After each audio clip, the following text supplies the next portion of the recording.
Okay, like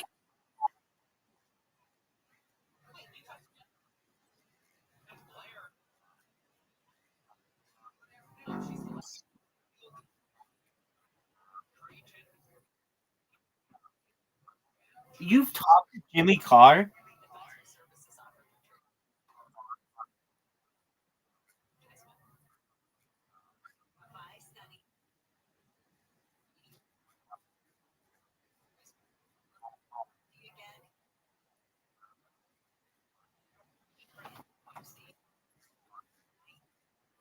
Like explain.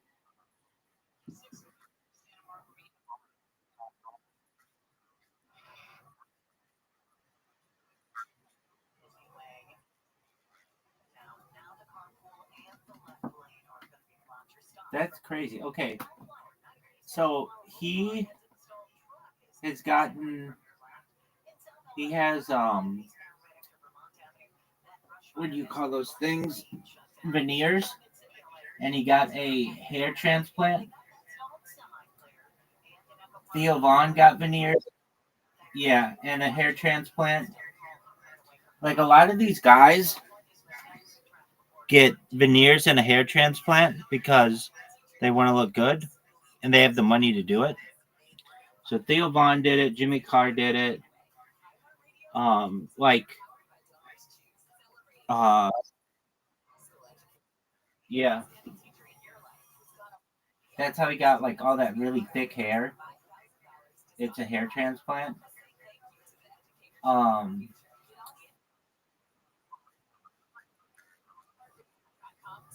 no, he's like in his mid 40s. Joe Rogan had a hair transplant that failed. So he's got a scar on the back of his head that looks like a smiling face. If you're like, well, I'm getting to the point about William Montgomery. That William Montgomery could do all that shit, and I think probably look really good with like the big red hair like that, but he just doesn't give a shit. And so I just think that's cool as fuck of him. That like like one cameo is like or like 10 cameos would be like a hair transplant for him. And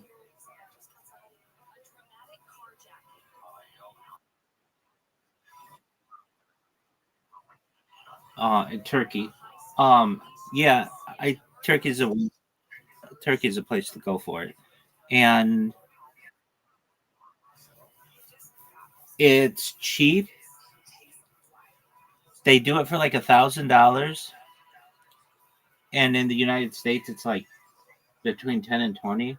I talked to a doctor about it. Not that I needed it, but he's my plastic surgeon, and he I was just getting stuff quoted because I just knew as I got older it would like these are things that I was interested in getting, and um he he told me like the best way to get, like the best kind of hair transplant is actually I think illegal in the state of California now, but they basically take the side of your head and then transition to the top of your head.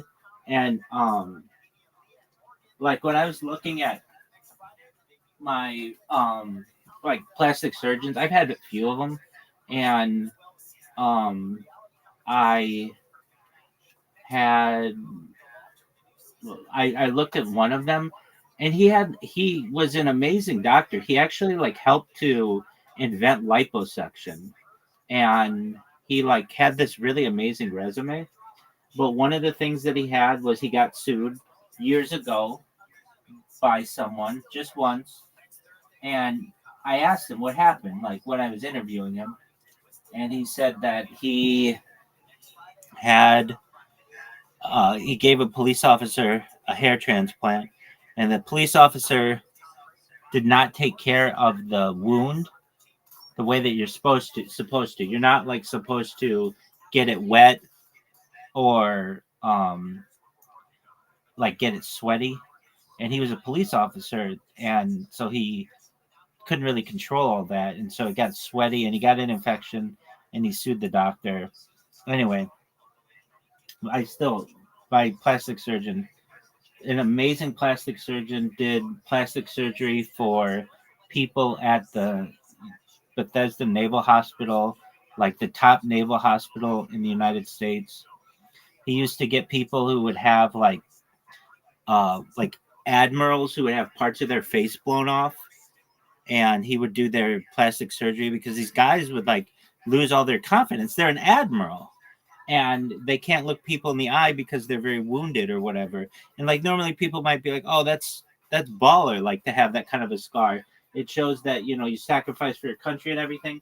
But nevertheless, these guys just didn't have the self confidence that they wanted. So anyway, that's what he did. Like all kinds of um plastic surgery for guys, like in the military, and then he also did it for like really affluent people in New York City, like heiresses and stuff. And then he opened up a clinic in Yorba Linda, which is near Irvine, and so I would go and check him out, and um, like I wanted some scar removal, and so this guy was able, like I had scar removal. I had like a scar, and I wanted him to take care of it, and he did. Did a really great job. But I had it like lasered and things. Anyway, so I got these like a lot of things quoted, and um, one of the things I wanted quoted was a hair transplant. Anyway, he told me what it would be, and that they don't do it because of like he wasn't the only guy. People, it's like the best way to do it is from the side of your head to the top. Anyway, some doctors do it from the back of your head, and I guess that's a good way to do it as well. What I'm trying to say is that William Montgomery could go to one of these doctors and have like lush hair, just like Theo Vaughn or Jimmy Carr, but he doesn't. And I think that makes him funnier because he's the vanilla gorilla. He's the big red machine. He just comes out like a wild man, I guess is the best way to put it. So when you said that like you like that he's bald, I do too, and I think it gives him more um like he's just it helps his delivery and everything. Like I don't know, these fucking comedians are really concerned about their looks. Like really. And I understand why, because they're like celebrities, and people want to be attractive to people who makes them laugh. It's like a psychological thing. But like I was just noticing like Ari Shafir, who's like a balding guy. He even shaved his head, and he looks like Joe. He's like got this Joe Rogan look now. Anyway, um, do you know who Brian Callen is? He's the fighter in Fighter and the Kid, or he's the kid. He's the kid in Fighter and the Kid. He got a hair transplant. Like a lot of these guys have gotten hair transplants, like more than the normal amount in society. Anyway, William Montgomery could easily do that, but he chooses not to, and I think that gives him more like cachet. But I really think he could have an amazing head of hair with that bright red hair.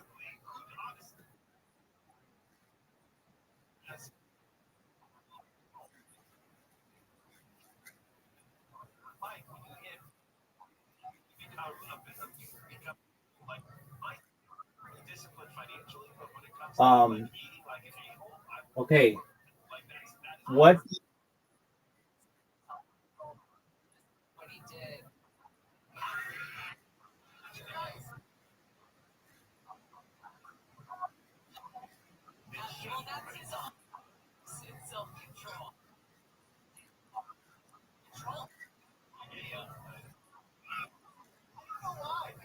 Right.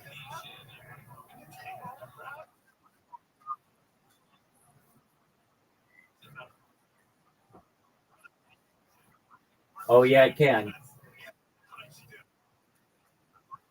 Yes, it can, my friend. Have you ever seen those Jenner girls before the plastic surgery versus after?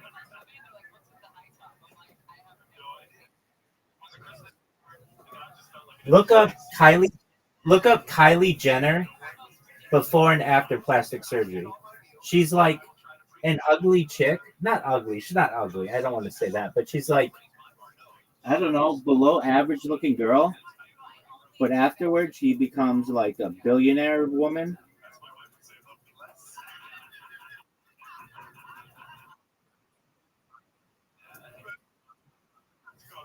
Does a snake drag ass?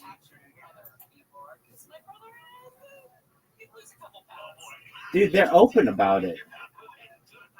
Kylie Jenner. I know the name of Kylie Jenner's surgeon. He's Dr. Fisher because I go to Dr. Fisher as well, just a different Dr. Fisher.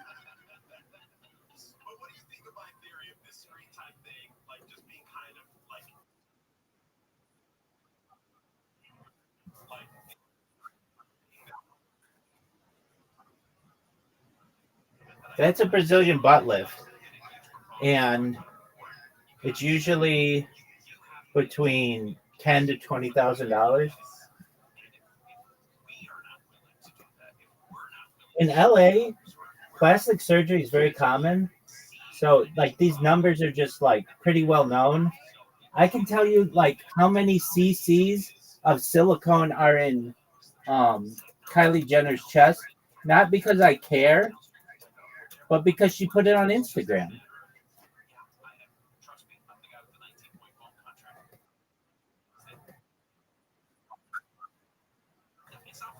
Well, that's why now this is a bitch. These girls get that at age 16 or 18 or 20 and then get hooked up with all these hot dudes or like rich dudes and then get them taken out at age 40 or like 50. Like Pamela Anderson did that.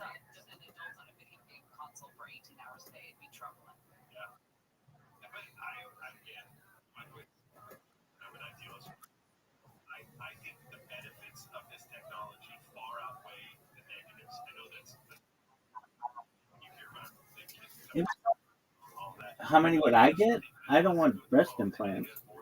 But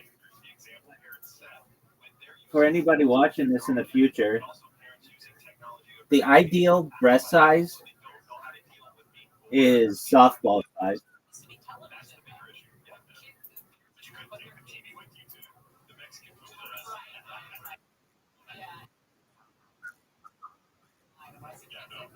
No, I know. I'm saying that there are some people who would say bigger than that. There's some people who would say smaller than that.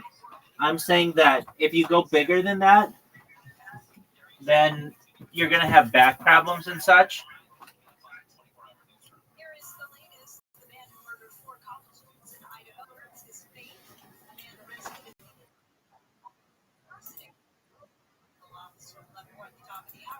I mean, that can help.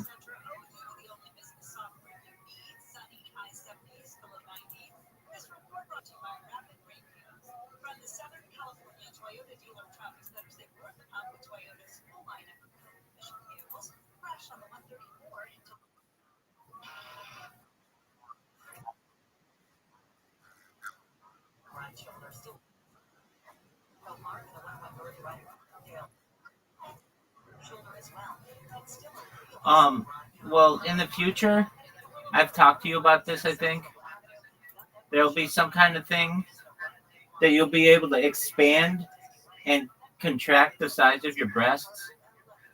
Like it'll be like an inflatable insert or whatever, and you'll be able to make them as big as you want.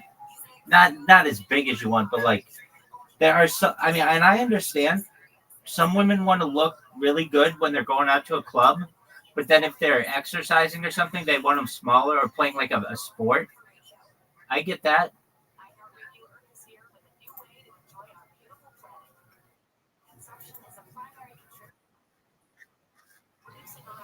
Titty ball. Um,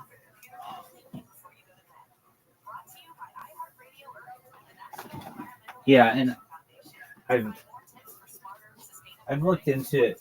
It's like this is like a realistic goal for science, and it seems to be.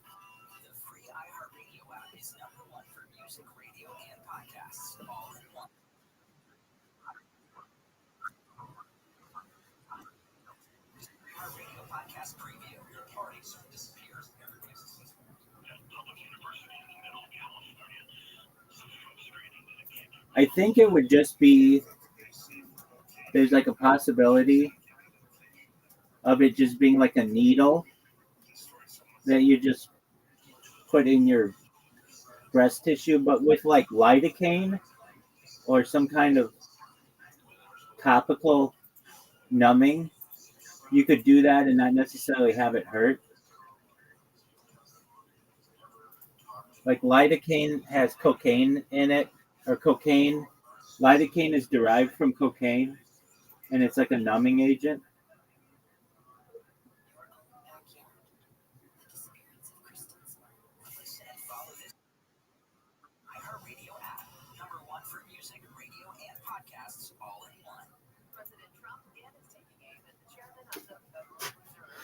All right, almost done.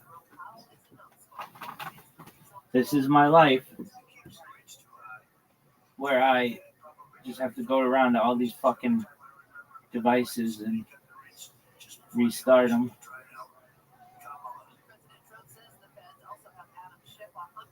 Have you been on?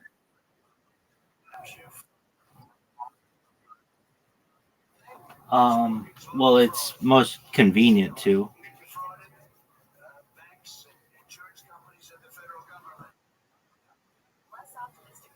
What happens if I don't? Um, well then I have to do them like individually, and then I have to keep track of like time a lot more that way because I have to be like, oh, this one's gonna end in 20 minutes. This one's gonna end in 6 hours. This one's gonna end in 4 hours. Basically, the way it works is if you want your video to be shown on YouTube, it has to be less than 12 hours. If it's more than 12 hours, it still saves, but only 12 hours of it is available to the public. So sometimes I don't want to say oversleep, but like I'll sleep longer than I want or whatever, and I'll have a device that's going way long. And it's not like that big of a deal because I have so many different devices that I've got backups and backups of my backups. But if you just had one device, it would be imperative to always make sure to hit that 12-hour mark. And then, like when I'm restarting a stream, the camera's not working while it's restarting. That's why I have backups of the backups, like so that they overlap each other. All right, back to back to William Montgomery. Do you think William Montgomery will ever let his girlfriend be on camera a lot, Erica?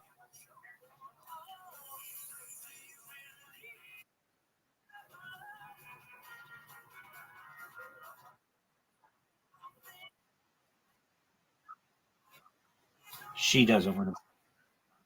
I'm in agreement with you on that. Graham.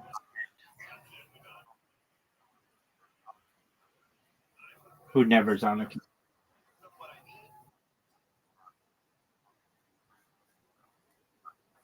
Right. I think Grant.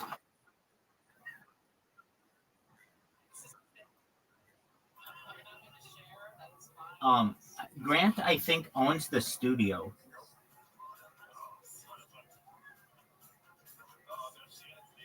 I could be wrong. Like, I've heard him talk on the podcast. Like one time, William was talking to Grant, and Grant was like, "What was that?" And William was like, "Weren't you listening to me?" And he was like, "No, I was talking with another customer." And then he just stopped talking. And then William Montgomery's like, "Oh, you were talking to another customer? Okay, I understand."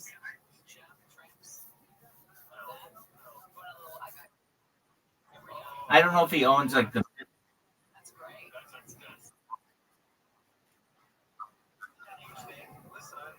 right. Um. All right. Yeah. So we have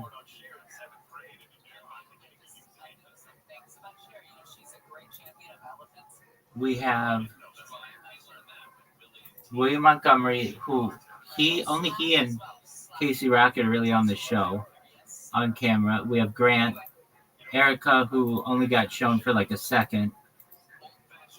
Um, did you know? I've told you this before, but okay. So Erica would go to the comedy store with her ex-boyfriend, and her ex-boyfriend was a stand-up comedian along with William Montgomery. And when Erica saw William Montgomery, she was like all over him basically. And broke up with her other boyfriend.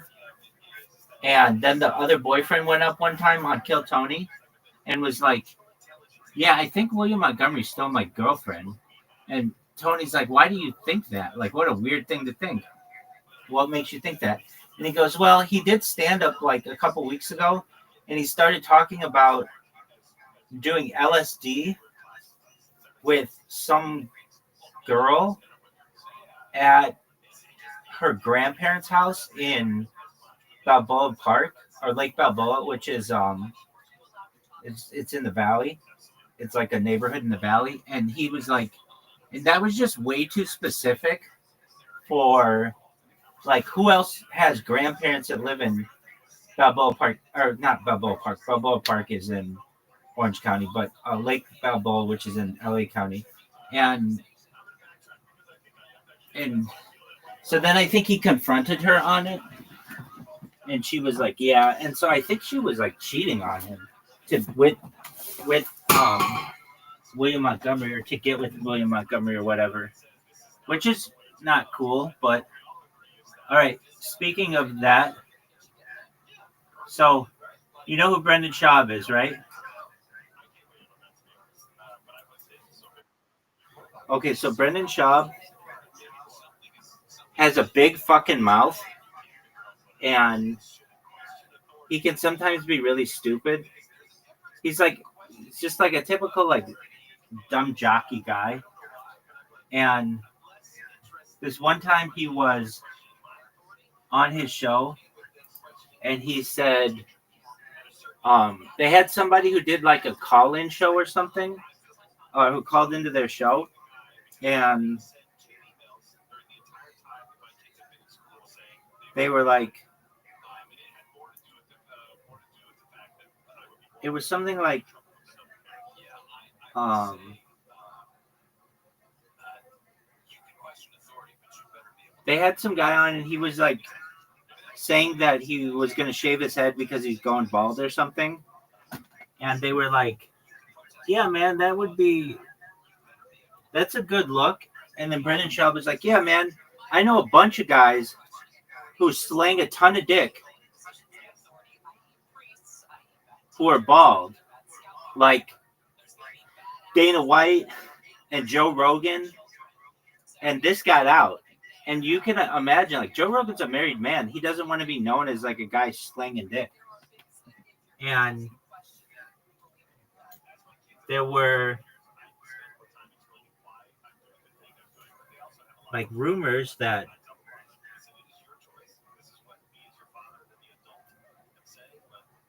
Joe Rogan was cheating on his wife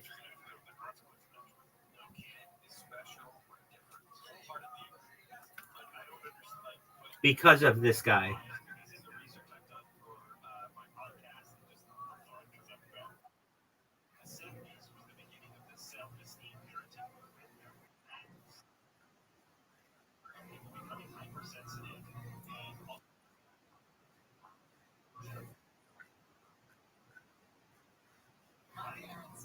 So that's the point. The way that I heard it just meant that Joe Rogan's got a beautiful wife and he's just killing it. Like he's just all around doing really well in life. I didn't necessarily interpret it as he's cheating on his wife, but a lot of people did interpret it as that. And I just did not necessarily. Yeah,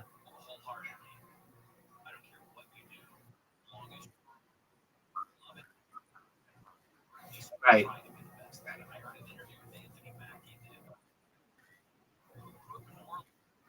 Yeah, they met. She was a server at some bar, and Joe Rogan had a rule. It was called the no headshot rule. And what that meant is he didn't want to date anybody who had headshots because what ends up happening when you date a girl with headshots, chances are she's an actor, and he didn't want to date an actor. So that was his thing. And his wife she had a child from a previous marriage, a previous relationship.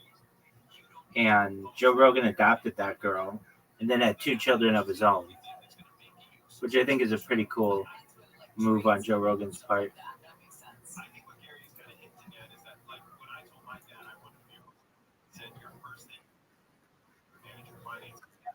Word, dog.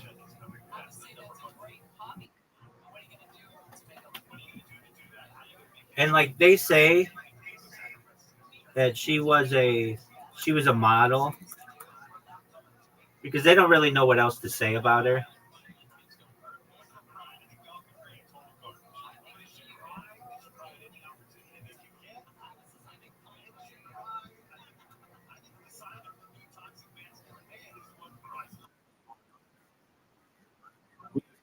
She hit the jackpot.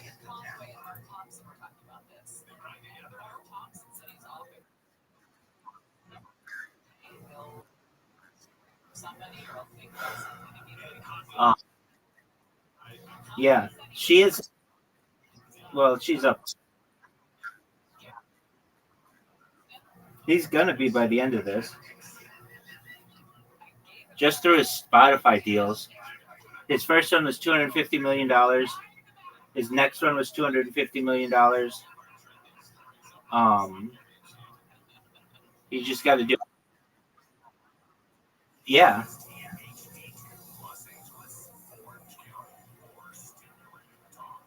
so he gets all of that money, and he has all his endorsements. He does the UFC, and I think that he has a really big opportunity in the future to be like, he's like well invested with all these tech billionaires and stuff. So I'm sure he could make money that way too. And um,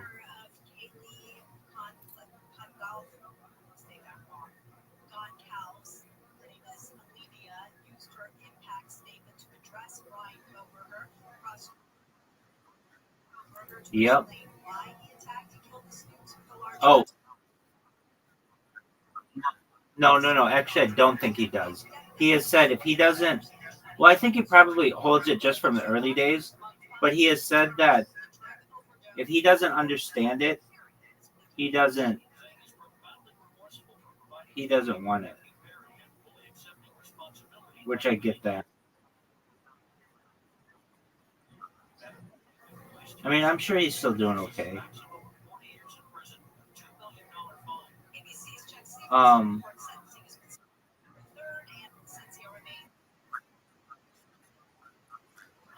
well, he at least he said, I don't want to endorse anything if I don't understand it, and that's why I don't understand any kind of um, cryptocurrency stuff.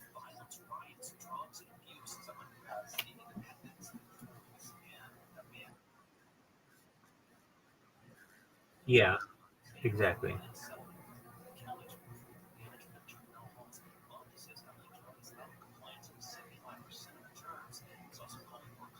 Um,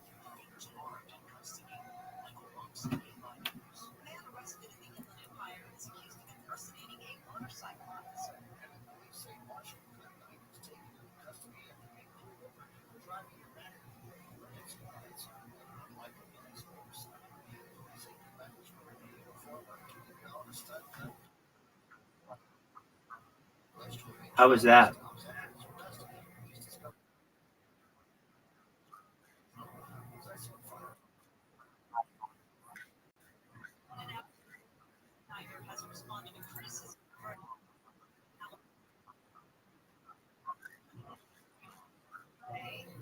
Yeesh.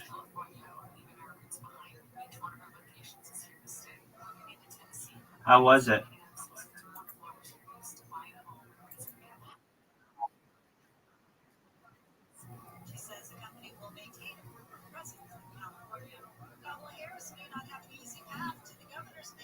That's baller.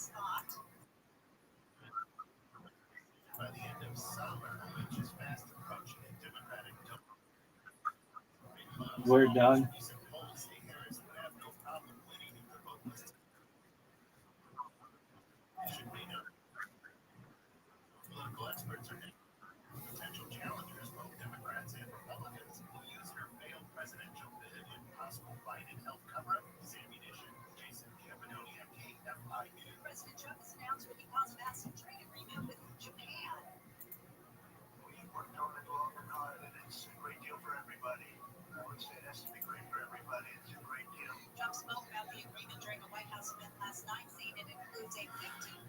Um, so Brendan Schaub,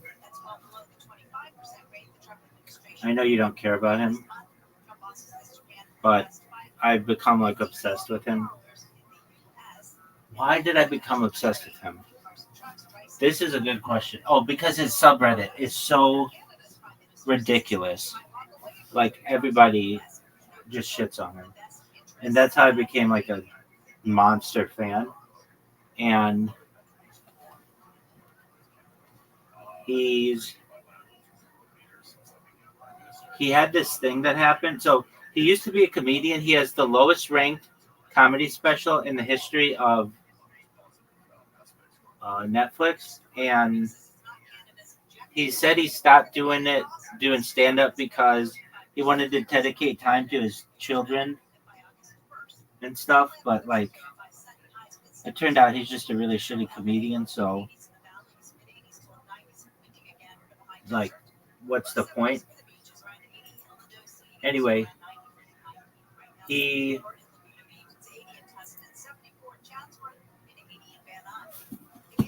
he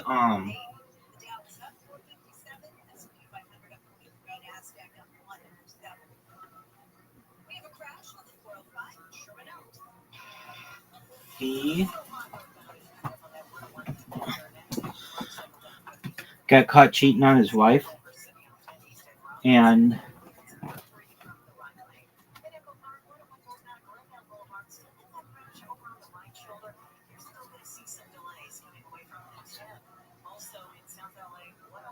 he got caught cheating on his wife, and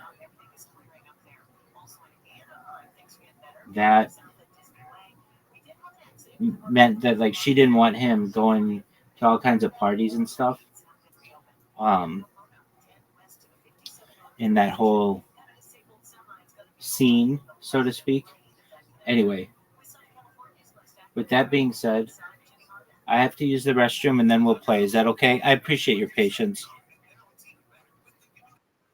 Excellent. I'll be.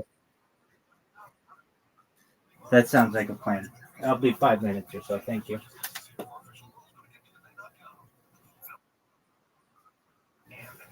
Well, I got some other stuff I got to do. I got to get some laundry out of the dryer. So no, I'm just taking a pee.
All right.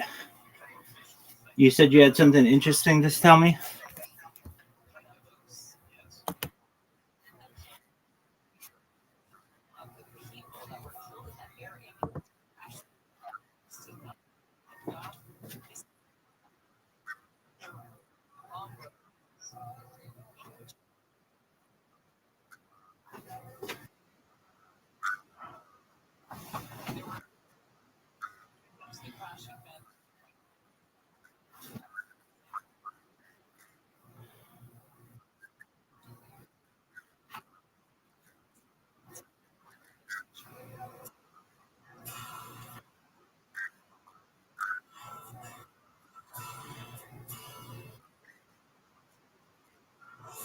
So are they like crab apples?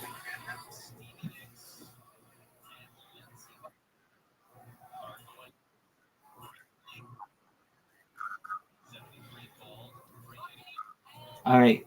You want to play carom? Or what do you want to play? Is there anything? I know you have. Okay, what do you want? What kind?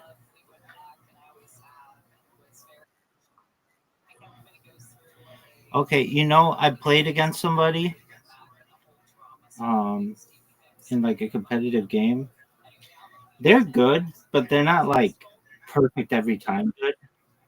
I mean, I'm sure some people are, but when you play them like that, they play 210. All right, riser.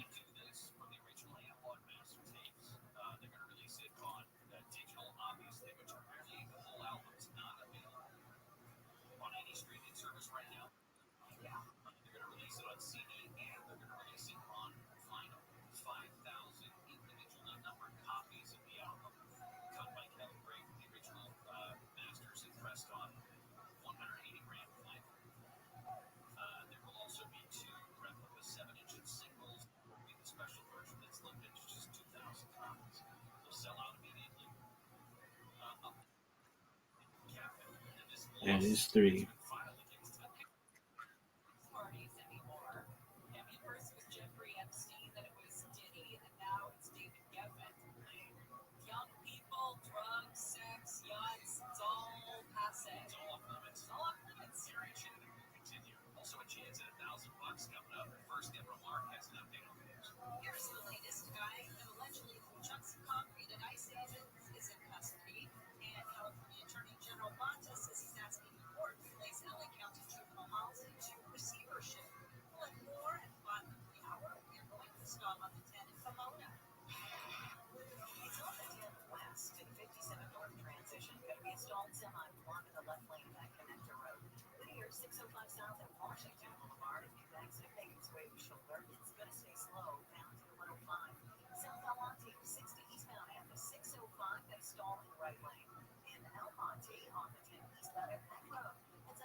Newfie is right.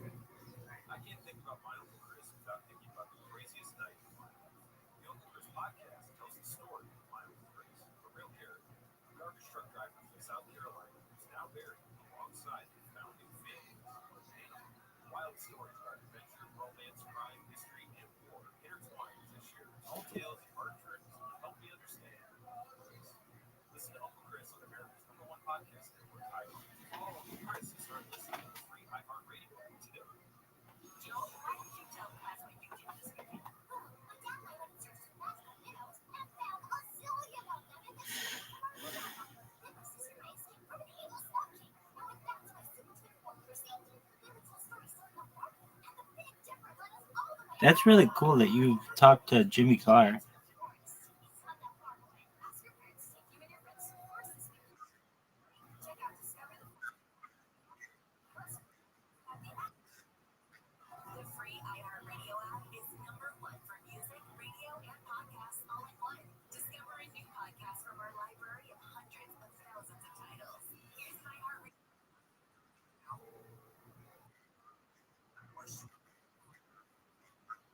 Right.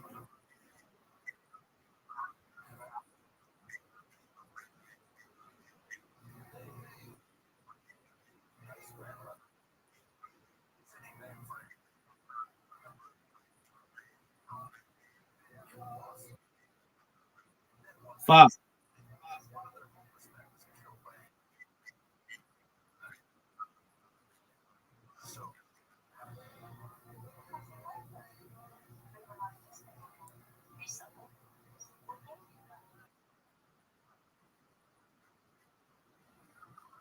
You know who's from Hamilton, Ontario?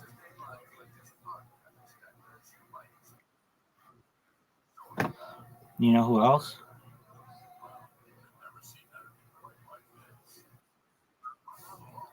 No, I think this is true. Isn't Wayne Gretzky from there? Or he's from close to there.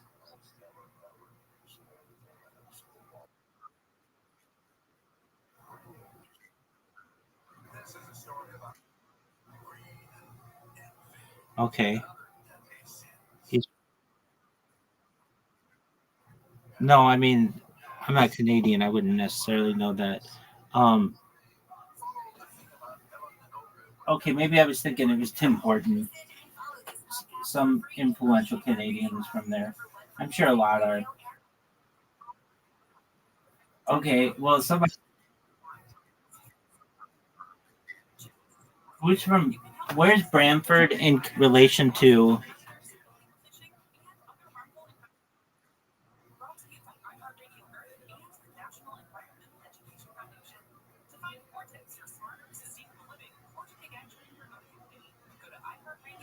I mean, when you say not even close, is it within like 3 hours?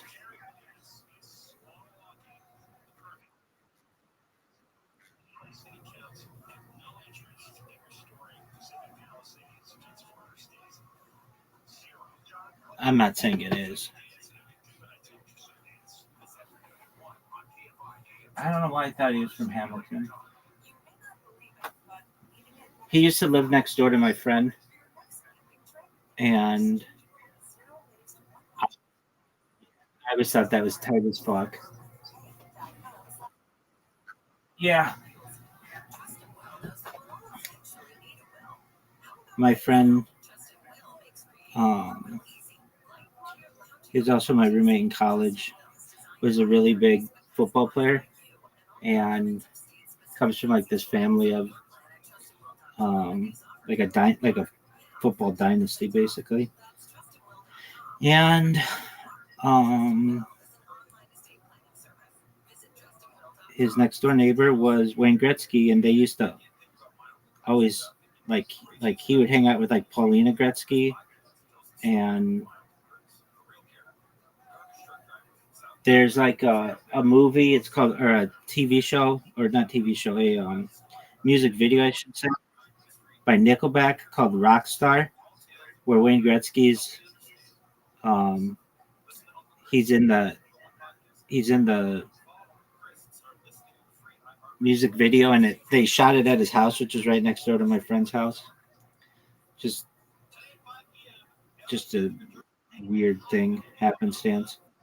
All right, that's enough Karen for today. Let's play literati.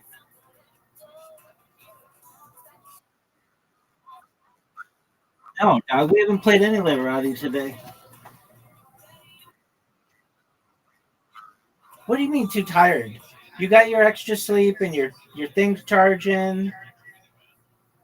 You just got smoked in carom.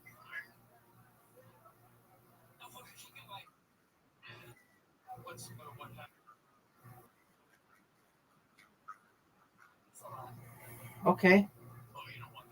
Well, I want you to get your rest, but then when you wake when you awake you want to play?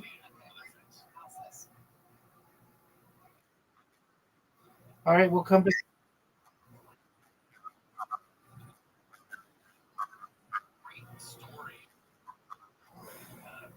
What work do you have to do?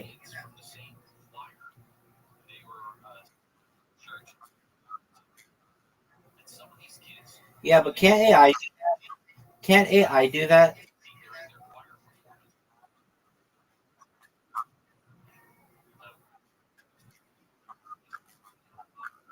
That's nothing, dude.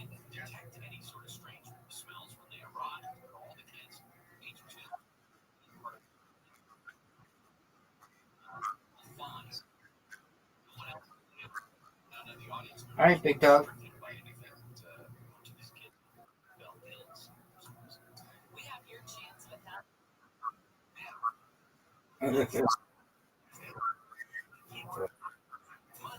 J JR.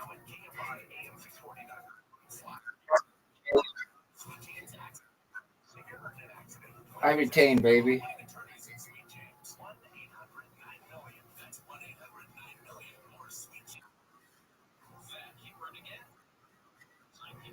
Did you know that Malcolm Jamal Warner died?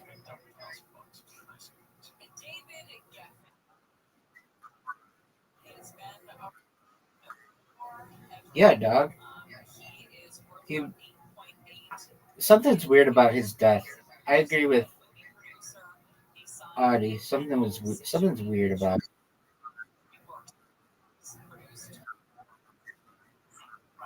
I don't know. I'm not saying that they did.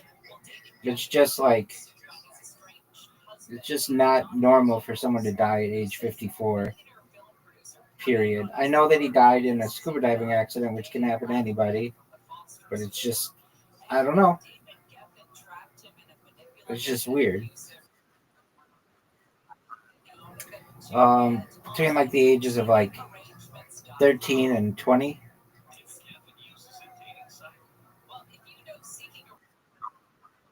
Do you want to see? I mean, you don't have to watch it, but if you ever want to watch one of the funniest scenes in television history, he gets this. He wants to buy a shirt because he's going on a date with this really hot chick, and he goes to the store, and the shirt is basically there's like a whole back and forth between him uh, and Bill Cosby, and it's very funny. I mean, he's got a lot of funny scenes, but that show was really big for African American culture. It was big for me because um, my parents had very diverse friends. So they had like you name it, they had that kind of a friend. So they had black friends, they had white friends, they had, of course, Jewish friends, of course, like different types of Jewish friends, but um, Latin, Nordic. I mean, like they had friends from all over. But and yeah, and um, like England, and so like I got a taste of a lot of different people growing up. But um, well, I really like my parents' black friends, perhaps the most, and this gave me like a view into an African American family, and it was a um, really interesting view on the world because Bill Cosby made sure to have a child psychologist watch every show to make sure it was like appropriate for the people who would be watching it. And it's just like a different kind of show. Most sitcoms didn't do that. They would just have a writer come in and just try to make the best jokes possible. But the Cosby Show was not like that. It was like it was about a family, and also the families, like the African American people we knew were like I don't want to say really wealthy, but they were like well, I don't want to even say well to do, but they were like more comfortable than I would say probably like some other situations in the United States, and on the Cosby Show, it was the same way, where the husband was a doctor and the wife was a lawyer, and it was like basically when I would watch the Cosby Show, it would remind me of perhaps my own family or at least the people we were around, and it was just like I didn't really see color with it. It was just a really funny family, and I really loved it. And it wasn't the first black sitcom, but it was definitely the most popular. In the United States, it was like the most popular show for like 8 of 10 years that it ran, or something like that. I mean, it wasn't exactly that, but it's pretty close to that, or it was in the top five like all of those years. And they used to do music. They used to do like these music skits that were really cool. They'd have special guests. This was a show that introduced me to jazz. I would hear jazz from my grandparents and my parents, but it was like I never would see like the actual musicians like this because you just didn't have the internet. And like they had like Dizzy Gillespie on there, and they had um Loretta, what is her name? They just had like they had Stevie Wonder on there. That's one of my favorite episodes ever. And so it was like it had music involved, and it was just a really cool show. Adam Sandler was on it. Um, Adam Sandler plays one of his friends on the show, and it was just a cool show. I really liked it. And so Theo, growing up, even though he was older than I was, I would be I would watch the reruns, and like he would go through things and I would go through them, and you just I what I'm trying to say is I really empathize with this character. So when I talk about Malcolm Jamal Warner, yeah, I'm joking about it. I didn't want him to die. I really liked him, but there's pain in what I say. So maybe I'm just working through my mourning. Did you know that he died?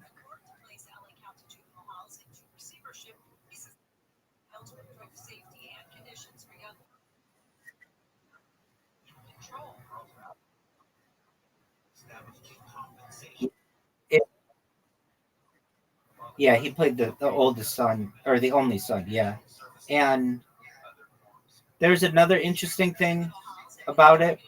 Remember, I said, do you remember I said like I really like Bill Cosby? I thought he was like the all American dad, and he portrayed himself to be like that, but like he had this dark, you know, rapey part of him that was creepy. He had this,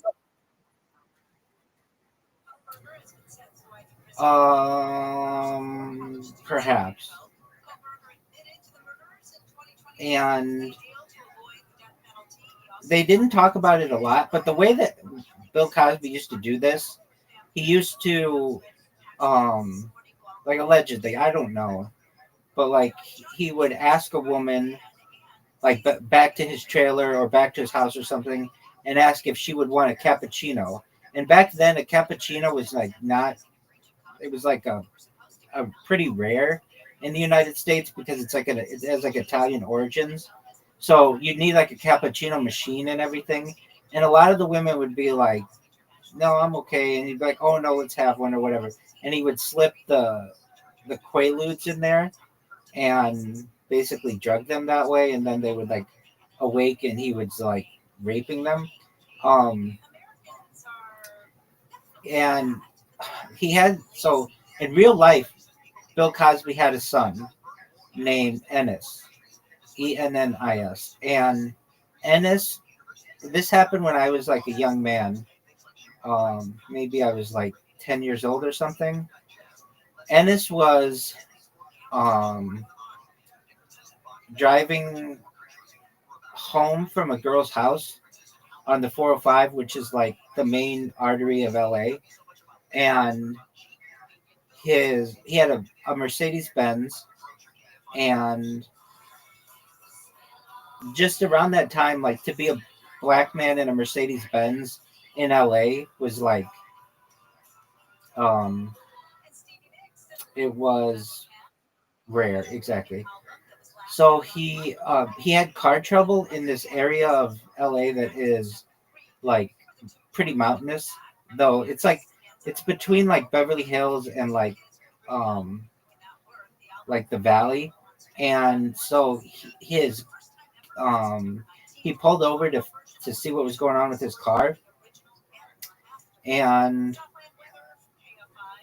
he got out to, I think he had like a flat tire or something, and he got out, and somebody pulled up behind him. I want to say his girlfriend was following him home on purpose. Like everything was fine with their relationship or whatever. And then somebody else pulled up alongside them and killed Ennis and on purpose, like murdered him. And I don't know if I don't recall if let me look this up really quick. If they stole his money or anything like that. Yo, dog, down of the death of Ennis Cosby. No, this is a real, no, real life. So he was 27 years old. He graduated from Columbia University. He was murdered on January 16th, 1997, on the 405 near Los Angeles while changing a flat tire late at night. What happened? Ennis pulled over to fix his tire. A man named Mikhail Markasev, 18 years old at the time, approached him during what appeared to be a robbery attempt and shot him in the head. Prosecutors said it was a random act of violence. Markasev later admitted guilt in a letter, calling it a terrible mistake. Markasev was convicted of first-degree murder and sentenced without life. But this was it was a very sad thing to happen, and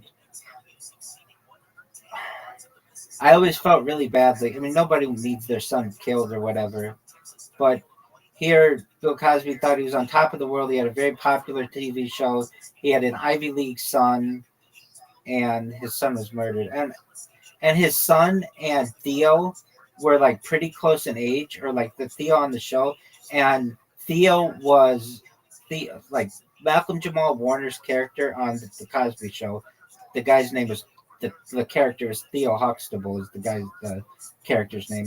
Um, it was a lot of the goings on that happened between Ennis, the guy who was murdered, and Bill Cosby. And so you got to kind of see what their relationship was played out on TV. And it's a really good show. And who else would be big on it? Do you know who Zoe Kravitz is? Do you know who Raven Simone is? Okay, well Raven Simone became like a Disney star. She was on that show. Um, who were big people on the Cosby Show? All right, so um, no big guest stars like Adam Sandler and Dizzy Gillespie and Stevie Wonder.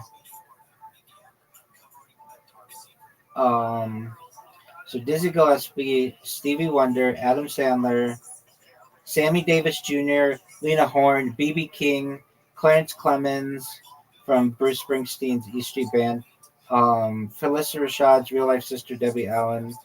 They just it showcased black excellence and talent across generations. That's what ChatGPT said, and it's true. And it was such an endearing show in the United States that a lot of people, like the civil rights era was only like 20 years before then, and it was still not like perfect, not that it still is today, but people would watch the show, and for it to be the number one show in the United States, it just wasn't a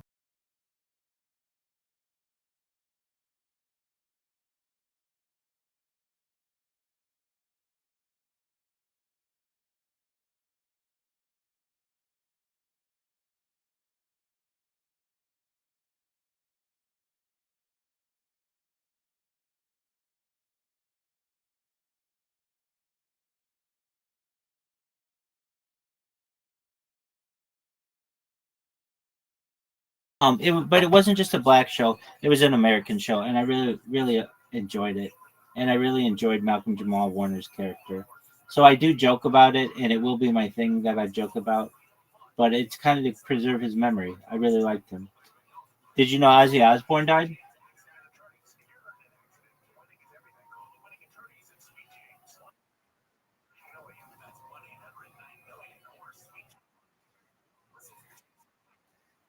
Yeah, dude, that was another big one. I loved that show too. Not as much though. It wasn't. Um, it was big, and it was a really cool show. But definitely, though, he was a rapper before then.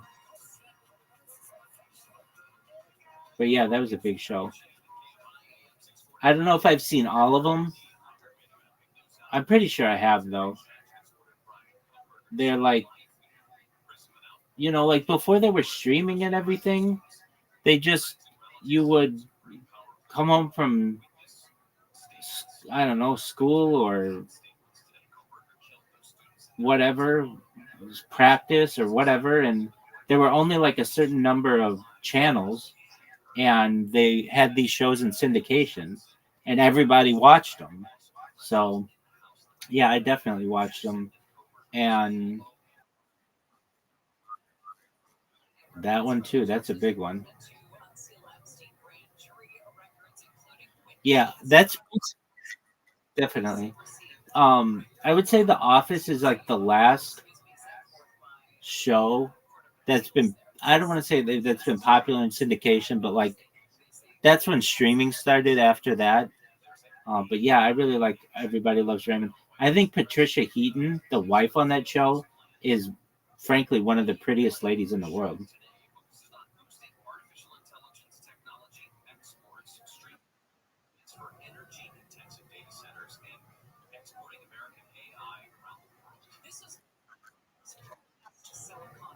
I mean, I'm not saying she is the prettiest woman in the world, but she's a beautiful woman.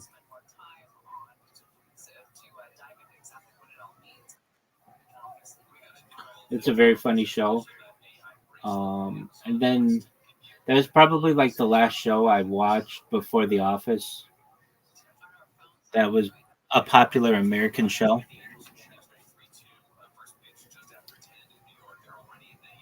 What's the most popular Canadian show? Isn't like Workaholics a Canadian show or something like that? Oh no, Eastbound and Down, isn't that a Canadian show? Or Trailer Park Boys?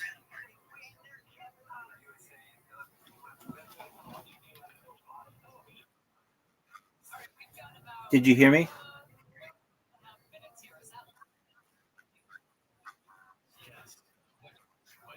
Do you like that show?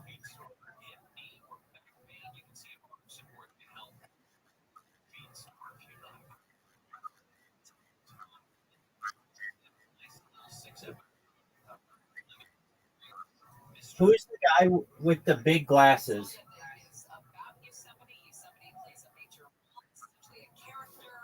Who's the guy with the big glasses? Apologies, I can't hear you. What'd you say? Bubbles, yeah.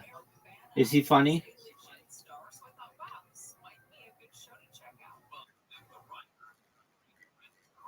Oh, he does a podcast? Dude, you're blocking the mic. Oh, okay. Um, so he's funny on.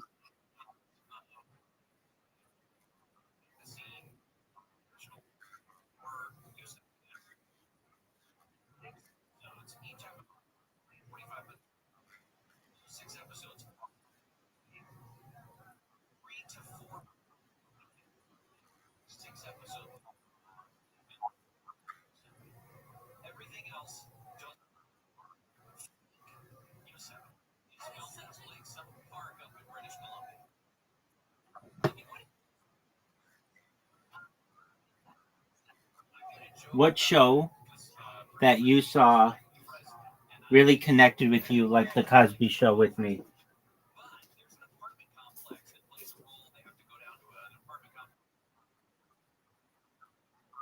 Yeah.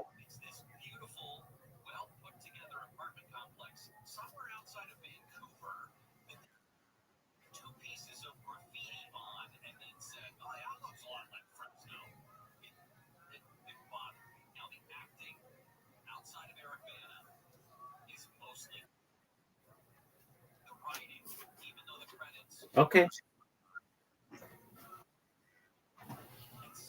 Do you have Sesame? Do you have Do you have Sesame Street in Canada?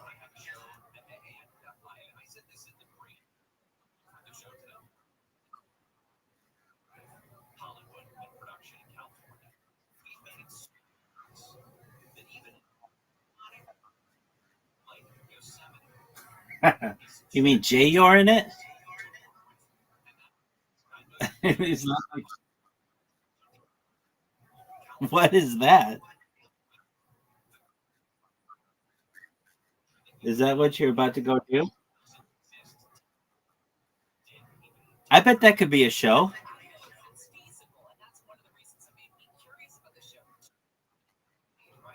Jay you're in it. You know what's hilarious about that saying is most people would just be fine by calling it, "What are you jerking yourself off?" But that's not good enough for me. I need to take it to another level and just say raw. There's no lube. You're just calloused hand to a fucking shaft.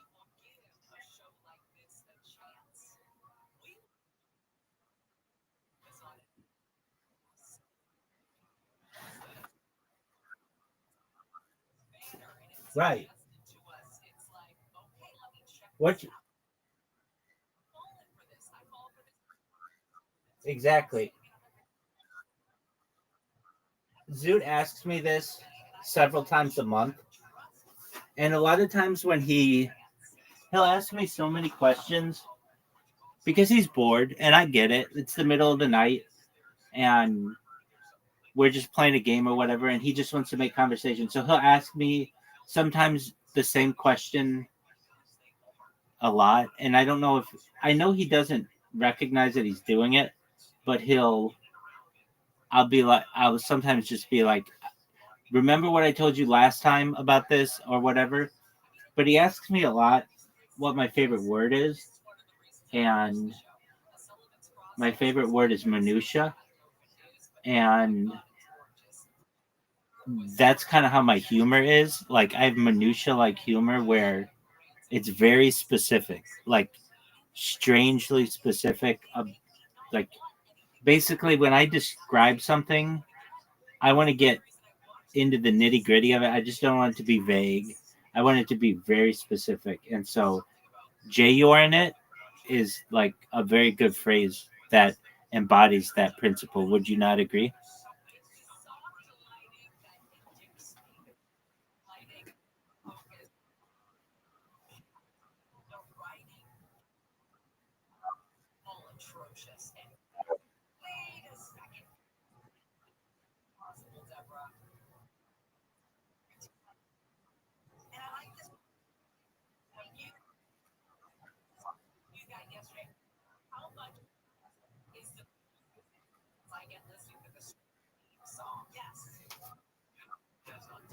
Very well.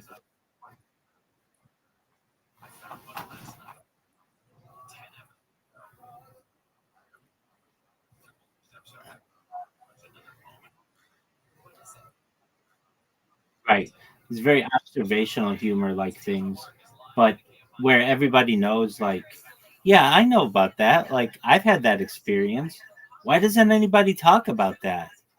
Like, I love that kind of humor where so I've given this, Joey Diaz gives this example, but it's a Jerry Seinfeld bit where, and I think about it a lot when I'm in the shower. So they'll be like, he'll be like, you ever notice where there's that one hair that gets stuck on your shower and it's just sitting there? And it's like, how did it get there? Like that kind of minutia that like nobody's talking about.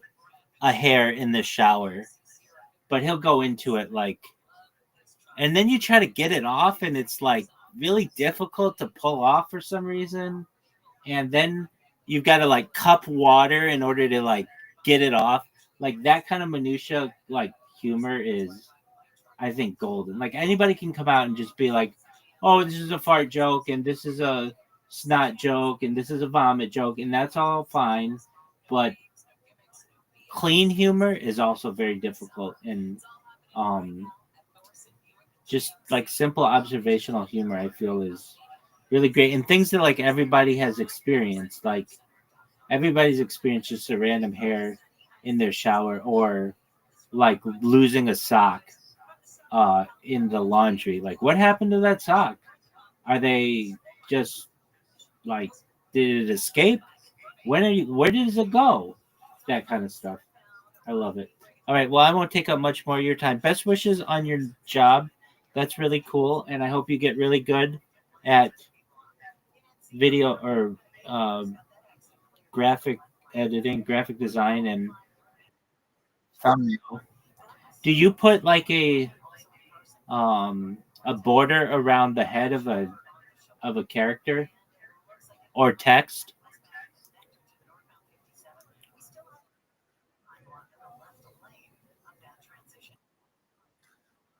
Yes. Yeah. Exactly.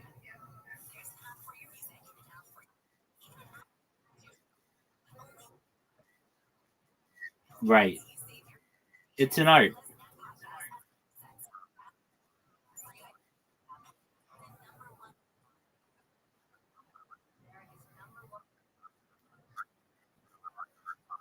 Right.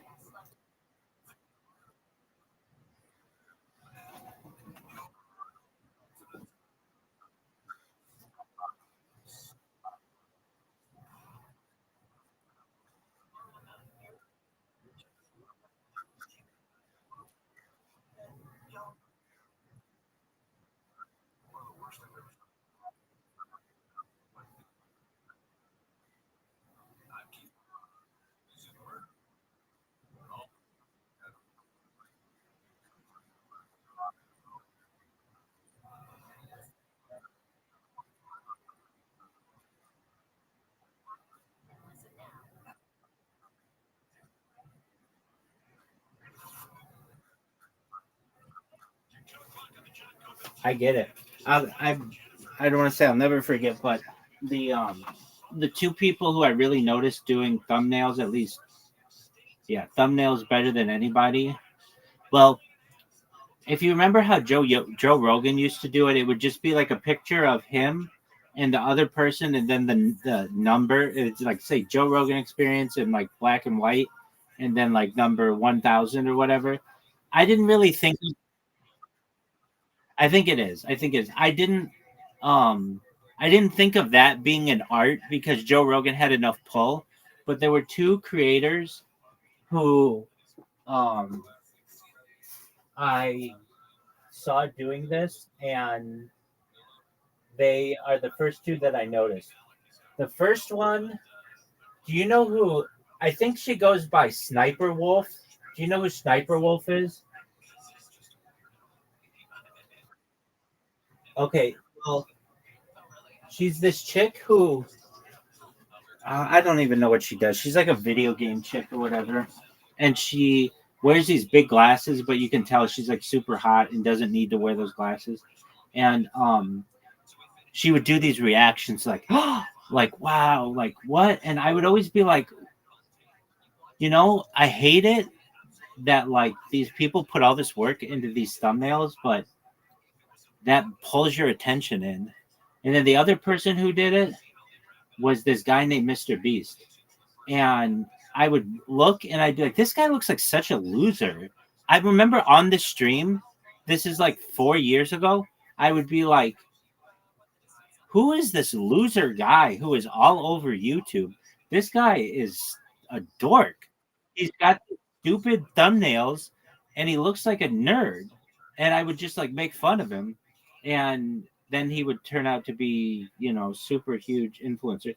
Though, you mark my words, I think that Mr. Beast is sitting on a bed of lies or a throne of lies because if you look at how many subscribers he has, it's 500 million or something like that.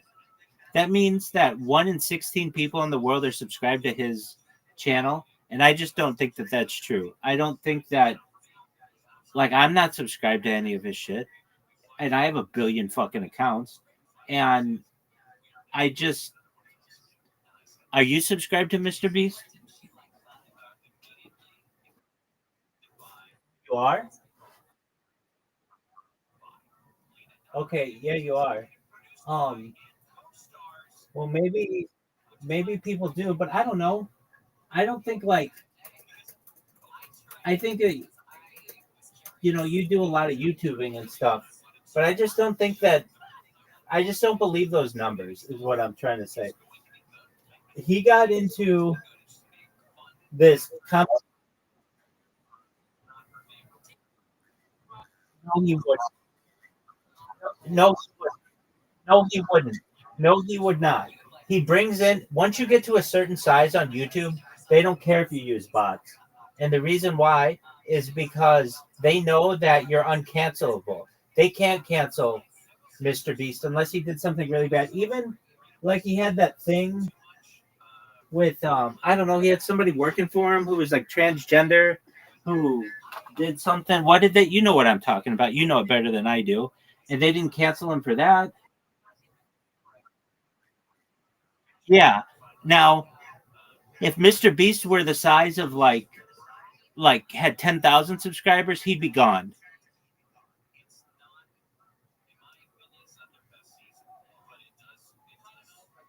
No doubt.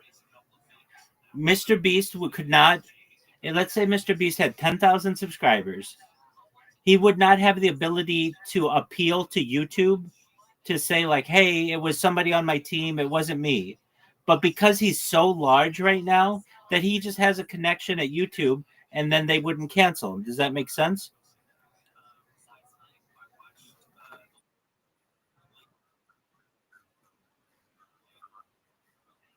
He absolutely would.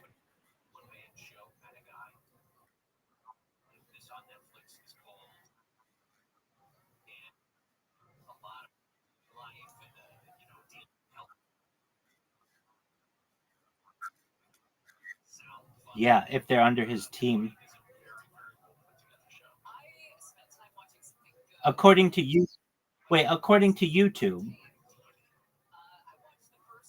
they call it child endangerment. They call it under the terms and conditions. It's considered child endangerment, and you can't do that. And they would just get rid of him.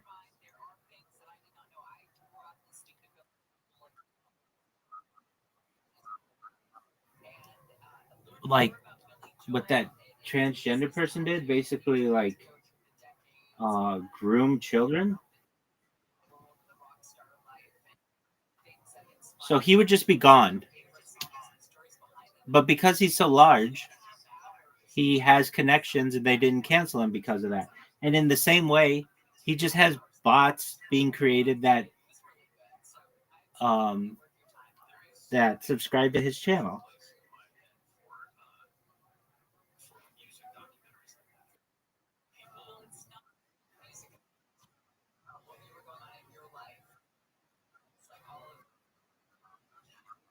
100%. I should have said that. Yeah, he has immunity, and it's because he makes money for YouTube.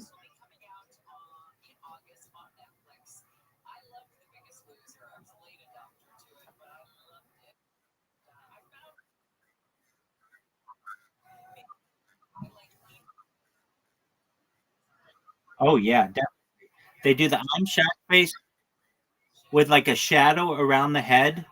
Sometimes it's a three panel, and or sometimes it has a white outline around them, or it depends what they want to do, and it's really bright colors, and the font that they use is like almost like one that you see in comic books.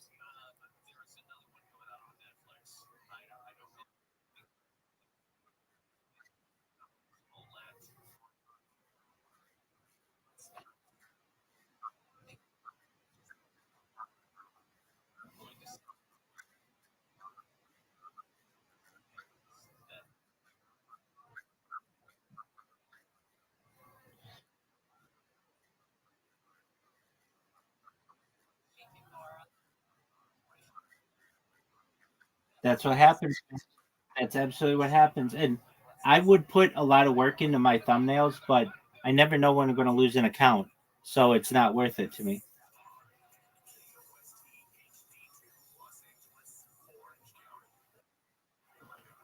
Fortunately, I haven't lost an account in a long time, but um, no, they're not. Especially around COVID time, this that was ridiculous. Joe Rogan would be talking about something, and I would get I'd have to take an exam or like a quiz on medical health and what can be shown and what can't be shown because he was playing in the background. It was ridiculous.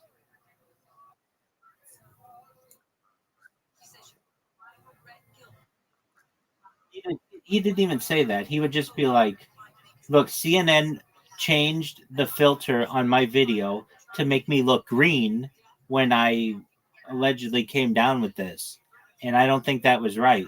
And they would incredibly they would know that was something they didn't want on their platform, and then I'd get something in my inbox that says you got a strike because of medical misinformation. I'd be like, I didn't even talk about this.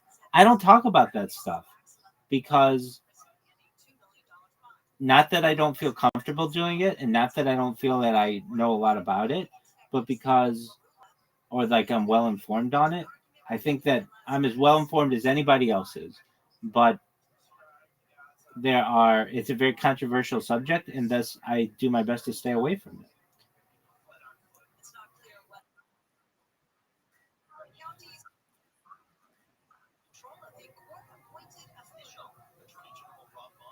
I can neither confirm nor deny that information. That tells you everything you need to know.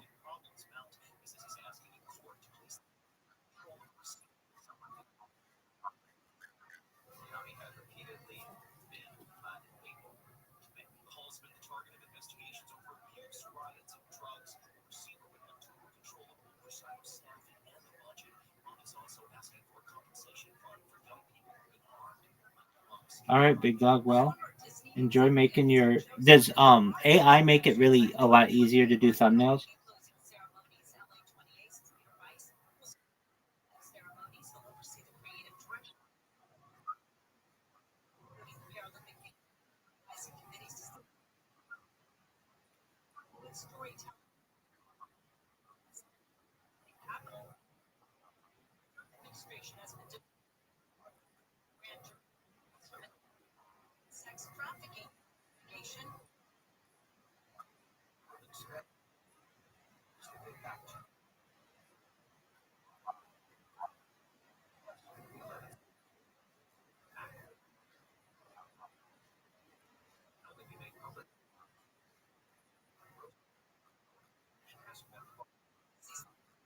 Right,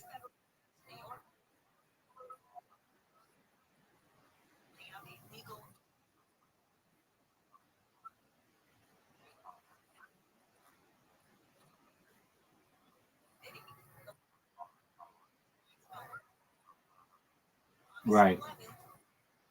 So can you just write your prompt in Photoshop and it plugs out what you need?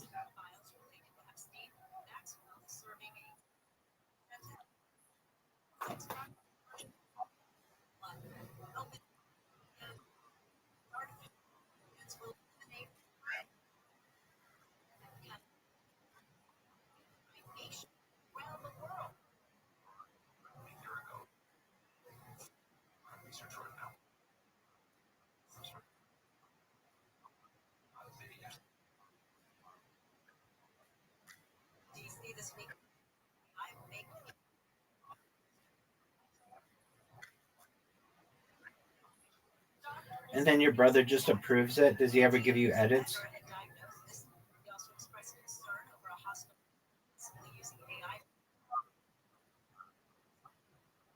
Oh, okay.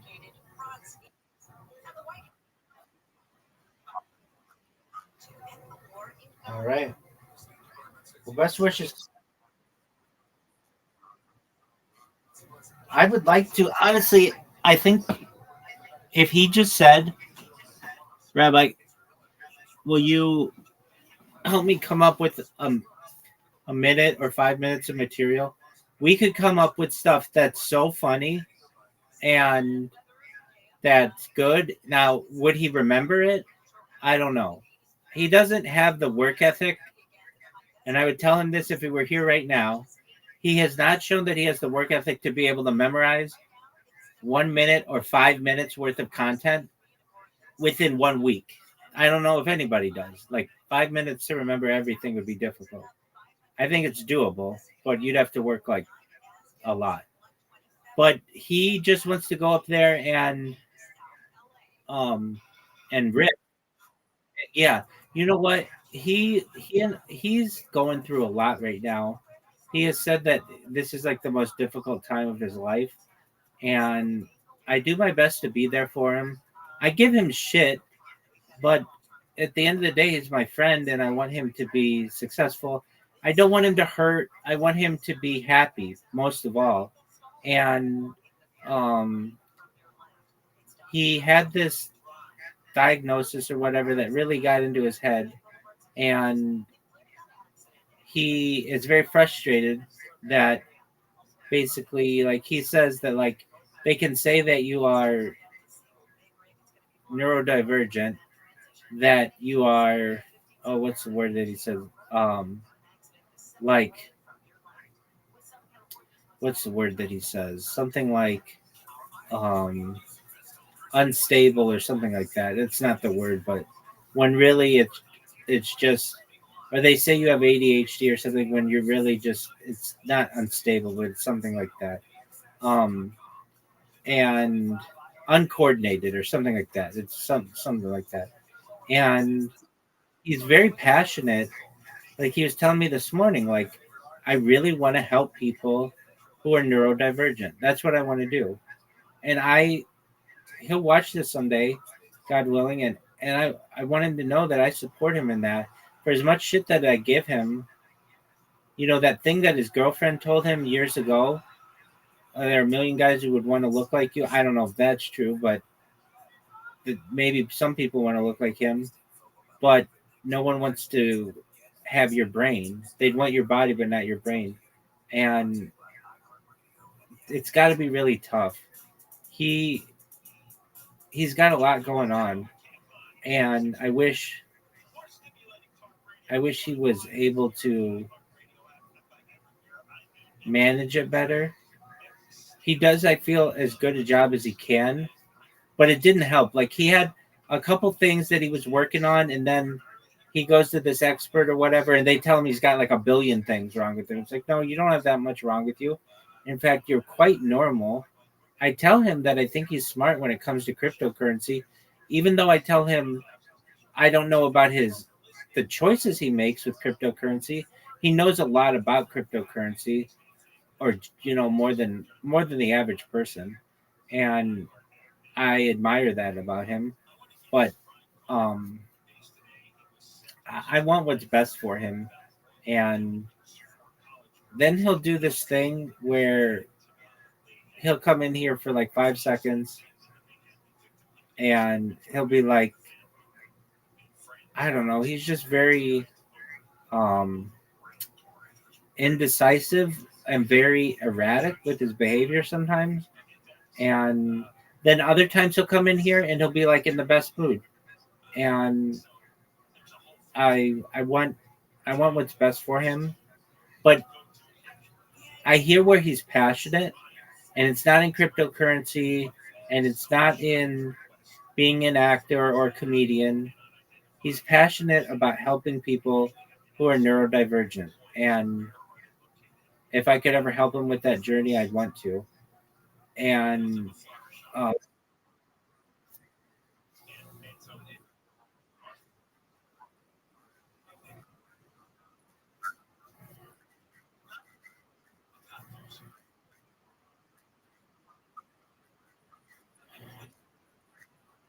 I don't either. I don't.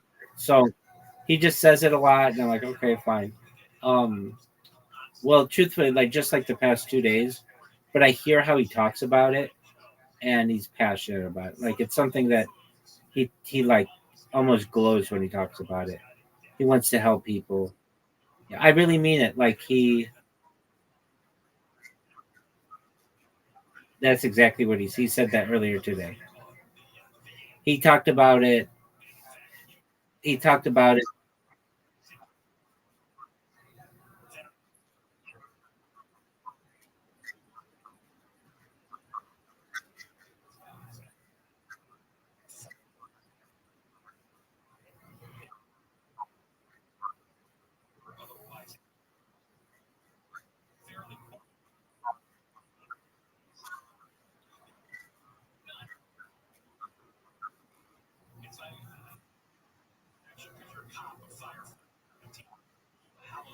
The first four things that you read, those are all things that they say that he has, and the only one that I really see like is the Tourette's. But I mean, I see a little bit of some other things, but he has this thing where he's like, I'm severely autistic. He'll say about himself, I'm severely autistic, and I'm like, I don't see that. I don't even know what autism is really, but like people who are like severely autistic are like nonverbal. They like can't. They're like in wheelchairs and stuff. Like you're a functioning individual. You have had jobs,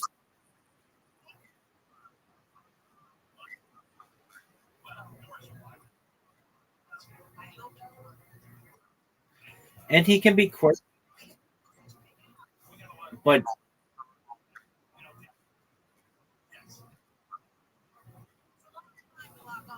right. Um. So I do want what's best for him. Welcome. How are you? Cool. I didn't want to talk to that person anyway. Um. But it's like they can go J Yor. Well, for themselves, it would be J Tor. Jerk themselves off raw. Um, but Yor is the phrase. So I think that Zoot is exactly. Um, what do I think Zoot needs? He needs a job. It doesn't have to be in high finance. He could literally just go work at Macca's or McDonald's. He wants to be a trillionaire though, and that's cool. But it's like he just needs something consistent to teach him life lessons and um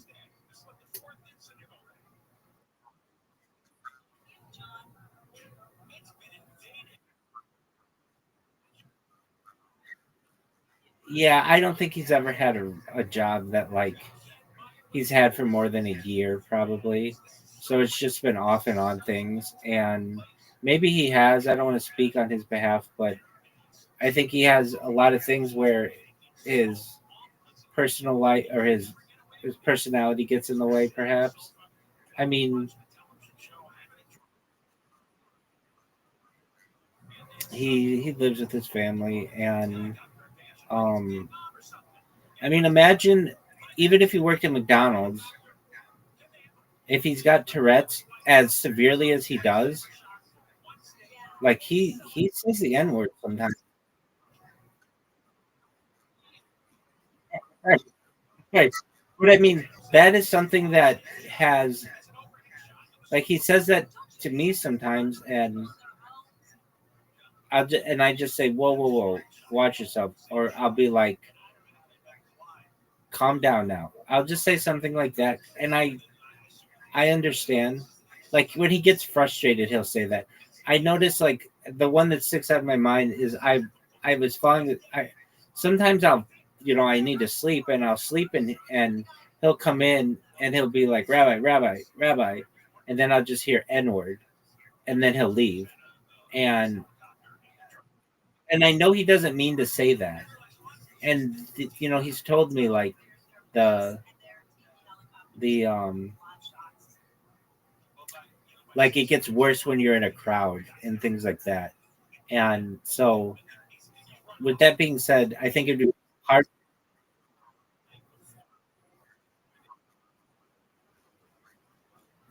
Well, so I think that he if he could have a job, but it would be there are some issues with that.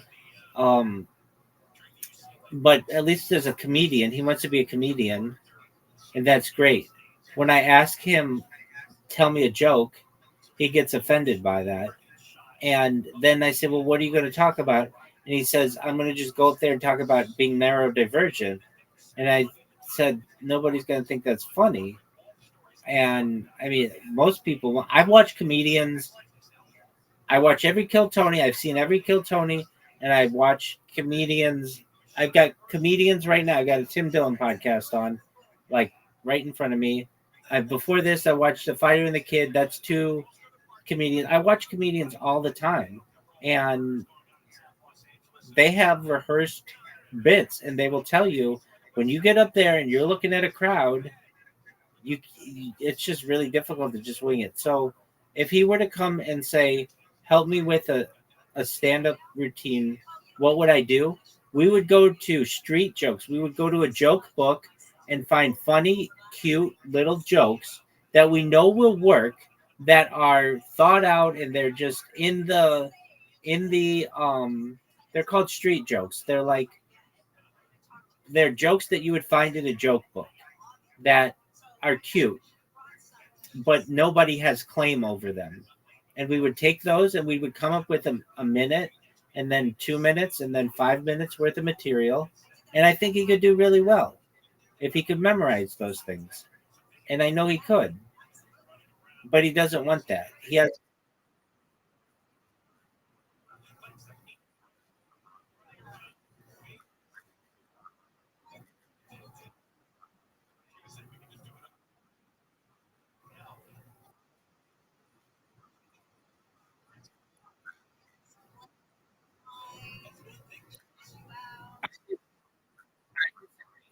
I disagree. I think joke books will get you very far at the beginning, where you just need to get comfortable on stage. I'm not saying you can't work out your own material in there, but you literally have zero jokes and you're going to be on stage in 4 days. What else do you want? Come up with take jokes that not everybody has heard, maybe some people have heard them, and at least get a minute worth of material in there. Look, I'll tell you this. I can be funny, but I don't have like routines. But I've given my pickup line, that I've got like a minute worth of pickup lines, and I've done stand up comedy um on at least Twitter Spaces, and I've had a lot of success with that. And those are all just street jokes. They're jokes that some people have heard before, but they work because they're short and they're to the point, and I'm not wasting anybody's time. And if that didn't hit, I've got another one for you, or another one, or another one, and I'm going to get you with one of them. Over the course of a minute, I'm going to be able to put a smile on your face with a one or two jokes. That's what you need. Now, I'm not saying that he can't, or any comedian can't have their own take on things. But if they're going to spend a minute building up a story, and that story at the end is not funny, they're going to be booed off the stage. At least if you have jokes, you're not going to get booed off the stage. And right now he doesn't have it. Right now he doesn't have any jokes. So if he wanted to, if he was like, "Hey, I want to work on something," well, so this is the we okay. Here was one. Here's this joke that he kind of came up with. So we were talking about his experiences, and I was like, well, you could, if you want to just have 1 minute, it's not the funniest thing, but if you want something that's personal to you, you could be like, this one time I went on Reddit and I saw this gigantic whore who was willing to have sex with a bunch of guys at an adult bookstore. And I went down there, and fortunately I was number one on the list. And as this woman was sucking my dick, I had 20 guys watching me at the exact same time. and as I'm trying to come in her mouth, I'm unable to. It was like I was attempting to defuse a bomb. And if you've never been in that position, it's quite awkward, but it's something that happened to me. And then you move on to your next joke. Whatever. I'm not saying that's super funny, but it's something that happened to him that we were able to punch up with some jokes, and people could, I'm not saying connect with that, but it's something that happened to him that's funny. And I mean, what else you got?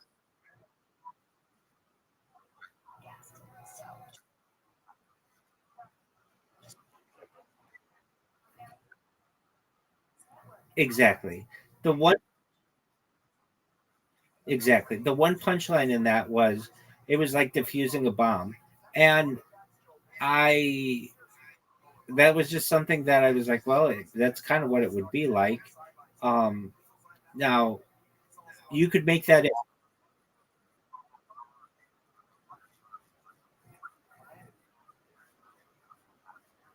exactly. I think that's an absolutely fine way to do it too. And to memorize it and to change it, make it your own, put it in your own voice, and go up there and tell the joke. And but the thing is, it's so self-deprecating. Like if I heard somebody tell this story, I would be like, that dude's a loser. But some guys some guys could pull it off. Other people can't. Um it's exactly it's too self-deprecating perhaps, but it's kind of a funny little story.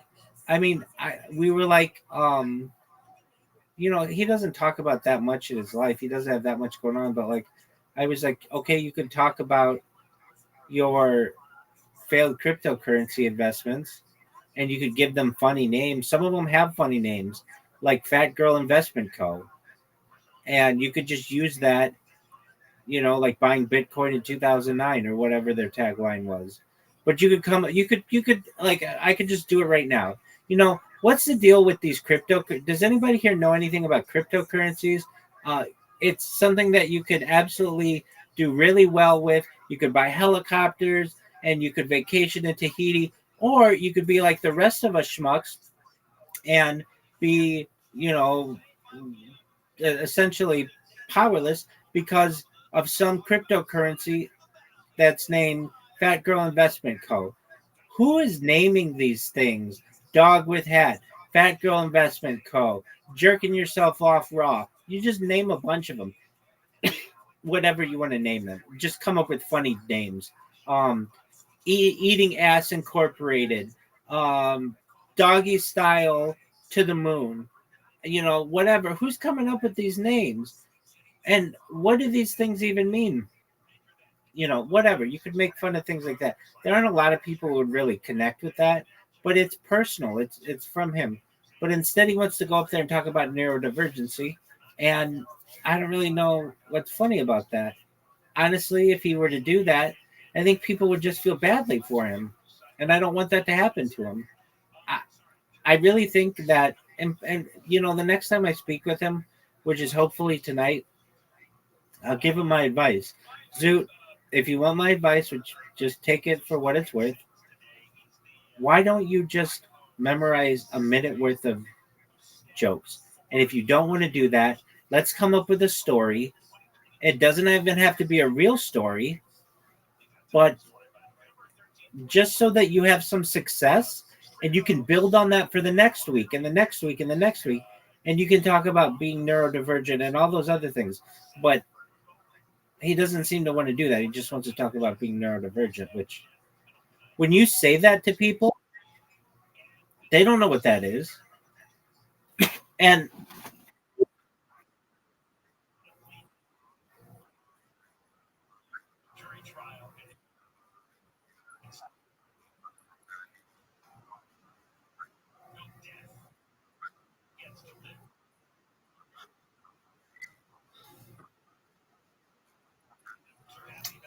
to some extent, there's this guy on Kill Tony. I feel badly for him. His name is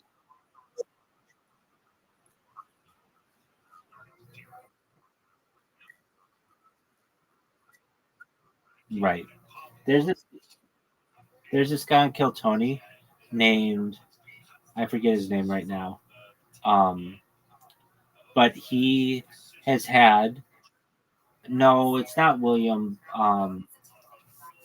It's I'll get his name in a second. I know you don't care, but um, just let me look it up. It's right here. Yo, dog, who's that guy with the traumatic brain injury from Kill Tony?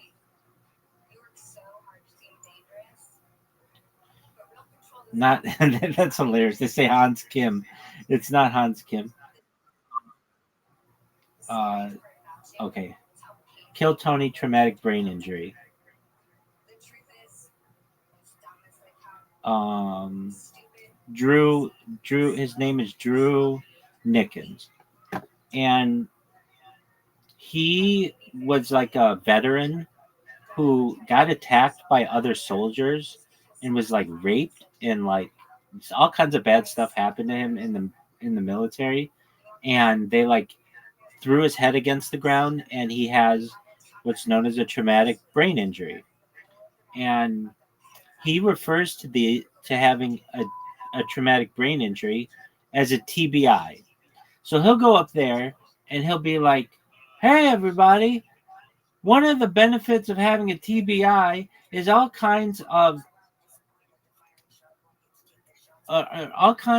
energy companies, energy drink companies want to sponsor you. So I've been doing taste tests of different energy drinks on Instagram and rating them.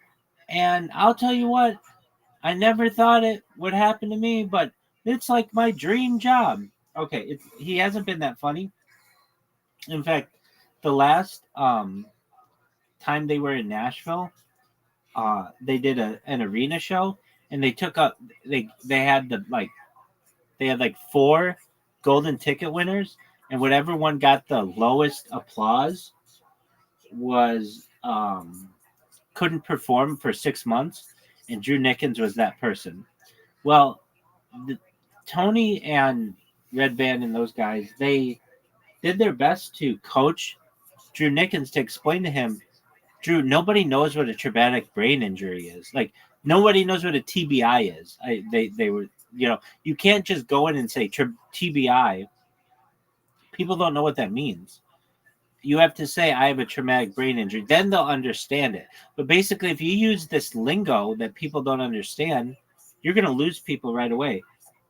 And I feel like Zoot will do that if he just goes in there and says, "Does everybody know what it's like to be neurodivergent?" People are not. They're going to be like, "What is that? What does that mean?" I feel like he has to explain what neurodivergency is, and you could be like, "Hey, there are some people who have, if he were to just go up there and say, 'This is my first time doing this,' or 'I haven't done this a lot. I am doing my best to get over some fears that I have and some issues, including things that are neurodivergent, like having Tourette's and these other things,' I think the audience would be much more supportive of him. But he's got to give them jokes. But if he wants to go up there and talk about it, he can educate people on these things. But it's not, basically, people go to an open mic to hear jokes. They don't go up there to like learn about people's journeys so much. And I want Zoot to be successful. So the next time I see him, I'm going to try to tell him, if you're really going to do this, which it sounds like you're going to, come up with some jokes in addition to the neurodivergent, or see if you can have some jokes within that. But don't just rely on feeling like you're just going to nail it. You're going to just feel it out, because what I'm afraid will happen is he will bomb and he'll never want to do it again. And that's what I don't want. I want him to do really well. I don't know if he has that capability yet, but at least do well enough that he does it again and then again and again. Basically have some momentum going into it. If he doesn't have that, then he's just going to go up there and bomb. Somebody's going to boo him. and they're just gonna take him off the stage, and I don't want that to happen.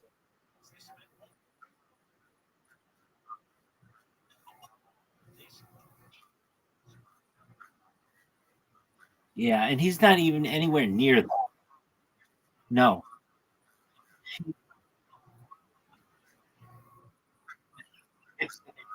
Yeah, probably there's an art to that as well. Um, some of the funniest ones I've heard just off the top of my head are like let's say some ladies like yelling.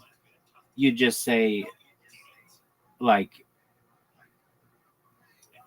"Sir, nobody wants your opinion right now." You just call her like a dude.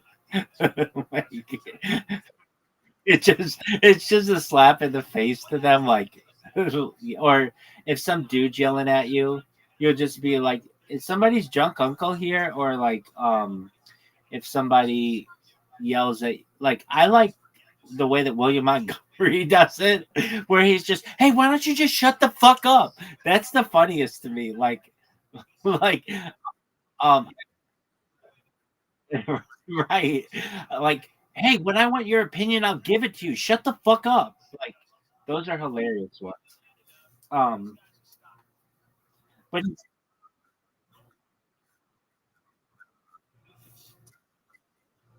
yeah, you stupid bitch. Hey, you. Hey, you. Why don't you get your stupid bitch of a girlfriend out of this fucking place?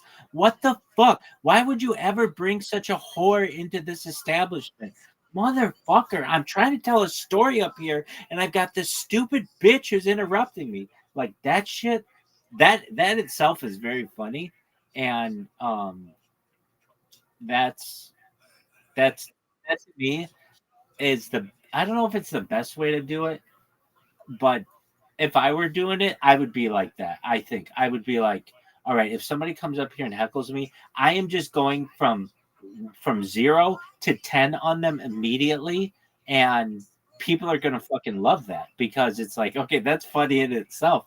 If this person's just yelling profanities at this one person in the crowd, so long as they were doing it, you know, like if somebody were like, I don't want to say there's ever like a good time for a heckler, but basically like when can a heckler add to it? I don't know. Sometimes like, let's say you're talking about like a really hot chick and somebody whistles in the audience like tweet tweet, like, um I'm not saying that's beneficial, but that's not, you don't have to freak out over that. But when somebody starts using words and they're like, "Oh yeah, well you think you're so funny?" You're like, "Yeah, I do think I'm so funny, you stupid bitch. How about you shut the fuck up? And hey, to your fat husband, get your fucking pig of a wife out of this fucking place." Like that to me is, there's just, because here's why that works. You have the microphone, and so you're so much louder than they are. So just, it's it's like they're like a fly in a restaurant, and you hit them with like an AK-47. I mean, just get them the fuck out of here. And William Montgomery does it so fuck.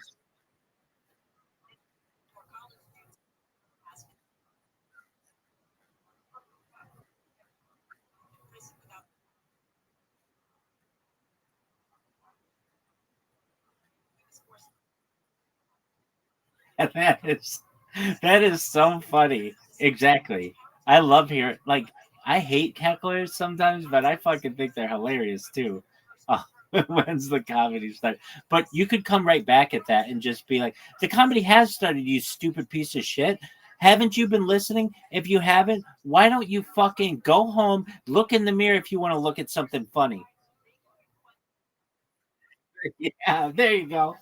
Hey, on that note, go work on your thumbnails. Practice practice. Go watch Mancala videos. That's what you need to do.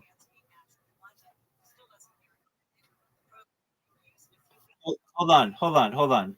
Before you go, we have to look up what Mancala means.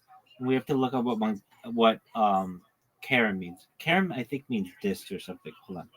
What does Mancala mean, and what does Karen mean?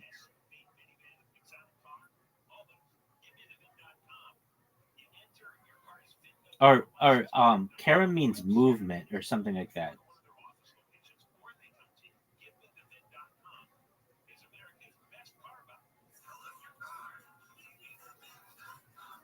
Okay, Mancala.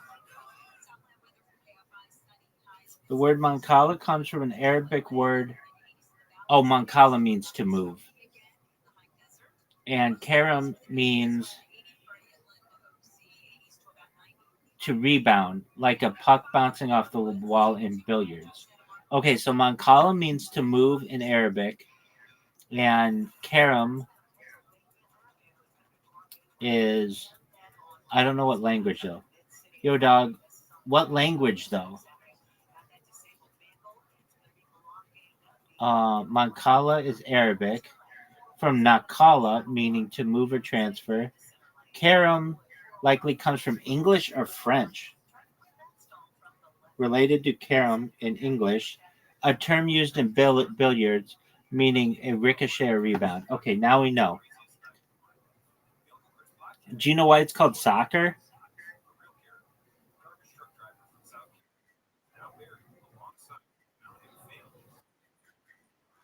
Yeah, but do you know why it's called soccer?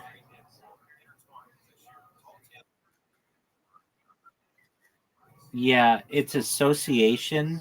Like association is SOC. There's an SOC in it. Let me get them straight, though. Yo, why is it called soccer? Isn't it from like association football?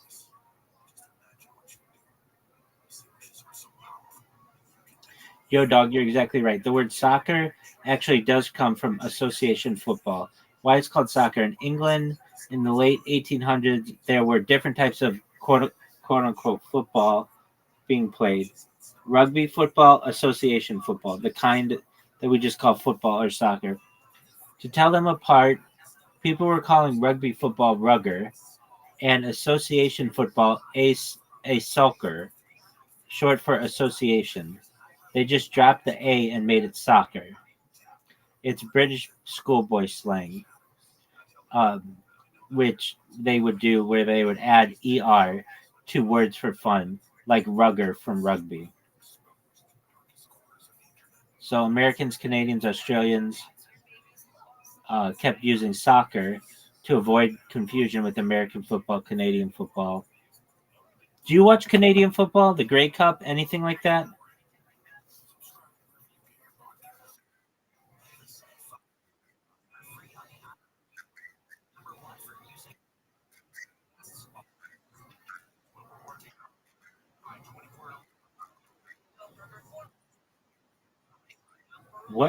What connection does Wayne Gretzky have to Hamilton, Ontario?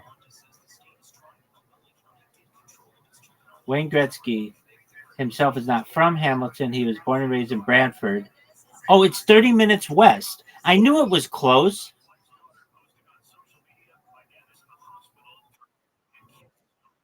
No. I know. But like they sometimes talk about him being from around Hamilton, Ontario. Okay, that's why I thought that.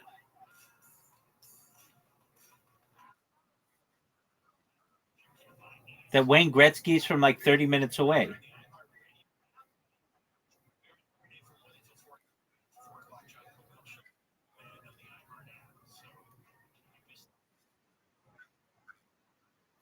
If the cheerleaders were topless,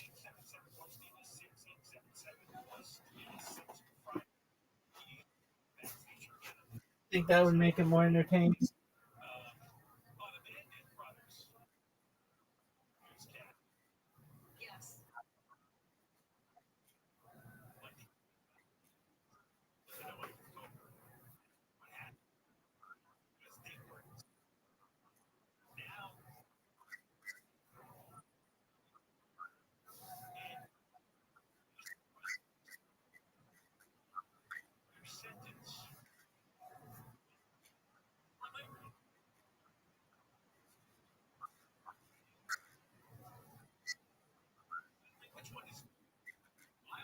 So do they actually have to shoot the person?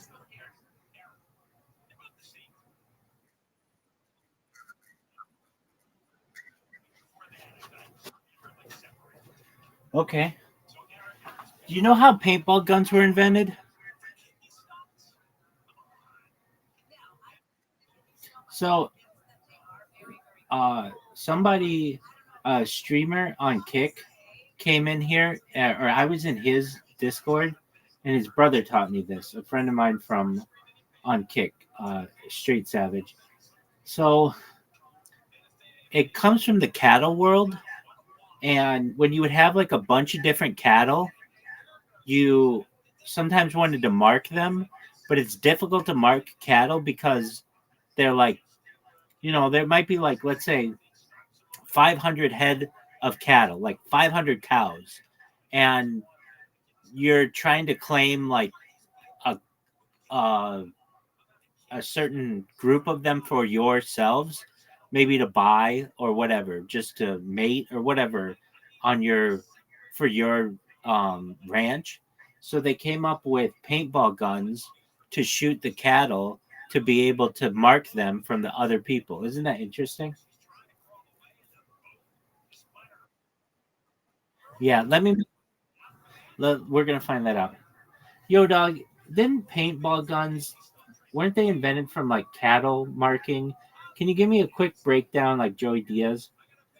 Like I don't know, like 5 bullet points. Yo, dog, straight up, Uncle Joey would say, straight up, like paintball guns started as some cowboy rancher shit, not some tactical war game thing. Cattle marking tool. Paintball guns were originally used to mark trees and livestock. Like, yo, tag that cow over there, not to shoot your buddy in the nuts at a bachelor party. It was a 1970s invention. In the early 1970s, these things came out as Nell Spot 007 markers made by Nelson Paint Company to shoot blobs of paint at trees for forestry and cows for ranchers. Some maniacs turned it into a game. In 1981, a few wild dudes, a stockbroker, a writer, and a ski dude, were like, what if we used these cow guns to hunt each other in the woods? Boom. First paintball match ever in New Hampshire. From trees to tournaments, what started as a marker became a global sport with jerseys, goggles, and inflatable bunkers, but it all started with tagging cows. From cow butts to war games, now it's a whole industry. Speedball, woodsball, military training, but deep down it's just a cattle gun with a midlife crisis. How do you like that?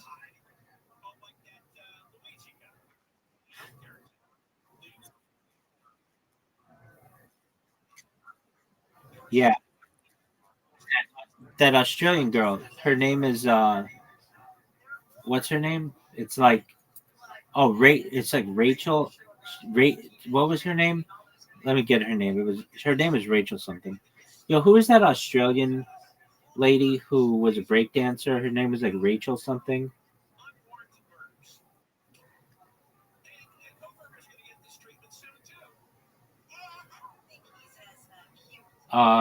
Rachel Gunn. Yeah, they called her Ray Gun.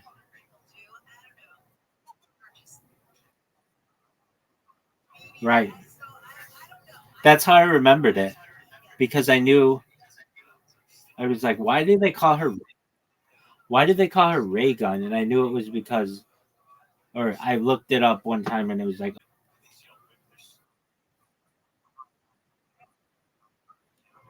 no, she just didn't do like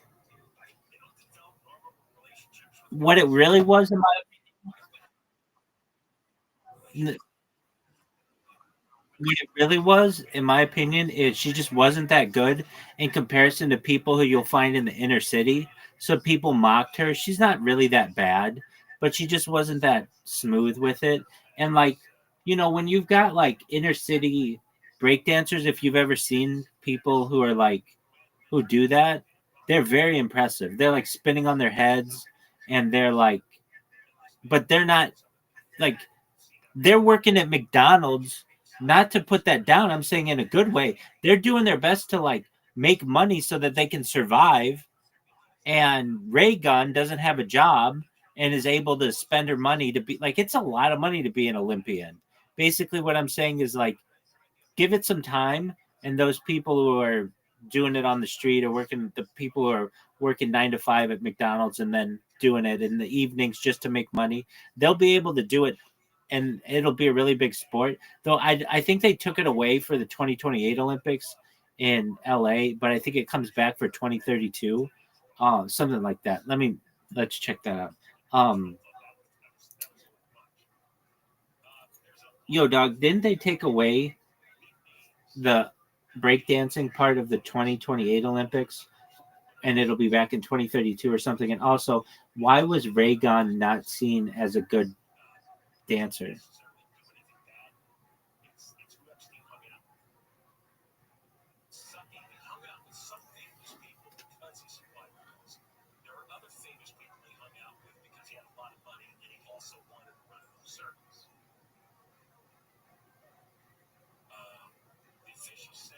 All right. Debuted in Paris in 2024, not in 2028. Could return in 2032 at Brisbane. Um, why was she roasted? They said it was a mix of yoga, interpretive dance, and panic. Comedians spoofed her. So they just didn't think that she scored 0 points. She did a kangaroo style bounce, offbeat movements. Some say it was artsy, some say she missed the beat. I think the big thing was she scored 0 points.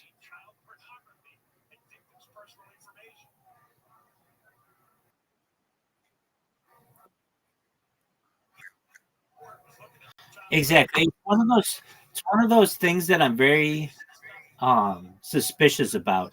And I'm suspicious about it from Reddit in particular. It's like when it's in every subreddit instantly within like 6 hours, I'm like, what is going on? Like, it's in stuff that's like not even like, I don't know, like it shouldn't even be in this. Exactly. Right. But it's like pushed out by the news wires as something that should be discussed. It's like a not a story, but yet everybody knows about it, and we just go through these things in news cycles. It's just distractive news, basically, aka Jay, you're in it.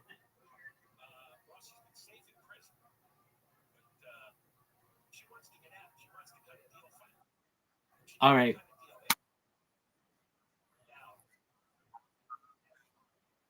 No. Well, about the Australian guy who got who the only, I think, even medalist in the his oh yeah, the only medalist in the only winter medal the only winter Olympic medalist in the history of Australia. Is that what you're talking about? Yeah, this one's hilarious. So, Australia has never had a medal ever in the Winter Olympics because it's like they don't have mountains and stuff or like any snow. But they had, okay, but not like serious ones. Um, so they had a speed skater who was just they were just happy to have this person in the finals of the speed skating competition, and like the people who were going to win were like China and the United States and Japan, all these like Norway, all these like powerhouses, and then there's the Australian person. And what ended up happening was, and at least the United States, it was one of our big people. His name was like Apollo. Exactly, exactly, and he was like the Michael Jordan of speed skating for the United States, or the Michael Phelps. Like they made this huge deal about this guy named Apollo Anton Ono, and one of the people slid and took out all the other people, and the Australian guy is just way in the back and just ended up skating through and won. And then he became a huge celebrity in Australia. He was on Australian Survivor and a whole bunch of other stuff. Yeah. He's like a big time celebrity in Australia now, all because like all the good speed skaters got wiped out. And let's get right, exactly. Yo, dog, what's the deal with that Australian speed skater who is the only Australian Winter Olympic person?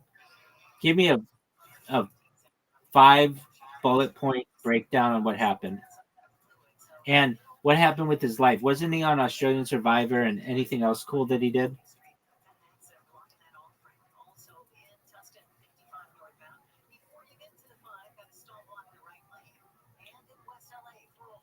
Yeah, so he was an underdog icon at the Salt Lake City Olympics. His name is Stephen Bradbury.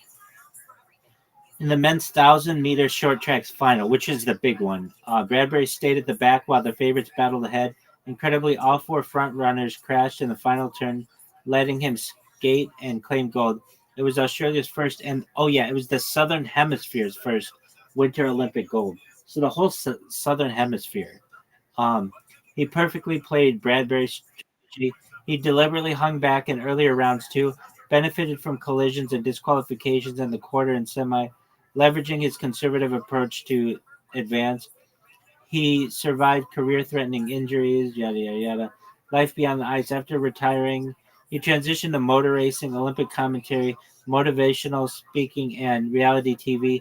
He even appeared as a villain on Australian Survivor, where he founded the Sporty Seven Alliance and lasted 12 days. He was a hero on and off the ice. Oh, in March 2023, he rescued 4 teenage girls from dangerous surf and later received a bravery award from the Queensland governor for his quick thinking heroism. Bonus tidbit: the phrase "to do a Bradbury" has entered Australian slang, meaning to win unexpectedly, often thanks to others' misfortune. How do you like that?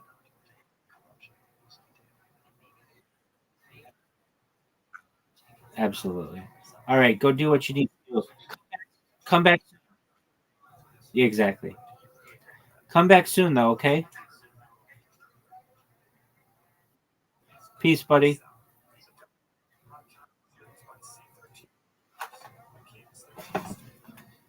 What you doing, little dude? You're such a blessing from Hashem. Welcome. Yeah, you ready?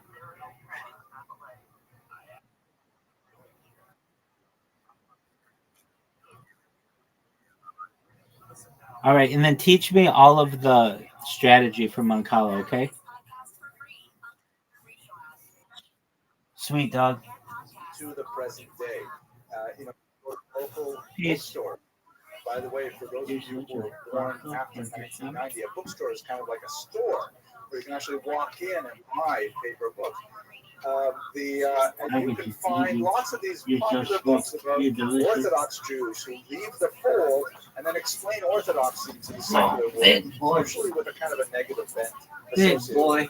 It's a long, long story in Jewish history. Big boy. Maybe one day we should, kind of catalog these individuals and see what's psychologically similar about them. At any rate, let's focus in on one of his most famous scientific books. You're and so we have to place this sweet. within the context of 12th century science. This is a period, of course, when people believe very deeply in astrology, the power of the stars to determine a person's fate. And we saw it in his Andalusian period in many of his poems, talking about how the stars determine You're his fate, so that he could be sweet. poor, and so on. So he wrote many books, actually, most of them within the space of one extremely productive year. He wrote many You're books such a baby. on astronomy and astrology, one after another. And he made a huge amount of money with them. He actually sold them several times over, principally in France. Oh, big Then boy. one of those books we'll look at right now, because it's most fascinating, is called the Sefer HaMoladot, which literally means the book of things that will be born, or nativities. And because the astrolabe can be used with astronomical tables to determine things that will happen in the future, we have here the genesis of a scientific calculation of what could happen to a person's life, and in fact, the entire world over a period of time. Because you can figure out, well, Venus will be in this place, and the moon will be over here, and you'll predict an eclipse and all kinds of things. So he wrote a book on how to figure out what is going to happen in the future astronomically, and then what that means astrologically. And this is the foundation, essentially, of horoscopes. Right? But it's tremendously more sophisticated than what you read in the newspaper.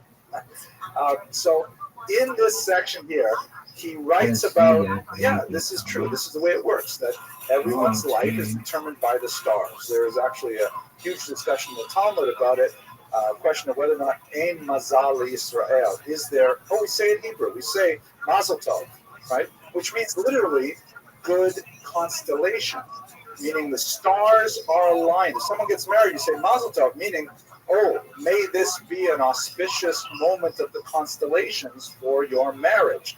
Mazel Tov doesn't mean congratulations or good luck. It means auspicious astrological moment.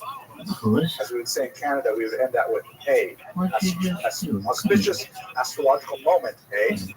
So the Talmud has this whole debate. Ein Mazal Yisrael or Yesh Mazal Yisrael. Does it apply to the Jewish people that they're bound by the stars like this? The Gemara concludes yes, but there are some exceptions. So in Ibn Ezra's Sefer Moedot, he goes through 8 exceptions to the rule.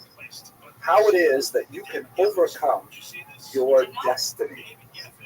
Okay, so I thought we should look at some of those. Okay, let's look at some of those. So the first one is, he says, you got to understand that the stars give a destiny both to entire nations and to individuals. So it's possible that you may be born under an unfortunate constellation, but you will be swept along by the general positivity of your national horoscope. Meaning, and he uses the sense of nation, by the way, really more synonymous with religion or ethnicity than with what we would call nation. But he says, like, the Jewish people are destined to survive. Netzach Yisrael lo yishaker, right? The eternity of Israel is not a lie. But individual Jews, chas v'shalom, may have a different horoscope because the stars predict an entire people as well as individuals. So even though these, in many ways, these are kind of like reasons why you shouldn't feel bad if you don't get the horoscope it says in the newspaper, because there are all these exceptional rules. But if you were really an expert, you would be able to figure them out. So the astrology refers to entire peoples as well as individuals, and sometimes they come into conflict, and you don't know which one is going to win. Borders and climates. This is another aspect which I didn't want us to take too much time on, but he was also very, very particular about vocabulary, and he was unusual in that he refused to adopt Arabic words to express Hebrew philosophical concepts, which made him sometimes very difficult to understand. People like Petrus Alphonsus would just borrow terms from Arabic and then would use them in Latin, and then people would say, okay, that's the word for it. Like the word for one of the most important Arabic mathematicians is algebra, and so that becomes algebra. Right? So many of these words just sort of transfer. Another one is the Arabic word klim, which refers to kind of like a region or a zone, which becomes aklim in Hebrew. I'm sorry, I think klim was, I forget whether it was Hindu, perhaps, and that becomes aklim in Arabic, and then it becomes climate in English. But he refused to use that term. He used the term gvul, boundary, in Hebrew. And so he was really quite, what's the right word for it? Not ethnocentric, a stickler, but I'm trying to say something like this. Like he was like national pride about this. Just, the Hebrew language says everything. We don't need to borrow nothing from nobody. We take only Hebrew words. Like the famous word in Hebrew, you know what they call the rear axle of a car in Hebrew? It's rear axle. You know how you say the front axle? The rear axle hakadmoni, right? The rear axle that's in the front. So, yeah, the French are like that. They have an academy where they're very particular. They don't accept words into French. They try to borrow. They try not to borrow words from other languages, and they invent their own that are French origin. And in Hebrew too, especially in the 1950s, they had an institute that tried to keep Hebrew pure. Instead of using a word like economia, right, economy, they use the word kalkala, which is totally different origin. Anyways, off track. Borders and climates. How can this affect it? Well, as I mentioned, the astrolab is like specifically associated with particular areas. So if you're living in one area and the stars are aligned for your horoscope in that particular area, what happens if you move to a significantly new place? Well, the stars are aligned differently for you over there. And in fact, anyone get the reference to this week's Parsha? I think you did, right? Mishana Mato, Mishana Mazal. Literally, you change your place, you change your Mazal. And in this week's Parsha, Abraham is forced to go to a different land because the Gemara says, hey, where you live there, it's Israel. Because over there, you'll have different mazal, a different constellation that will apply to you. It's really cool stuff. Another thing that changed the world year. There's a whole cycle of years. It's not 364 and a quarter odd days. There's a whole cycle of years where the general position of the Earth with regards to other planets can change on like a 500-year horizon of change. And so even though you may have positive horoscopes individually, naturally, from the planets, it could be that the entire globe is in that particular period of world year that could change everything as well. And your socioeconomic background. This is fascinating stuff. You may have a mazal that says you're going to be a king, that you are going to be melech, that you have all of the qualities of a king. But let's say you're born into a slave household. Well, you'll become a big businessman instead. You'll end up, owning your own company. That's right. How about it? I just think of things I should say because it's going to affect somebody politically. And you'll end up, you'll go from, it's true, like if you were a slave and you had the mazal to be a king, you're not going to be a king. It's too far a leap.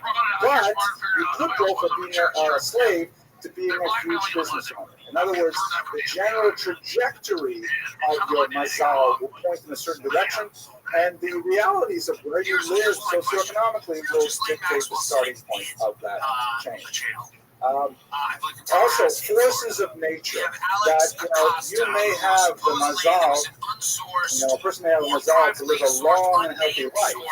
But if you decide that you want to be a skydiver and you want to, try hang gliding and all kinds of risky sports, and you want to challenge the law of gravity, all bets are off. He used the example of you want to go out to sea. You may have this great mazal, but if you put yourself into a position of danger, it could be that the forces of nature have a stronger mazal than you do. So they can't be overpowered. That's what you're right? Exactly. Which is translation of "In Mashiachim al Hanisim," right? We don't wait for miracles, which is a beautiful thing. In Muncie, New York, I lived there many years ago, and they have very few street lights, a lot of suburban streets, and it's a good thing the Hasidim there, they dress in very bright, vibrant colors.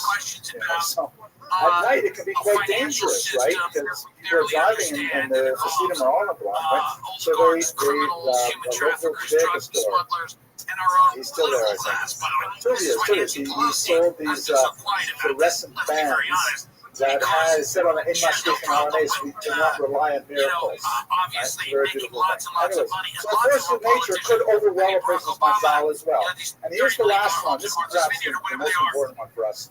The wise sword. Because he says that we do have this concept that I referred to earlier, Ein Mazal Yisrael. There is no sign for the Jewish people, meaning the Mazalot, the stars do not have power over the Jewish people. Because when a Jew is occupied with Torah or mitzvos, with chesed, with kindness, then they remove themselves from the gravitational pull of the stars. when they're engaged in the study of Torah, that's possible to remove them altogether from the entire gravitational pull, and the mazalot during that time do not affect them, which gives rise perhaps to the concept that we have in the Talmud of shluchei mitzvot ein nezakim, right? A person who's involved in doing a mitzvah is not harmed at that time, nor on the way back, and so on. There's a lot more to say than I can in this brief period. But anyway, here is a quick selection of Ibn Ezra's thought. You see both the influence of astrology and also the influence of Jewish philosophy and Jewish texts, very much involved in determining how astrology works. It's a book that's definitely really worth studying. Anyways, let us go now to his legacy. And one of the more amazing things about Ibn Ezra is that he is the only medieval rabbi after whom a crater on the moon is named. There is actually a crater on the moon named Ibn Ezra. And the reason for it is because it looks a little bit like a matzah ball, as you can see. I thought that was funnier than it actually was. But his contribution to science, even though we Jews tend to think of Ibn Ezra, we think of commentary on the Chumash, the short commentary, the long commentary, we think of these things. But in the larger world, his introduction of Andalusian Arabic science to the Christian world was incredibly important. His description of how to use the astrolabe, his description of the way they chart the stars is so significant that modern science is deeply embedded to his contributions. And so much so that when they mapped out the craters in the moon, he was a leading candidate for who should be expressed gratitude. It is ironic that we know of him only in one smaller maybe aspect of his activity. It's closest to home, but nevertheless he was a figure that stood tall on the world scene. I have omitted many other aspects of his work. He influenced poetry. There's a John Lennon song that is taken from some of his early poetry. Because he influenced a tremendous amount of Christian thought far beyond the much more narrow audience of Jews in Christian religion. So with that, I'd like to conclude. I hope you found the life of Ibn Ezra as fascinating as I do. We will return, as I mentioned, next week with a very special program. I hope you're all going to come. It's going to be really great. Chance to celebrate. My family will be here, God willing, to celebrate with us. And I hope you have an excellent. You've heard me, I haven't really told you what is this book about. This is the very last part of the book that I will put in. Basically, the key section of that very holy individual is this iconic photograph of him. Was a major Hasidic thinker of the 20th century, and already published a very important book called Poets and the Obligation of Students that was very popular in the 1930s. And he had this grand plan for reinvigorating world Jews with more enthusiasm for their Jewish background. Unfortunately, it was interrupted by the Holocaust. And he found himself in the Warsaw Ghetto and ministering to his followers for the duration of the war. Even though he received many offers from the American Jewish Congress, joint distribution, and the underground resistance, he was offered many times to be taken out of the ghetto. He insisted on remaining with his followers and ministering in a pastoral sense throughout the war. Luckily for our purposes, he recorded his sermons, and when he realized that the ghetto was going to be destroyed and he along with it, he gave them to the people of Shabbat Society, which was documenting the Jewish life in the ghetto, and they were buried in this tin milk container that I put on the cover of the book. They were discovered in 1950 by a Polish construction worker, and they were published under the title H. Kodesh for Holy Fire. Fascinating story overall. Now, the small contribution that I've made to the research on H. Kodesh is the way he describes his sermons. There's no reference whatsoever Nazis or Germans. There's a lot of discussion of death and destruction, persecution, and suffering.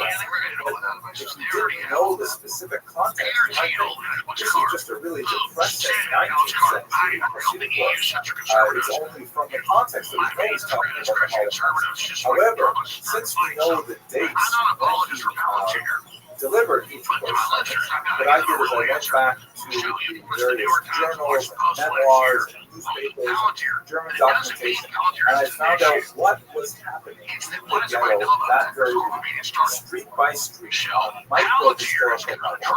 And then I compared it to what the Rebbe said on Shabbat, and I saw that in many cases he was speaking directly to the concerns of his congregation. In other words, he was using his pulpit as a way to offer consolation and guidance and theological direction to assist specifically with the processing of the horrible events of the past week.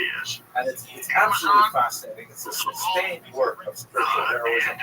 And I believe that reading his drashot, his sermons, within the context of the historical setting, is really the best way to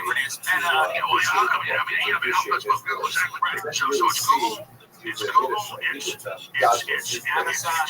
very pleased that I have spent years students of his session. This is Rabbi Rothschild, who has a synagogue by the same name, and in his letter called a Haskama, or an approbation letter, he writes that basically has had this book, the Eish Kodesh, the original Hebrew, on his desk for 40 years, and so much of it was okay to him until he read my book. It's making sure it's really great, and I'm telling as many people as I can. Anyways, we have the book launch on Monday night, the 30th. I really hope that you're able to join us and to celebrate the life and work and the contribution to world culture through Hasidic thought that is representative of the essential Rebbe. If you can't make it to Brooklyn, I would be very honored if you wanted to get a copy of the book. They're available, of course, on all the internet outlets, and you can certainly ask if your local Jewish bookstore, which is even better, to support the local business. And I guess that's what it is. I'm very proud of the work. I think it represents something useful for the human race exists, and he kind of stutters and stammers and doesn't really seem to have a... That one seems easy. And he doesn't really have an answer for that. He's also suggested that maybe people with Epstein's Islands, they want Epstein's like advice on their divorces. It's interesting. He also says, you know, we need to do what I'm doing to stop the Antichrist.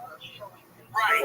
So it just feels to me that, yes, they're part of a very large group of companies I don't trust. But it is worth noting that this company is, you know, they want to start helping to surveil Americans more than they already are. I mean, that's sort of more help. The extra special foods that we have prepared. I'm not allowed to tell you that we have a special donor who wishes donation to remain completely anonymous. He is not proposing anonymous donor. This will be anonymous. But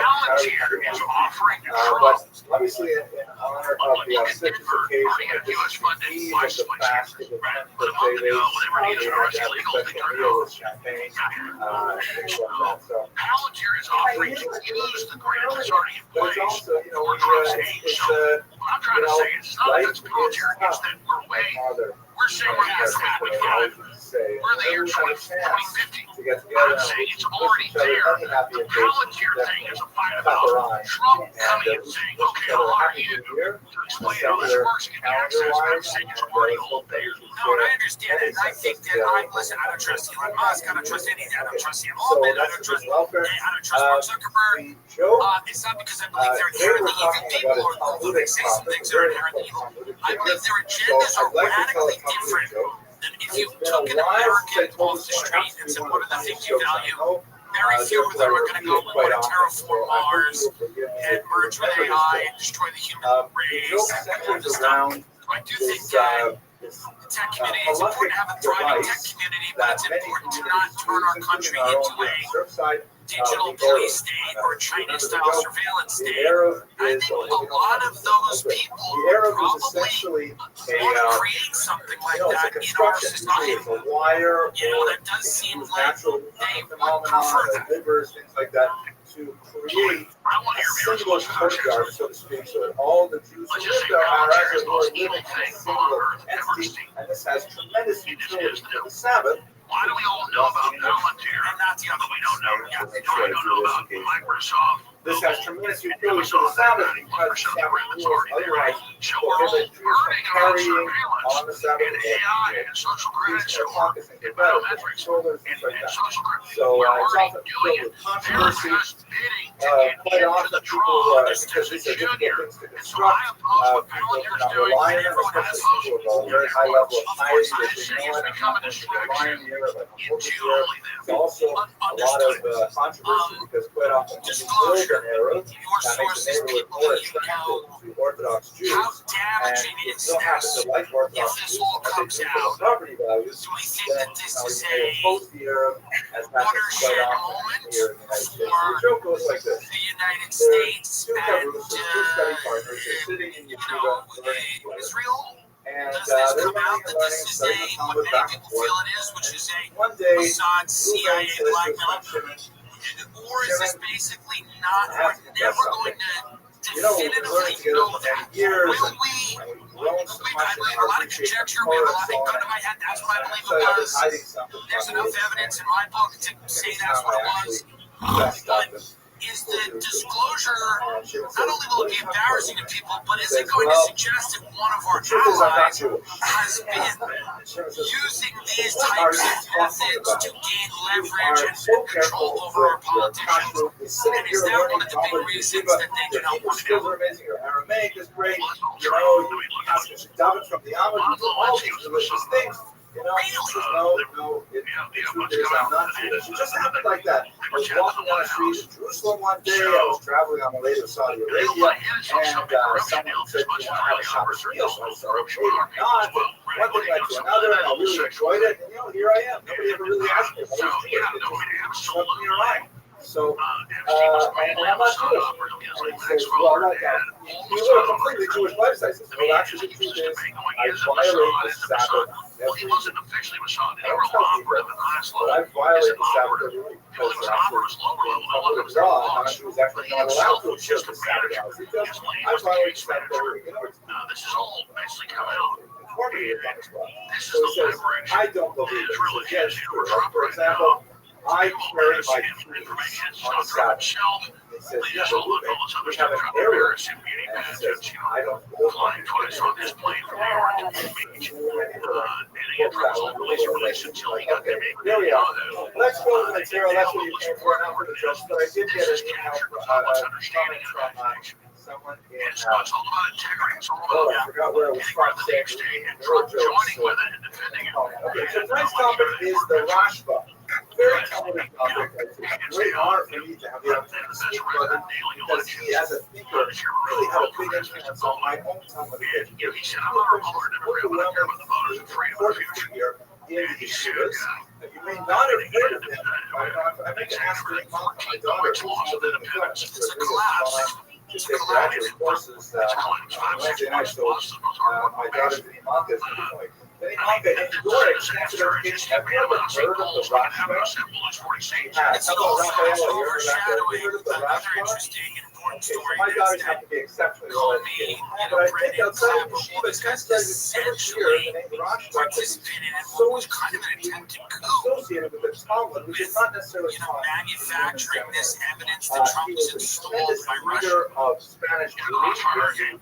They were all 13th century, right towards the end of the Spanish Golden Age. As we'll see, he was not only renowned for his incisive wit and his encyclopedic knowledge of traditional Jewish law, but also for his tremendous leadership qualities. In many ways, He is eclipsed only by figures like Maimonides, his teacher, or like Maimonides, who comes from the same era. If we lived at this time, in the late 12th century, we would have regarded Jasper as one of the shining stars of the Jewish constellation. And in fact, his light comes up all the time. And I always think these politicians are middlemen. I imagine that the name Rosh itself is an acronym, like a similar politician, like a clip type, like they know what's going on. Rabbi Shlomo and Abraham Adret, sometimes Rabbi Adret, but he's known as the Rashid. Rabbi Abraham or Shlomo ben Abraham, the Rashid. And his years are 1235 to 1310. He's associated with Barcelona in particular, as where his life was most active. So let's place him in the context of Jewish history. He is one of the most famous of the generation known as the Rishonim.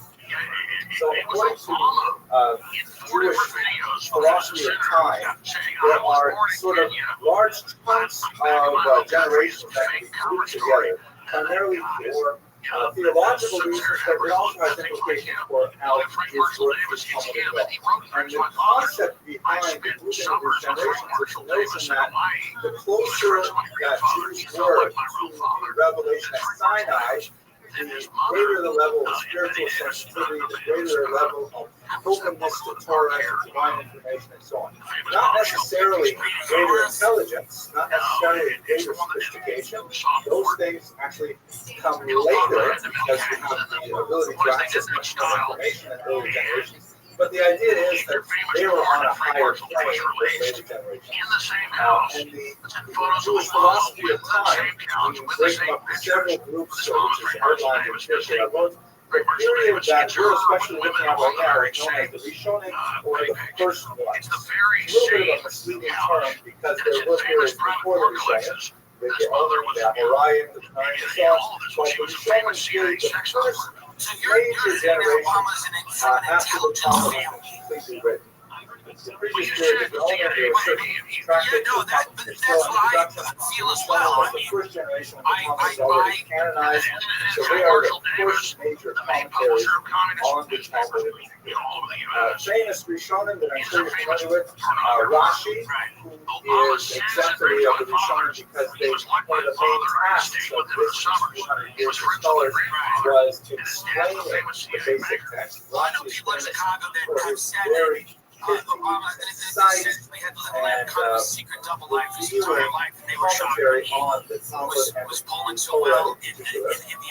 You also have the Rishonim who engage in codifying law, meaning taking all the complexities of Jewish law, which is scattered throughout a vast corpus of literature, and then bringing it down to an organized fashion where it's all set out more or less in Greek terms, with chapters, sections, and subsections, things like that. The Rambam, Maimonides, shown here in the statue of Nova, is perhaps the most famous of the Rishonim who engage in Torah.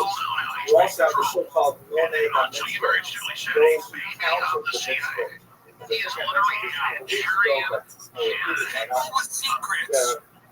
Talmud says there are 613 commandments. The Talmud does not list them. So by the time you get to Rishonim, around the turn of the 10th century, several rabbis say, well, okay, let's put these down on paper. What are the 613 commandments? And of course, then they have a difference of opinion, which ones should be in, which ones should not be in, which ones are just customary or rabbinic, and so on. But that's something that the Rishonim do, is they try to analyze and synthesize so that we have the Torah presented in a very different format than so these are the kinds of things that the Rishonim engaged in very heavily, and the Rashba has shown me in that tradition. The most significant area of this work in literature is his activity as the writer of responsa. So the term responsa is Latin, and it is the plural of responsa, which is the same word as we have in English, response, answer. Basically, things are like this. And by the way, this is the way it works even in the 21st century. A typical Jew would have a question in the observance of Jewish law. He would ask his wife what to do.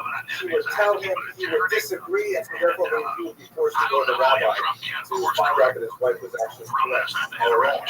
Here's how it goes. A typical Jew has a problem.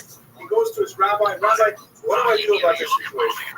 I got involved in this business deal, and it didn't go well, and he says I owe him money. I tell him I don't owe him money. What do I do? The rabbi tries to answer the best of his knowledge, but it turns out that if it's beyond his ability to answer, he'll pass it on to a higher rabbi.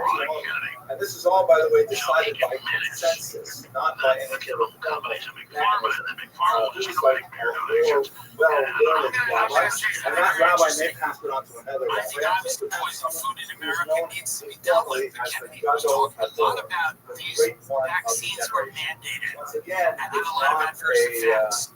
Him is now not following up Pfizer, maybe know more about than I do, but I saw that yeah, this person represents the apex of learning in our generation. And their main client's Pfizer. So Pam Bondi and Susie Wiles, who's the White House chief of staff, by the way, because we're talking about consulting firm, it's rare in any generation that you'll have an absolute agreement on one person. Well, there will always be several, maybe half a dozen, that various groups regard as each other at the same time. We did have a generation like that about 40 years ago. There was widespread consensus that Rabbi Moshe Feinstein was considered the God of the world across all movements, but that's very rare and very brief, and only episodic existence. It was the case in the era of the Rothschild. He was clearly a Gadol Hador. Frustrated. I also were think addressed get all the of poison these food very out, vexing but and also difficult Kennedy questions. was coming in there saying, listen, these mandatory all around the vaccines, Mediterranean a lot of basin, them had adverse health effects, and now that's not being talked about. Everything's about food diet. Now, by the way, get the food diet out, sure, but let's not indemnify companies like Pfizer and all these people going forward. I mean, big pharma, it's the big shot. Later on, several hundred they were eventually published. Over 3,500 of these letters, these responses to Jewish law, have been preserved and been published in studies. They were put in kind of a flip way. It's sort of like a Dear Abby. Dear Rabbi, except for Jewish law. People really hate that. And by the way, as I mentioned, responsive literature is still being created today. It is quite fascinating to see all kinds of questions which are usually initiated by technological innovations or social innovations. What is a microwave? Is a microwave an oven? In which case, you have to treat it with all the laws that pertain to an oven. So if you put meat in it, and then you want to put milk in it, you have to pass it. How do you pass it? The way I did it, I passed it. Put a cup of water in it for an hour. That was the way we would do it. In fact, I actually drove to training. Okay. His background.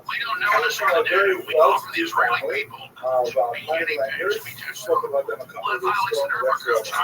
And he was actually quite gifted for business acumen. Already at a very early age, he had seen tremendous success. Jewish people that are religious, some aren't, and they a lot of them think what's going on in Gaza is atrocious. And you know, those criminal justice trial. Parlaying his wealth into it is interesting to see that this administration is starting to become a communal rabbi. spin out of He control. retired by the age of 40. He took the position of the rabbi of Barcelona, which is one of the most 5 months or so. It was like almost perfectly on track, and then it started going sideways, and now it's moving very quickly in the direction. He was I especially have no interest in them feeling like, oh, they're going to look at me first. Showing me all of a sudden, it's like my life book. I'm in his drum, and then he's poking holes all over the book. And I don't want to be in his decision. I don't want to be in his decision. And I Here we are in him, and was especially impervious to rivalry. There was nothing that could shake him from his position, regardless of the forces of labor. Here are just a couple of examples. In one case, early on in his career, he was called to adjudicate a case where an orphan who had a substantial estate was disputing with some wealthy Jewish aristocrats and their wealthy Christian nobles who were supporting these aristocrats, arguing that they were unfairly JCN Network, we're talking like fucking 1999. and the Rothschild staunchly defended early on in his career And that's, I believe that was the network you're with, JCN. greater powers that So that's how long I've been listening to you, and that's why I bring you in when stuff like this happens, because I often get confused, because we all basically say to there ourselves, was a case brought what the hell is going on? It's almost like gaslighting is so crazy, because it's like you start going like, who said Epstein was not British? Who said any of this? And you know, why would you suggest he's connected to the Mossad or anything? And you go, wait a minute, hold on. This has all been cut and decided. There's mountains of evidence. So to attack supporters or, you know, people that are just raising questions, of course you're going to have to go out and say, hey guys, we know what you're doing. For whatever reason you want this to go away, it's not going to go away until you disclose the information you have. It's very, very difficult, almost impossible to do. But there are some rare exceptions where we would be permitted if we present, for example, a threat to the community as a whole. So he ruled against the Jew in this case. The family appealed, and the king agreed to forward the Rothschild decision to great Maharaj Rothschild, very important and Maharaj upheld the ruling of the Rothschild. But we see on the one hand, here is defending the innocent orphan against tremendous money, wealth, and at the same time we see him standing up for the rights of the state.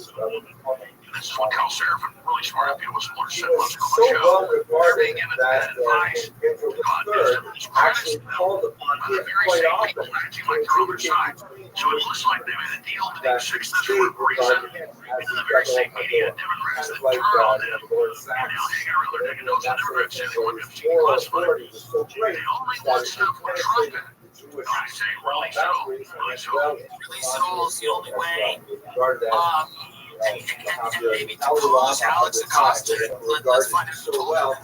as a paragon. That's to get U.S. attorney that prosecuted 50 years ago that said it's told no easy intelligence. Yeah, so let's find out. And, you know, at the end of the day, I think that, Established, you know, I'm not naive, we're not naive. We know that there's serious players behind the scenes that are exerting pressure on all kinds of people. And I know you can't wave a magic wand and make the deep state go away, and you can't, you know, throw them all in jail overnight. But if there's no accountability for this type of criminal activity that everybody knows about, the lack of credibility is going to eat away at not only this administration, but at the government, the justice system in this country. No, you're right. You're absolutely, you hit the key here. And by the way, I can go as long as you want.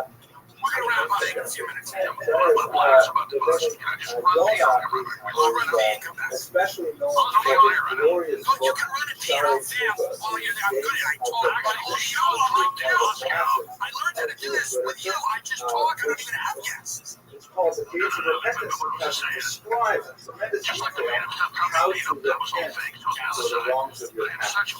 Like, for example, in the section on regret, he lists 10 different forms of regret. I understand. Different Alex Jones is taking a pee break, ladies and gentlemen.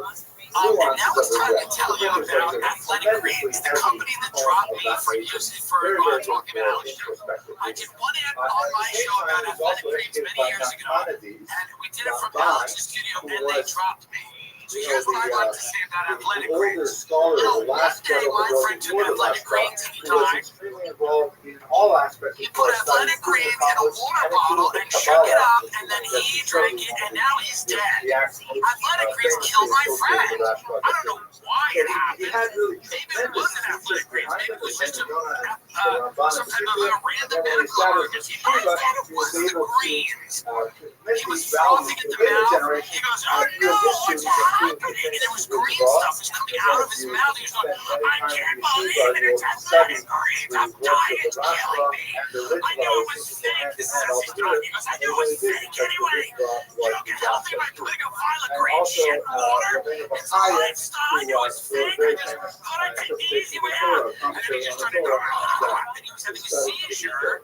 Because of athletic greens. Now, I'm just saying, very you can send me wealthy, else to a back. and yet his wealth gave him his But I'm just independence. saying it's comedy show and everything I'm saying is a joke. Of course, Regarded obviously, as full disclaimer, did kill my a friend. fearless leader, They did drop me, we tried to get them back. I performed according to law. We said, how about you guys come? We'll give you free tickets to my show. very much We're sorry. Who do you think's taking athletic greens? You think they're all offended by Alex Jones? Who do you think these people are that drink this? You think they're offended by this? correspondence. All right, thank you. Work that Thank out. you. Welcome back, We Alex were Jones. I was lasted just about 40 sitting on an years. advertiser who So dropped me. let's see He how goes, many oh, years that I took athletic greens. 80 or 90 letters a year. No, they dropped me. They dropped me because I said athletic greens on the show with you years ago. So that's why I got their piece. Okay, all right.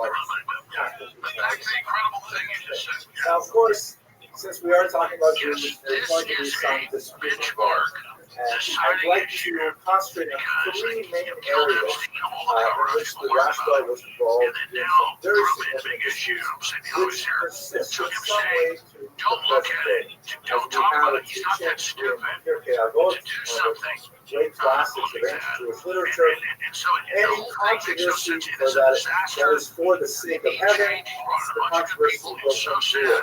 Because of People are integrity arguing issues, really I for can't the sit here truth and for the and betterment play along with of it. the And all the human others race. went And towards that controversy is John not is just solved. blackmailing Trump. If the controversy is solved, it means maybe it wasn't so much the other side of the truth. So we see that very much so with the Rothschild. Normally, an incumbent president that wins the first election, they lose the House and Senate. And now So it's what's going on here? One of the interesting things that's developed in the 13th century. A lot of the fundraising came from very big donors, people like Miriam Allison and stuff like that. Judaism as a body of thought In Israel, was obviously. bifurcated. And I think there's It was probably getting pressure more complicated, from that, and there were people who were specializing in certain of people that avenues spent a lot of money to help Trump get elected that are probably telling him, let's make this go. Let's not have this be embarrassment or worse. Sorry, yeah. Did you hear me? Yeah. There were You're back. Okay. three main What is that? bodies Is that a of devil on your? Is that thought on your? on the Jews of the No, 13th this is a century lobster. about It's the how to summer. approach Torah. You had It's like a. It's the summer. allegories It's like lobster. It's of actually, many highly rationalistic Jews, See, what does that say many of about me? whom came from Arabic lands and also from Spain, who felt that the I like it's Torah December, as a so whole when must be the lobster's understood over and as it a goes to the massive floor, put a allegory, pumpkin. kind of like in a phylonic Yeah, sense. we try to make it nice while we talk about international, sex trafficking, cults, and It's this, all that, meant and the to other thing. mean something By the way, else. Hollywood stands to And of probably course, get the very danger embarrassed if this inherent comes out in too. that way of Because this is thinking not just political, there's probably a lot of big people in you Hollywood. can do all of the commandments, but it's debatable. Well, it's debatable anyway. But there's no hard and fast rule. There's no horizon. There's no common denominator. If you want to say that, like for example, if you want to say that, it's forbidden to, And that's my big frustration. let's say, Is that we know they're all in there. We know it's all thou going shalt on. not And steal. Trump doing this, he's now joining with them. Stealing, And he did it in such a by terrible way. photocopy this They're book saying you're not and part then of our sell it. organization if you It's question this. stealing, Which right? then Because I didn't actually take backs it up the away with the punchline that library Bob book. is a I cult. put it We're back in not the a library. cult. Now I'm making money from the photocopy I made of I'm this not book. lesser to evil, I but overall, make Trump all is kinds a of lot better than allegories Democrats. and when it says At the this same kind time, of it's word an really integrity means issue. something It has else. become So an on. accomplice. And so An there was a extension, trend you know. in the Jewish You're not world joining on that cover. was excessively Agreed. I process rationalistic it the same way you and process taking it. the I Torah think away from its basic. securing the border, Then there was a having group on the other side having the who were American voting highly clips Kabbalistic, regain who were ground. everything trying to not as a rational provide a allegory, standard of but as a living for mystical people allegory. and not open the borders. Everything What they've done at the UK has caused tremendous simple strife. fact. They're now putting people in jail for And then finally, tweeting you had sort of a about moderate social and camp cultural that was issues in trying that to country. distance themselves from both extremes. And the Rashba found himself in the middle of this especially where it most pointed is in place of secular knowledge. What do you do with mathematics, physics, chemistry, astronomy, all of the sciences that were growing in this 13th century? What is their place in the Jewish curriculum? So, as you might assume, the rationalists said, wow, it should be, deeply entrenched in this curriculum. There should be lots of study of physics and of astronomy and so on. You should know tons of that stuff. The Kabbalists said, not at all. Because all of this stuff must have learned non-Jewish wisdom. It is defiled to be a Torah. Jews should just stick to the core teachings of the Talmud alone and not study any of this secular wisdom.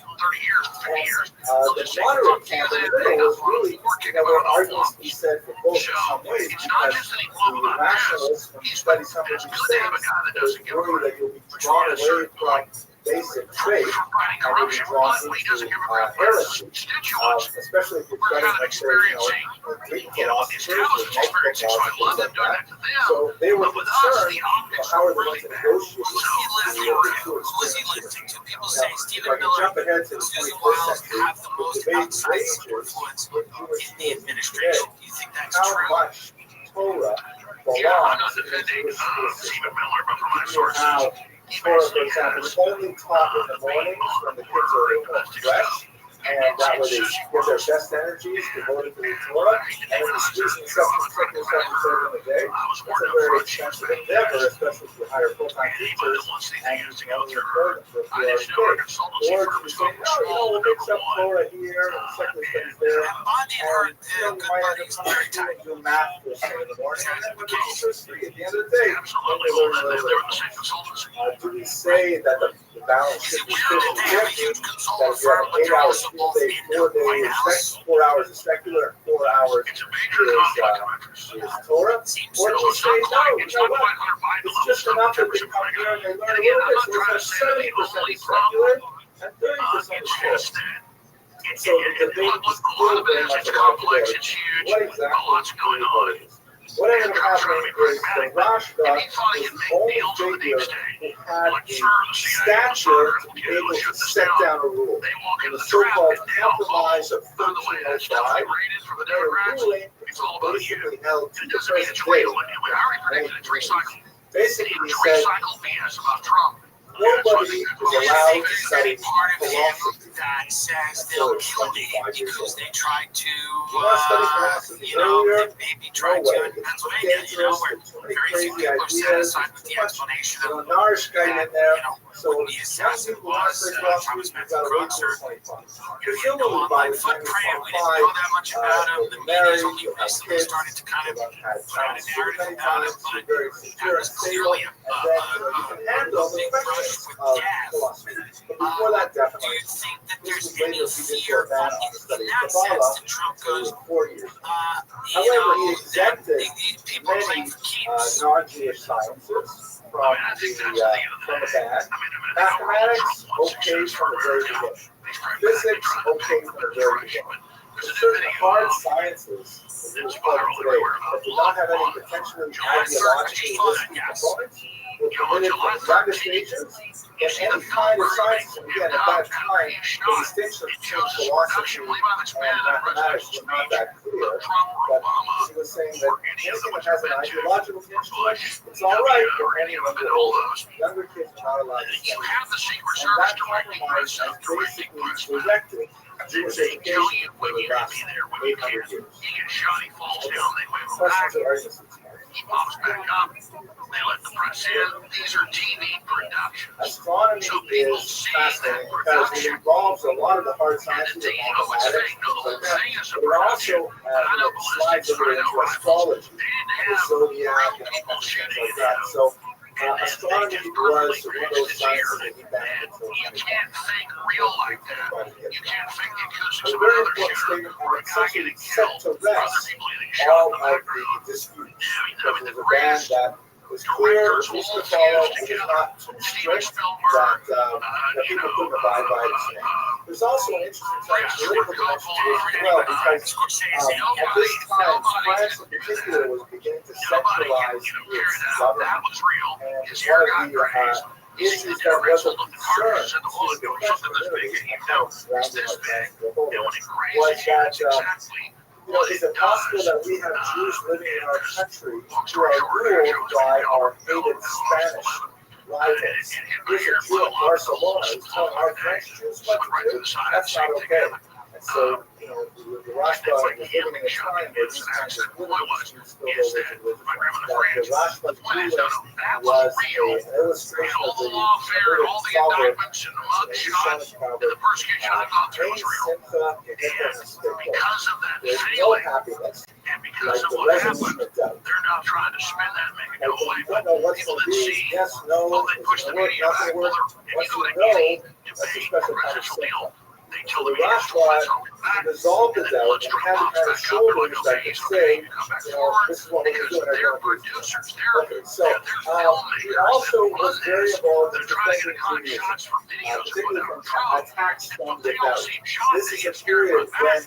it was Then he very pops back popular up to as normal. host Okay, they so-called crank back up, bring the disputations, cameras back in up. which the There's a church, bunch of Pulitzer Prize winning usually photographers with there. state But they support, gotta would do arrange for what the these Secret Service says. So people go, oh, that's a production. debates in Well, which when Jews Trump were goes to the forced to NFL game, participate in a debate against a that's a Christian production. That's interlocutor, what the game is. usually a It's Jewish real. convert So to see, it Catholicism. is a Perhaps production. the most famous It's of a them was production the that is a Barcelona real dispute event of that's 1263, Before in you which go, what do you think Maimonides, the Rothschild teacher, faced off against Pablo de Cristiani, a convert to they seem to be Christianity. hinting And that they're not done Maimonides with Iran. has both the Hebrew and the I've heard Latin from people on account of there's what articles happened. out. Both This sides is say not a they won. secret that What we know they is don't. I don't that think they the feel court like ruled, enough the damage was judges, done. all They the want to do Christian more. judges, ruled in favor of What the do you Christian think debater, ultimately but in Trump's the 4 king years gave they would like to see, that Netanyahu would like to said, see, you better like, get out of the country because you're what in trouble would now. be their The goal very here? strong Would it be performance that to he showed. And Maimonides was banned, he ended up in Israel. reconfigure Gaza in the image of what they would want? I imagine the that's on the Rothschild table. Is was it very another active attack on in Iran? What do you think participating it in is? them whenever he was told to, in particular in writing, Any he as much as you want. wrote tracts that criticized books like the Bibliothèque, the Fighter of the Faith by Raymond Martin, a very church thinker who criticized Judaism heavily. Previously, And he also wrote representatives tracts right-wing, against aggressive Ahmad ibn Israel. Hassan, who was a Muslim thinker It's on who record. was a Associated with critic that of killed. Judaism. So he was very much active in the Now literary they've got scene Israel so defending radical, we call it Judaism right-wing. So the against media its calls it just like detractors. the same. And then finally, Israeli he's involved in supremacists. defending himself, not surprisingly. So, Besides his responsa literature, and besides his commentary on the Talmud, which we haven't had much time to discuss, he also wrote a few sort of prolific volumes that deal with particular topics. One of these topics dealt with the laws of keeping kosher, and it was called Torah Habayit, the teachings of the home, or the Torah of the home. And it was criticized within the realm of appropriate debates by another great thinker, the very Aharon Abbasi. You may recognize he is widely believed to be the anonymous author of the State Rashid Hebrew English translation. We have several copies in the house because they're very popular. It is actually the first, it itself was about this. Yet another amazing book. Let me take a second to tell you what the book is about. The book is written anonymously, so it's attributed to Aaron of Barcelona, but we're not Muslim. And basically what he does is he wrote this book for his son on the occasion of his bar mitzvah. It is organized according to each of the sections of the Torah, the parsha of the Torah, and it goes through each of the 613 mitzvot in Torah. And it says, a couple paragraphs about what the mitzvah is, how it is observed, and then most fascinatingly, and very uncommon, he says why the mitzvah exists. It's a one-dimensional thing. Sounds good. I don't like the literal kind. Most of the commentaries do not treat. God says this is the mitzvah, the commandment, and most commentaries just say that's what we're supposed to do. But the Chinuch actually provides research that makes it an unusually fascinating book. But anyway, I will criticize the Torah Habayit. He wrote a book called Bedek Habayit, which is the examination of the house. Like if the house is so good, it can stand up to a little bit of criticism here. In which he took the Rothschild task politely on second year's ideas. So the Rothschild apparently did not please the criticism, and he anonymously wrote a defense of his work, written in a third person, as if it was some other person who was defending him. But we find out from a later response that the Rothschild is actually defending himself. And his book is called Sheret Habayit, guarding the house. So you have the laws of the house, the examination of the house, and then guarding the house, all in one kind of like triad of work. So he was involved in defending his own ideas against criticism. So we take all of these works as a whole. The Rothschild has a phenomenal writing. This, by the way, is a 5-volume set of his commentary on the Talmud. 20-some years ago, he goes to the Pentagon, which is classified now. They go, the next 5 The years, Rothschild they go was 7 countries I ran. a real figure of tremendous Syria 8 months importance. ago. He The last one was is Iran. a leader and a profound Talmudic thinker. Very, very active in attempting Jewish leaders all around, both intellectually and in many ways leadership level, and perhaps the most lasting contribution to Jewish thought as literary is his compromise of 1505, which laid out the boundaries for the acceptable incorporation of non-Jewish wisdom into Jewish education. So with that, thank you very much for your attention and your endurance, as always.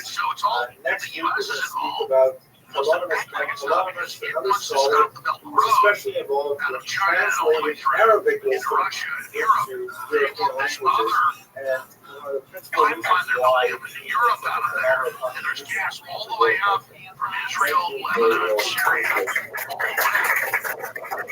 Israel must have been the main industrial shipping hub for shipping liquid natural gas, and the pipeline of Europe. It's got probably more gas than freaking Alaska. I mean, it's got more gas than Kuwait, more gas than areas there where Russia intersects with Ukraine. So the Russian gas fills millions of pure liquid natural gas and oil in their service providers. And so it is a gold mine. So if you're Kushner, Saudi Arabia wants to come in. Are continuing our discussion of the Spanish Inquisition and the Portuguese forced conversion followed for the next 100 years or so. And I guess there's one of those extremely tragic and moving figure in Jewish history. The story is a sad one. We will not leave here tonight feeling great about someone who heroically stood up against tremendous persecution. We're going to speak tonight about someone who, if anything, succumbed to persecution, albeit under incredibly difficult and unimaginable pressures. To give away the story at the end of the beginning of the lecture, Tessa was one of the victims of the Inquisition. He was a several generations long Iran called so a crypto-Jew who had submerged Jewish identity in Catholic environment. He ultimately returned to Judaism, but his return was fraught with difficulties, primarily because the Judaism that he had anticipated returning to was no longer there. It was in fact a figment of his imagination. And the disconnect between his imagined Judaism, which he had largely constructed while he was living in Portugal, and the actual Judaism lived by Jews in Amsterdam was totally different. He was unable to find a place for himself and his Jewish identity, and ultimately he ended his life after composing a very brief autobiographical statement that will be the discussion tonight. So he is a tragic figure that illustrates the problematic nature of Marano identity and the perils of living that kind of bifurcated existence. In my humble opinion, perhaps the reason why I'm so fascinated with the story of Rio da Costa is because in many ways it reflects the phenomenon that we note at the turn of the 21st century, the so-called OTD phenomenon, which is an acronym for off the derech, sort of like an internal observant sort of catchphrase, meaning Jews who were observant and then chose to not become or no longer remain observant. In Israel, they refer to OTD phenomenon as people who are Khosher L'Shmelah, just like there are those who are Khosher L'Tshuva, those who return in repentance. They look at the ton on the word repentance, which means literally answer. They essentially answer. They say there are those who return to the question, those who go back to the ambiguity of a non-entity existence. And this is exactly what happens to Acosta, because he is so desperately attempting to find its place in a religious, social, cultural milieu, and he is unable to do so. Now, the story that we talk about also involves issues of most likely mental illness. From internal literary evidence from his own writings, we can see that he had significant conflict with his family that was completely unrelated to his religious persuasions and religious yearnings. But nevertheless, just reading it at face value, you see that, as he would say later in the memoirs, he has suffered much as a result of religion. Religion was something that he was at the same time obsessed with and persecuted by simultaneously. It's also illustrative of phenomena that would occupy Jewish identity for the next 400 years. Phenomena that we are still very much dealing with. That is the transition to modernity. I'll speak about this in greater detail in a few slides. So basically, one of the things that happened between the 16th and 18th century into the 19th century is the coercive control, central rabbinic authority waned. It arose under the political and social pressures that are associated with greater democratization of society, scientific discoveries, and a general skepticism towards religion in general.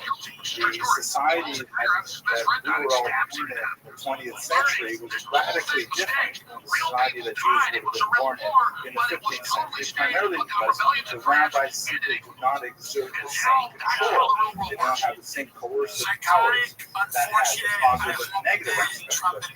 The positive aspect, we might like to think, is that, after all, Jews have the sort of American volunteerism and freedom, and they can choose whatever they want, they can express themselves however they want. At the same time, this plethora of choice lends to a dissipation of the power of the gravity of the Jewish center. And the Jews, of course, are assimilating at alarming rates as a direct result of the greater freedoms that modernity has afforded. We begin to see the roots of this really emerging as a result of the Spanish Inquisition, who full flower in the French Revolution, and of course, the things that we'll discuss in February and March. Okay, one last So anyways, the parallels of Acosta's life are very much present in today's society.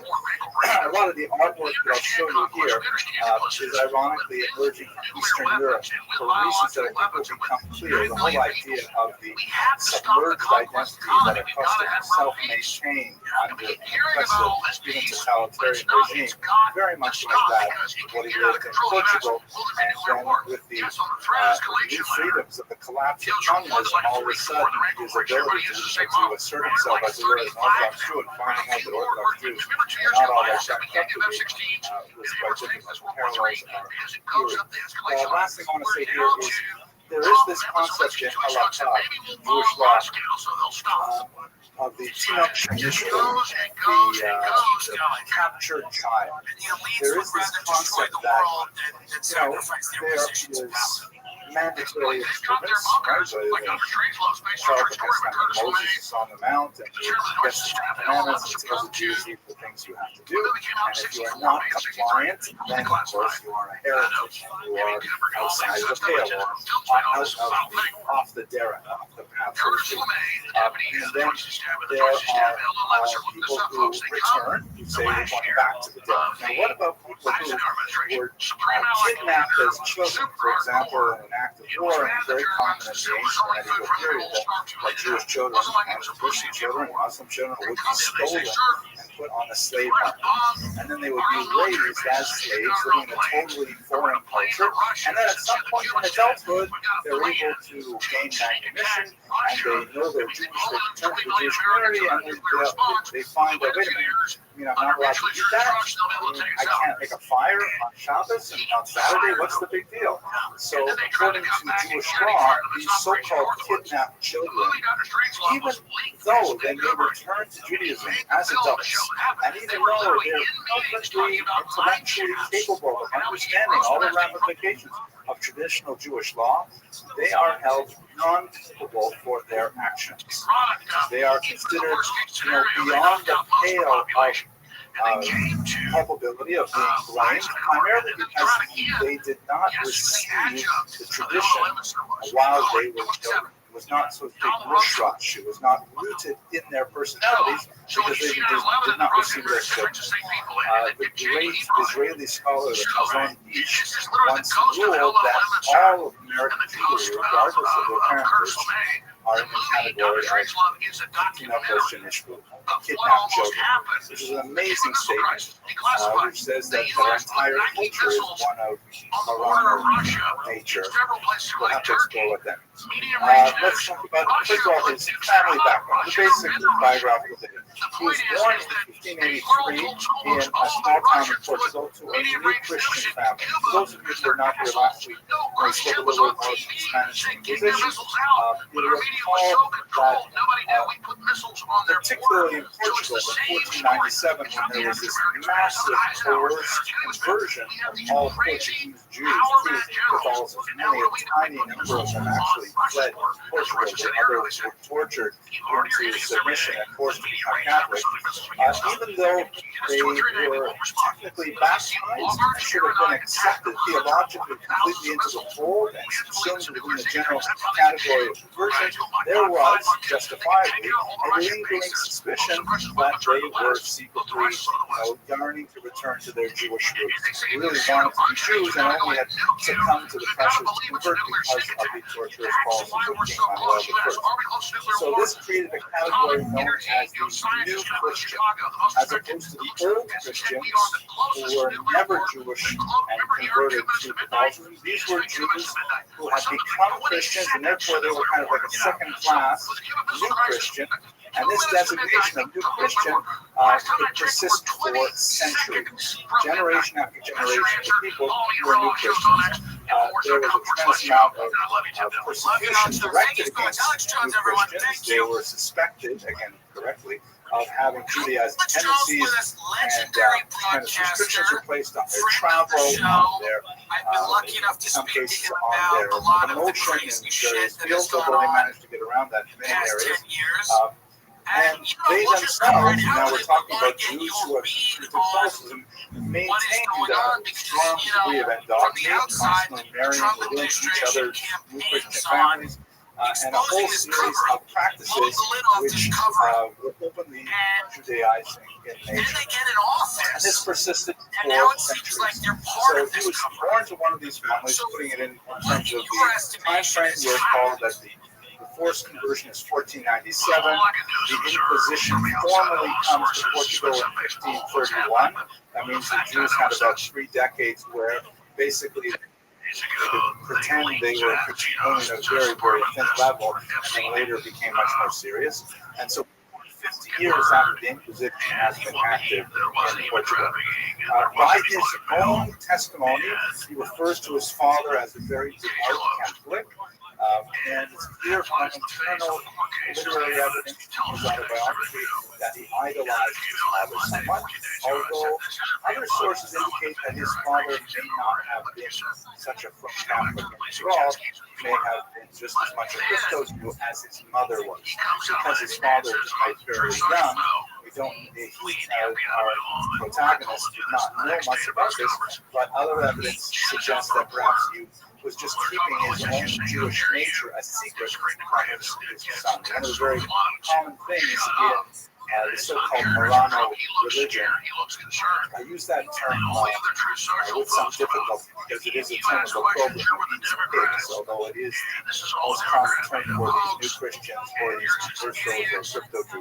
By the way, in Hebrew, there are anusim, which means the forced, ones who were forced to pretend that they were God. It's most anusim did not find out they were Jewish until they were adolescents. When they were too young, his parents were afraid that the child would enter a playground and reveal their Jewish identity, and so therefore they had their children to believe that they were in fact just as Catholic as the next door neighbor. And then when they became adolescents, they let them in on a secret that in fact they were Jewish. And adolescence is a tough enough time as it is. Imagine being out that you're actually Jewish, and all this time they thought you were Irish, which must be very difficult. So it's quite possible that his father was in fact a devout Jew as his mother was, but he did not reveal that to his son. The mother we know much more about. She survived her husband, and she fled with Leo and the rest of her family to Northern Europe. We know that as soon as they landed in Amsterdam, they immediately began practicing Judaism again. He circumcised himself and his brothers, and were quite involved. We also know that the Inquisition was remarkably detailed in its record keeping. We actually know that generations upon generations of extended family members of the Acosta family who were persecuted by the Inquisition and were burned at the multiple the acts of faith that were held for Judaizers. The Inquisition was known, for example, to pursue cases over decades. One woman who was sentenced for the 3rd time. She was 80 years old. She was acquitted after 2 earlier arrests, and she was arrested at the age of 80, and she finally died under torture in prison at the age of 85. The Inquisition simply did not let go. One of the great historians of the Holocaust, Rabbi Rothschild, compared the Nazi bureaucracy the Spanish Inquisition. And in many ways, it was very far off. So we know tremendous data on this extended family, and it was definitely a family of very active crypto Jews, so-called underground rabbis who were noted. These were people who practiced as religious leaders for the crypto Jewish family and so on. But there is evidence, I mentioned earlier, that Acosta did not get along well with his brothers and his cousins. And in fact, they were among those who denounced him to the Inquisition later on in life. Now, one of the terms that I have not introduced you to yet is the so-called Iraq phenomenon. The conversos were also known as Iraqers, a very strange kind of reference, which is borrowed from the miraculous steed that Muhammad rode to heaven on his united journey, according to Islamic theology. Iraq his horse that was neither male nor female, donkey nor horse, so he was sometimes like a ridiculous animal that is often depicted as this person represented here with the face of a woman, although it had no thinking. And the crypto Jews were called Viracos, yes, Viracos, because they were neither Jewish nor Christian. They had no free place either way. In the Christian church, they were always suspect for their secret practices. And in fact, one of the interesting phenomena that occurred in many Portuguese churches is that when a person was accused of Judaizing, and they were forced to wear this humiliating tunic, I showed you a picture of it last week, the San Benito, they would then take this after the person was victimized for blood, and they would take it and would mount it in the church. It would be like a reminder in a public place for all generations of that family, and all extended members of that family, that in fact there was a member of the family who was so shamed. So they could never really completely buy into the church. They were not completely absorbed by any means whatsoever. And at the same time, they had nothing to go on Jewish. And this I find absolutely fascinating. What do you do with Judaism when you don't have any of the propagators of the elements of the faith? When owning a Jewish book is a death sentence, you recall that early on in the Inquisition, doctors were allowed to keep Hebrew books because they were going to have doctors consult the Hebrew language medical textbooks. But after a decade or so, even that was revoked, and anyone who possessed a Hebrew book would immediately be accused of Judaism. Let us not forget that the kinds of things that typically would get you into the trenches in the Inquisition was acts of land, was like holding a prayer gathering or circumcising a child. That was obvious. But it was even something like doing your laundry, changing the sheets on Friday. That would be sufficient. Or simply not eating pork and growing up. This was a major part of the Portuguese diet. And to always be substitutes for other kinds of foods. That was absolutely inexcusable. Fasting on non-Christian fast days, feasting on non-Christian feast days, any of these little behaviors would immediately put you within the conscience of Inquisition. So, what do you do when you have no longer any books, you no longer have any rabbis, you don't have anything except tortured historical memory that you only began to pick up after your adolescence when your parents were actually Jewish? How do you persist in your Judaism for 100 years? So the Morales developed a way of observing Judaism that was deeply spiritual and meaningful for them, but more less and less resemblance to actual Jewish practice. For example, prayers. The main text of prayers that they had access to was the book of Psalms, because that's part of the Bible. It's hard to make that forbidden, right? So they would literally memorize the entire book of Psalms, and most of their prayer gatherings would consist of reciting Psalms, because they knew that was effective Jewish. On the other hand, many other things would slip in, like, for example, praying on their knees. Kneeling completely forbidden to Jews, and except under very rare circumstances, very rare cases, like prostrating on knees, something like Kippur and so on. Otherwise, completely forbidden, and they would pick it up from Catholic practice, and that was just perfectly appropriate. If I can tell you a short story, this is such a depressing topic, so I'll tell you a very short story. When I got my PhD at the University of Toronto, it was a very old-fashioned school based on the actual model. We have this huge chaturanga, as my grandmother would say, and you have to go present yourself robed to the chancellor. The chancellor will then take the hood off your left arm and put it over your head, and that's the official, conveying the conferral. So when they stood us up at the rehearsal, they showed how people to walk up to the chancellor, sit on a big throne like that, and had to kneel before the chancellor and And they say, wait a second, I can't do that. I'm not allowed to do that. Yeah, I forgot. You get guys like me every time. Don't worry about it. All you have to do is don't climb up all the steps. The chancellor was quite high up on the steps. So just climb up a few steps, you'll automatically be lower, and they'll do it. So they call me, name up and walk up there. I step a little lower, I have my hood, and the chancellor takes the hood, it's over her head, and she says to me,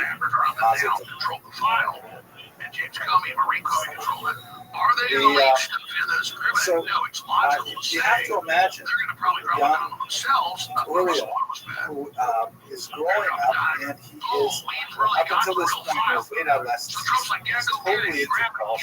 He actually achieves an order in the church. He actually takes an ecclesiastical position. He admits that he's a sensitive young man. He often breaks out in tears. I mentioned that mental health maybe part of the whole story. You know, he's quite spiritual, emotional, and he learns that he is, in fact, yes, and he begins to explore these roots while he's actually an officer of the church, and he starts reading more and more of the scriptures, and he decides, you know what? It can't be that Christianity is right. It must be that Jesus is right. He gives a few examples of biography, like, for example, both Christians and Jews agree that the Old Testament is the Word of God. Only Christians agree that the Christian New Testament is the Word of God. Therefore, it must be the Old Testament. And then he talks about some arguments that my mind is otherwise beginners. He says, okay, that's an amazing thing, because he doesn't know exactly how he's going to use what he's going to do about it. So he ultimately ends up fleeing with his family to actually. But before we do that, I just want to give you one sense of the mechanics of the Inquisition to give you a sense of the kind of threat that people lived under at that time. I'm going to read to you from the brilliant work of Cecil Roth, the history of Morons, first published in the 1930s. And I have to find the actual page. I was going to read it to you. Yes, here we go. So this is. I'm not going to run through the entire transcript. These are examples of inquisitorial records, of which we have excellent examples. But just to give you a sense of what the incredibly twisted logic of the Inquisition was.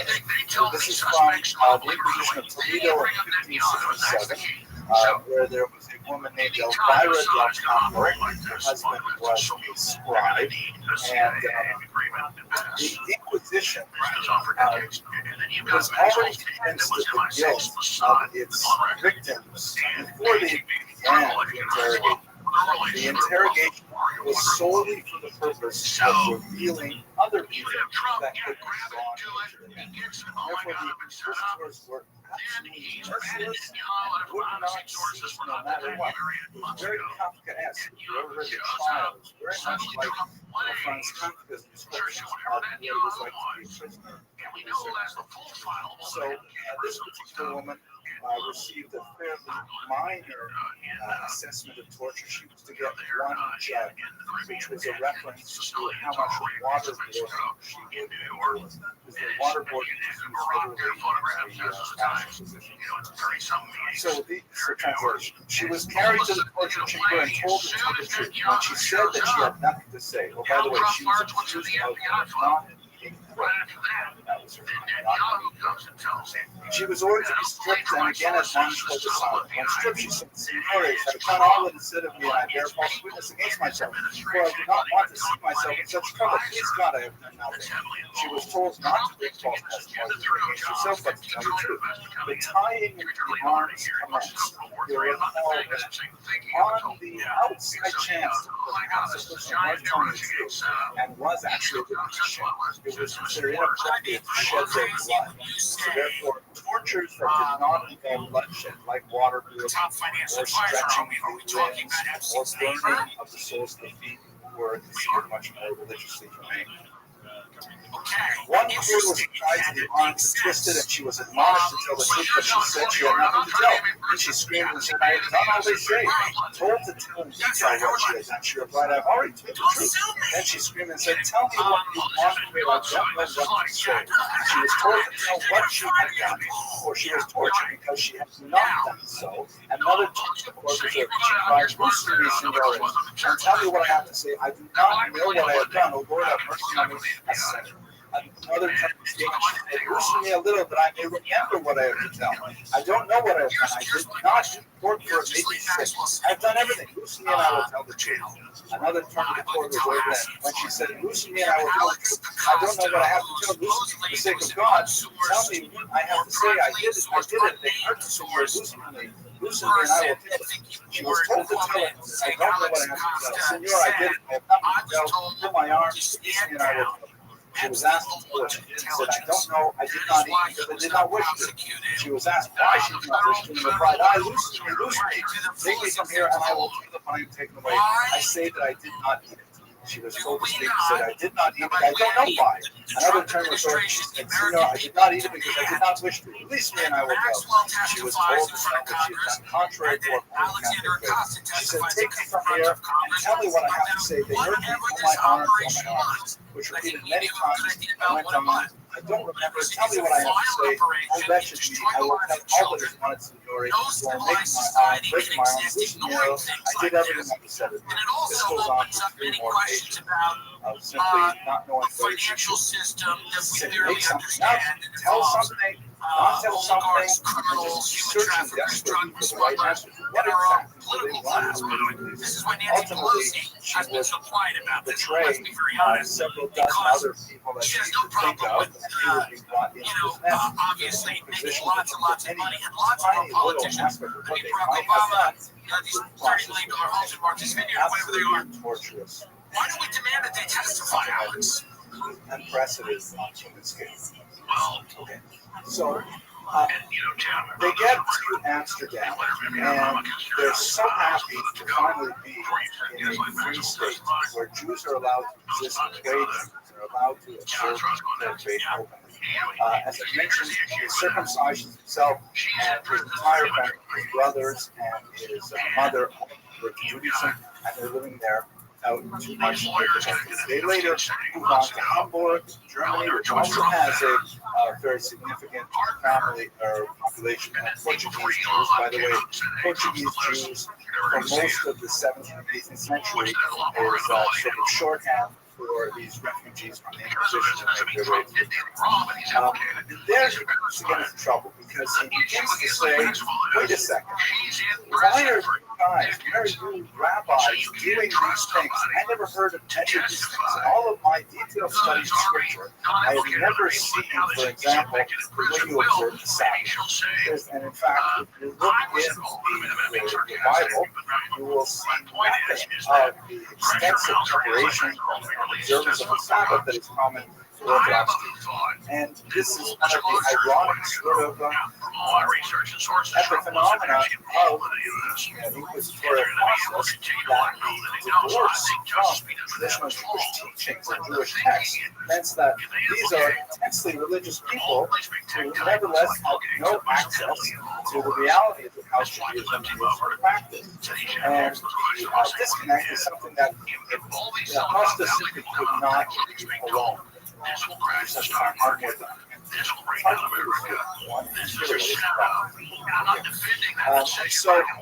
he was censured.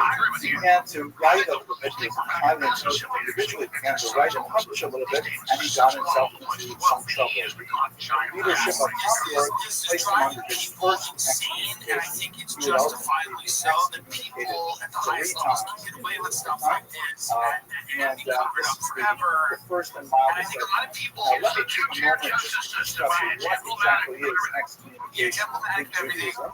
The term itself is actually Catholic. If you don't disclose everything you're done, nobody will support you Hebrew actually has a fairly rich vocabulary completely part of with this various cover-up types if of everything doesn't come out.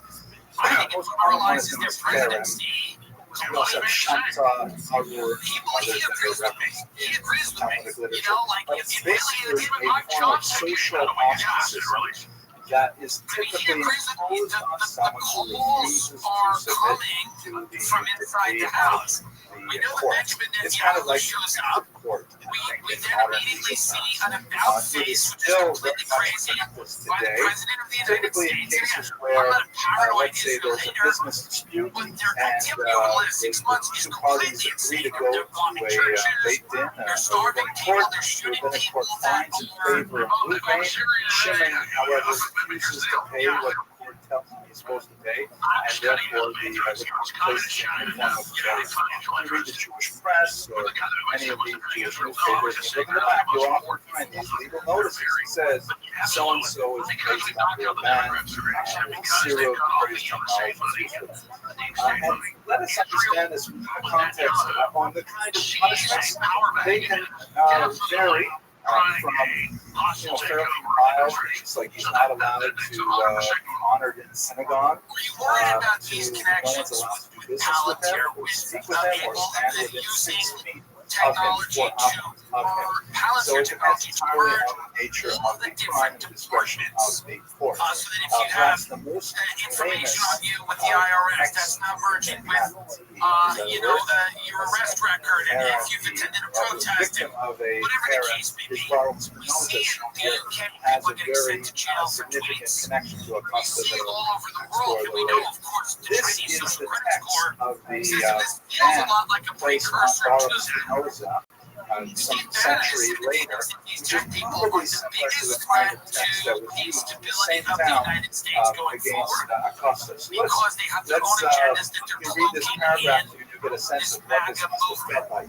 Do you share The that Lords view? of And do you this think is that referring Trump to the village elders has here, allowed the these elders. people to get a Having little long too known close the evil and intentions and exercise a little acts too of much power Baruch in to the White House? Espinosa, have endeavored by various promises to turn him from his evil ways, but having failed to make him mend his wicked ways, and on the contrary, daily receiving more and more serious information about the abominable heresies which he practiced and taught, and about his monstrous deeds, and having for this numerous trustworthy witnesses who have deposed and borne witnesses to this effect in the presence of the said Espinosa, they became convinced of the truth of the matter, and after all of this has been investigated in the presence of the honorable Names and stages, they have decided with their consent that the said Espinosa should be excommunicated and expelled from the evil worship.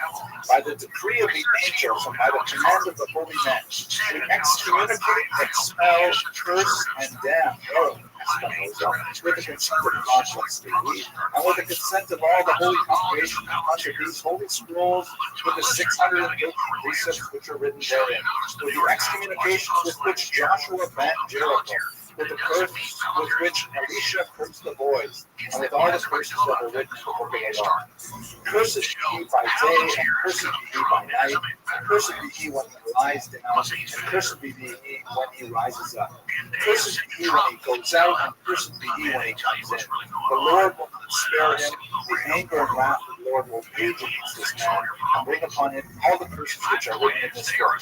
And the Lord will blot out his name from under heaven, and the Lord will separate him from his injury from all the tribes of Israel with all the curses of the covenant which are written in the book of the law.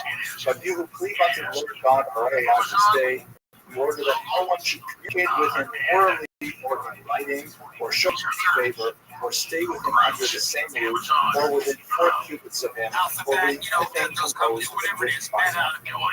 Very strong, almost hyperbolic language, and all over cultural complex ideas that the Acosta, and of course much more famously Spinoza, was later challenged the dominant thinking of the Jewish faith, and the Chachamim, sages, would bring the full weight of rabbinic authority down on his head. Now, for us living 5 centuries later, it seems, perhaps it's just me, but it seems like it seems like here's some possibly mentally ill individual who is criticizing how we observe the Sabbath, and yet you bring a whole ton of bricks on him like that. I think we have to try and place ourselves within this 17th century context where the boundaries of religious authority are rapidly eroding under the assault of less educated Jews coming from Portugal who are skeptical and questioning the authority of the rabbis and dominant Jewish practice. Furthermore, they certainly have tremendous credit for the persecution that they have endured under the Inquisition. For them to come and say, you really don't have to do all this shopping stuff. Like my mother, who was really good Jewess, she only washed the meat. She never, soaked it in salt. She just washed it. That was good enough. And so the traditional boundaries are under attack from this change of the threat, and the decision of the sages of Amsterdam was just super harsh. We can think about whether or not that was an acceptable strategy and whether or not that is an appropriate strategy today. But it is worth noting it gets worse. that this company is, they want to start helping. The second excommunication happened in Amsterdam. He fled from Hamburg back to Amsterdam. Large Jewish population. It wasn't happy in Hamburg. He didn't speak German. Concentrate the information or help merge.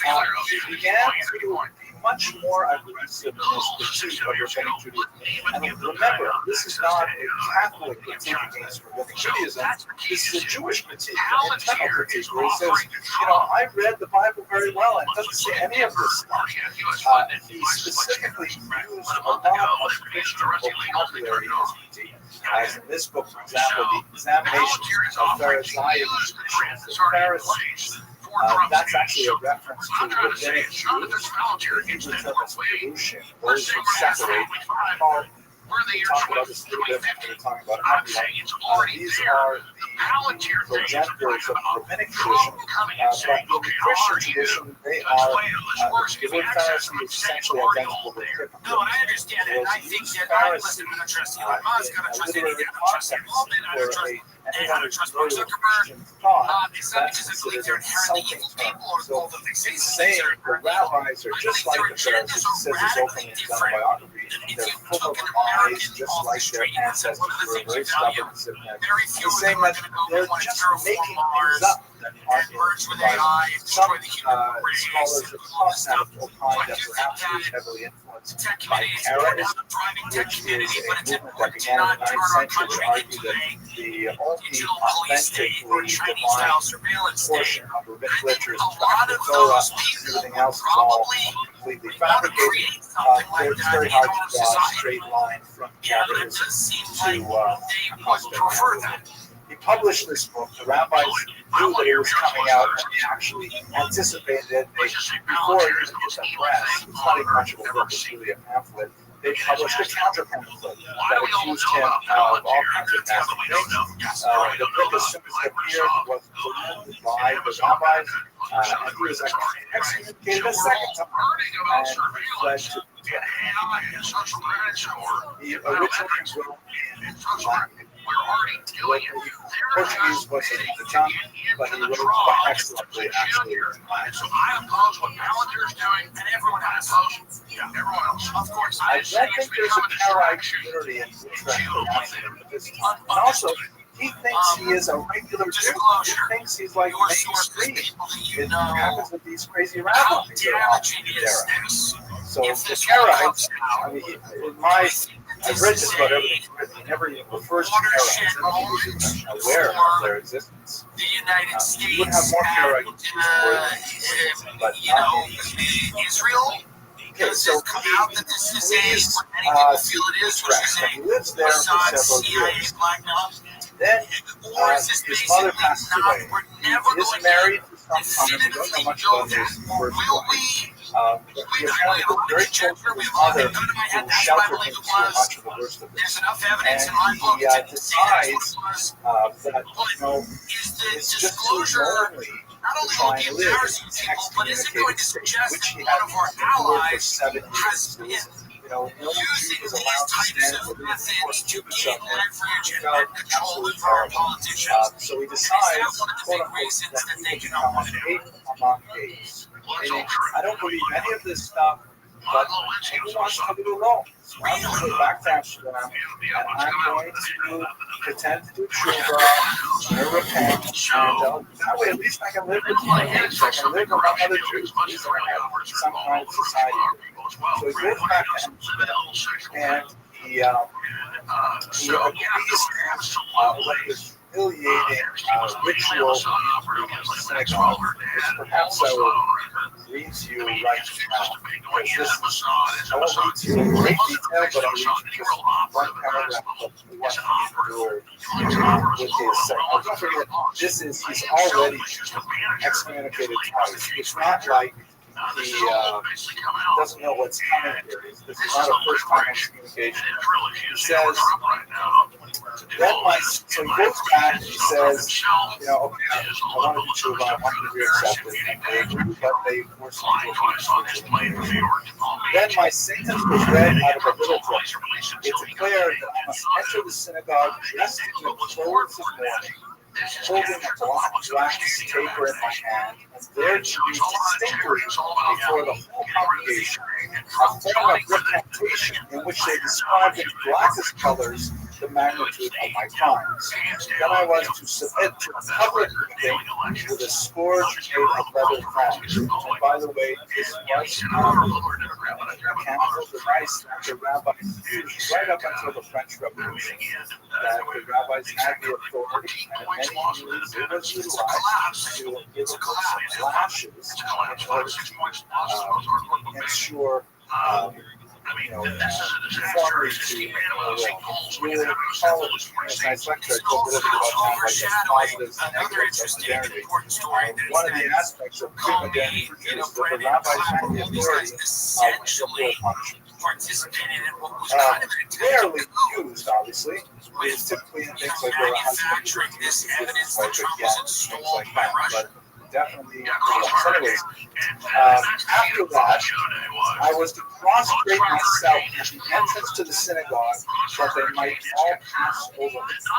Moreover, I was to fast a certain number of days. Right? So his punishment was he had to read this public confession. He had to be whipped 49 times, and then he has to lay down at the entrance of the synagogue, and everyone walks over him. He describes this with how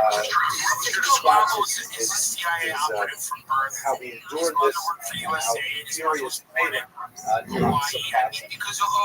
But nevertheless, he goes so that he is now, so to speak, eventually, but he does mention, by the way, at the end, he says, now let nobody say that does not do me honor, for if they scourge me, that they lamented over me and stroked my head, meaning that they at least gave him some hesed, and give him some kindness, until he went through this very humiliating. But again, trying to imagine what it must be like in the heads of the rabbis in 17th century Amsterdam. They're trying to make sure this doesn't happen ever again. They're sending a really strong message. It would, my humble opinion, backfire, but ultimately that's what they're trying to achieve. So, but he's not done yet, because Acosta now, being ritually humiliated in this manner, begins to wonder about more than the specific practices of what he calls Messianic Jews. He begins to say, well, what about the doctrines? What about the very basic elements of Judaism? I'm not talking about how to make a cow kosher. I'm not talking about how to observe Shabbos. What about life after death? And here he begins to contemplate that perhaps the entire superstructure of Judaism. And at this point, not only is he attacking Judaism, he's also attacking Christianity by saying, and he ultimately comes out explicitly and says this, that he doesn't believe in any organized religion.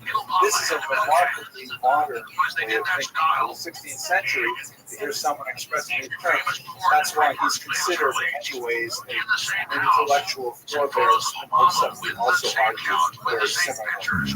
At this point, he is much more of a troublemaker. The flashpoint was when two Christians, like not new Christians, but like never before Jewish Christians happened to come upon him. And they say they're kind of interested in becoming Jewish. And he convinces them not to become Jewish.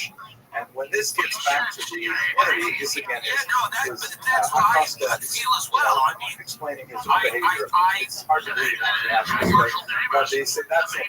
Communication. Yeah, that's it. You are totally out of this point. He ends up being ritually humiliated yet again, and so he goes home. And he sits down at the table and he writes a 10-page document. His autobiography called Exemplars of Unidentified, the example of in which he basically tells his whole life story in a very short period of time.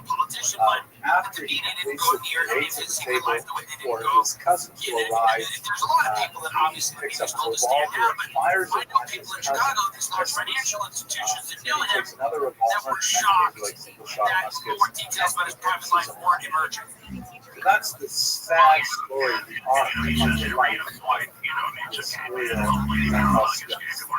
experience. This is a great example of fortune soul, deeply spiritual individual. He is horribly damaged by the Inquisition, who tries to find his place in Judaism. Sees that the island of Judaism if you're in the closet, if you have a problem with your drugs or money or something like that, leverage is always used on different people to control the fairly severe so Trump, in my estimation, has just let everything out. He is No matter how embarrassing it is. Modern period. This is really quite early. People like Voltaire criticizing religion for a couple hundred years ago. But he's beginning to question religion in ways that no one else has, especially his thought had a signal impact on another Jew, in this 1888 somewhat fanciful image they never met, it's showing Pushka here holding on to young Spinoza on his lap, indicating the view of the artist and the strong connections. The work by Samuel Hirschberg in 1888 is actually very penetrating. You see that Spinoza, the child, is very relaxed and contemplative. In fact, Spinoza seems to be not terribly bothered by the normally happens. But Acosta is unfortunate because he had his hand gripping the ground, so the breathing.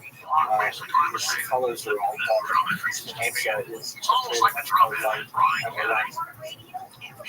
He is, I think, the final analysis still an illustration of the kidnapping of I'm going to say something very interesting. I think obviously poison food in America needs to be dealt with, but Kevin was talking a lot about these vaccines were mandated and had a lot of adverse effects. Everybody is now not following up with Pfizer, saying that you know more about than I do, but I still have her the one who she was I would like to think, at least in a philosophical sense, I'm certainly not qualified to render any sort of religious, but he's a classic example of that kidnapped child. And their biggest client is Pfizer. So that's not great. Perhaps the damage Even today, the lawyers came out. that concludes my presentation on the sad life of imperial custom.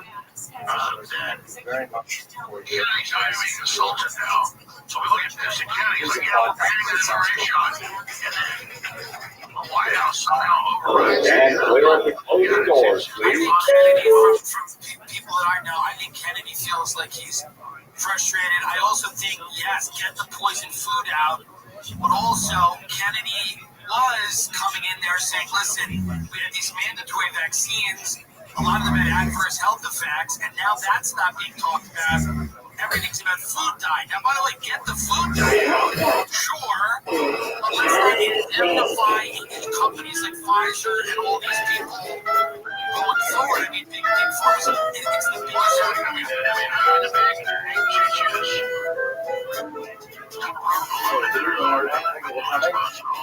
great lecture tonight. One with fascinating individual. Doing the research on this individual blew my mind. I read another book, another biography that was absolutely fascinating, and I feel this is one of those tremendously underreported histories. So this is one of those tremendously underreported heroines of Jewish history that makes such a phenomenal difference to our self-understanding and, in fact, our continued existence, as we shall see. And I hope that I'll be able to convey some of that to you over the course of the next 60 minutes. She is affectionately known by many supporters as Lex late because of her phenomenally important work on behalf of the Jewish people, her heroism, her unstinting willingness to stand up for what is right, despite a tremendous legal odds against her, as we shall see. In Hebrew, she's often known as the translation of La Senora, meaning the lady. We'll explore that. This picture is most likely nothing like what she looked like. It's an artistic representation. But we do have a sense of what she might have looked at, like from something I'll show you at the very end. But nevertheless, her personality is incredibly appealing and attractive, and that's really what I'm concentrating on today.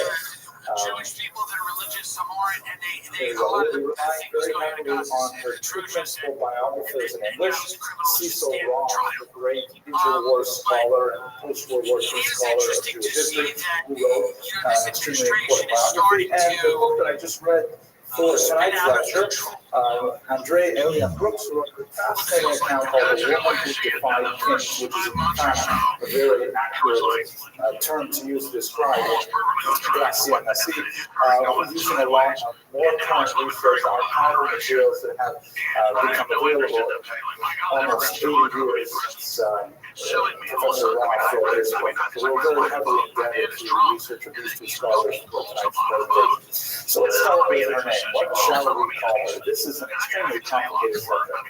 So at her christening, obviously we're speaking about a woman who is a converso, a woman who lived a double life, posing as a Christian in inquisitorial Portugal and later on to Europe. So she had a dual existence, posing as a Christian whilst secretly holding Jewish attitudes and behaviors. So at her christening, she received the name Beatrice de Luna Piquet. Beatrice is a name she never used in any formal sense. De Luna was one of her ancestral names. In Hispanic culture, it's very common for them to take both their mothers and their father's names. And probably alludes to the family background in Aragon, because they're originally from Spain. Miquez is also an interesting name. Both of these, by the way, were probably given to them by sponsors, because when a Jew was baptized as part of the often mostly sham versions of the younger men during these difficult times, they would be accompanied by a sponsor, typically a member of the royal family or a nobleman or something like that, and then the true now individual person would take on the name of their sponsor, kind of a godfather-like figure.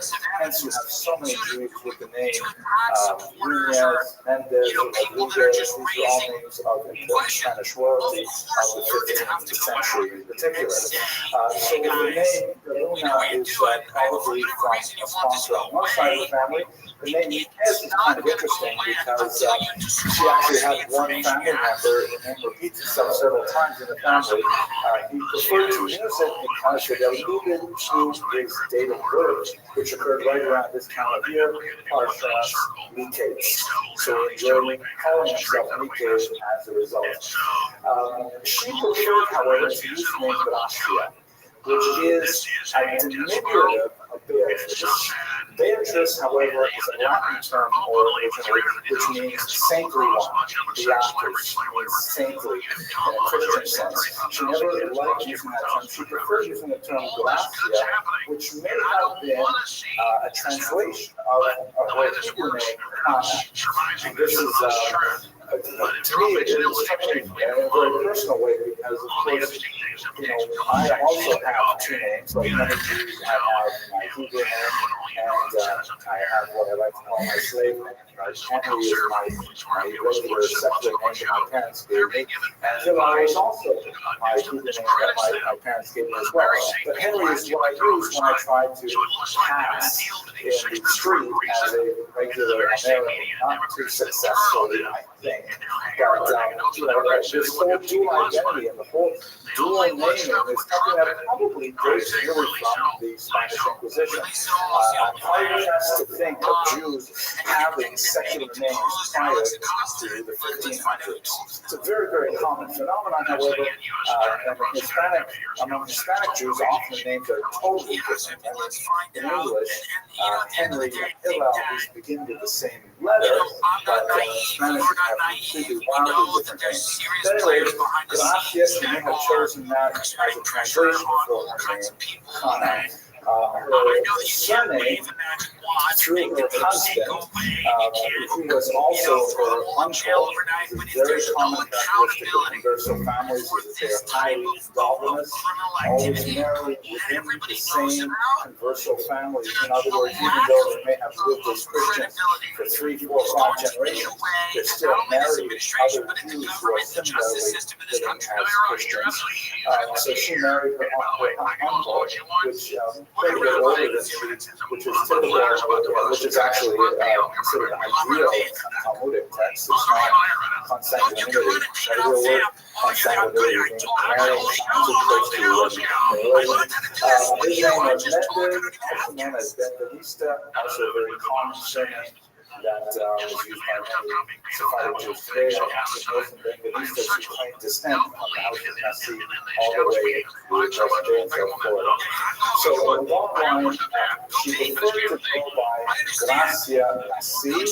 Nasi is one more name to add to the whole mix. This is a family name. It's a Hebrew word that means prince, as in Yehuda Nasi, indicating a royal lineage, or at least a lineage of leadership. And this is how she allowed herself to be known most commonly.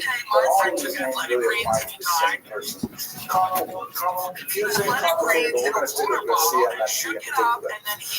What I find most fascinating about her life is that it's so illustrative of the liminal existence of the converso. We're talking about a person who is really living in two worlds.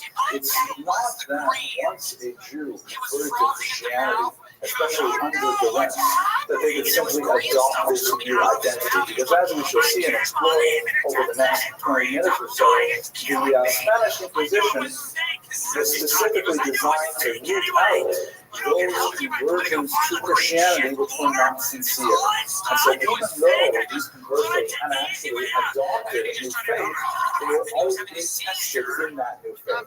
And the smallest little deviance from what was considered acceptable behavior could be grounds for incredible persecution, confiscation of their wealth, torture, and even execution. And this is a curse that they lived with for generations. The fear of being discovered as a Christian, or even the fear of being denounced as a Christian when it was not at all the case, was something that plagued conversos for many generations. Even those who may have wished to become complete and enthusiastic, authentic Christians, they always had to live under the shadow of suspicion. This is a rather interesting depiction of a few converso Jews who have been accused of Judaizing, that is, of going back on their Christian vows and practicing Jewish rites. You figure they're both wearing this ritual garment that was part of the Inquisition when they were put to task for their behaviors.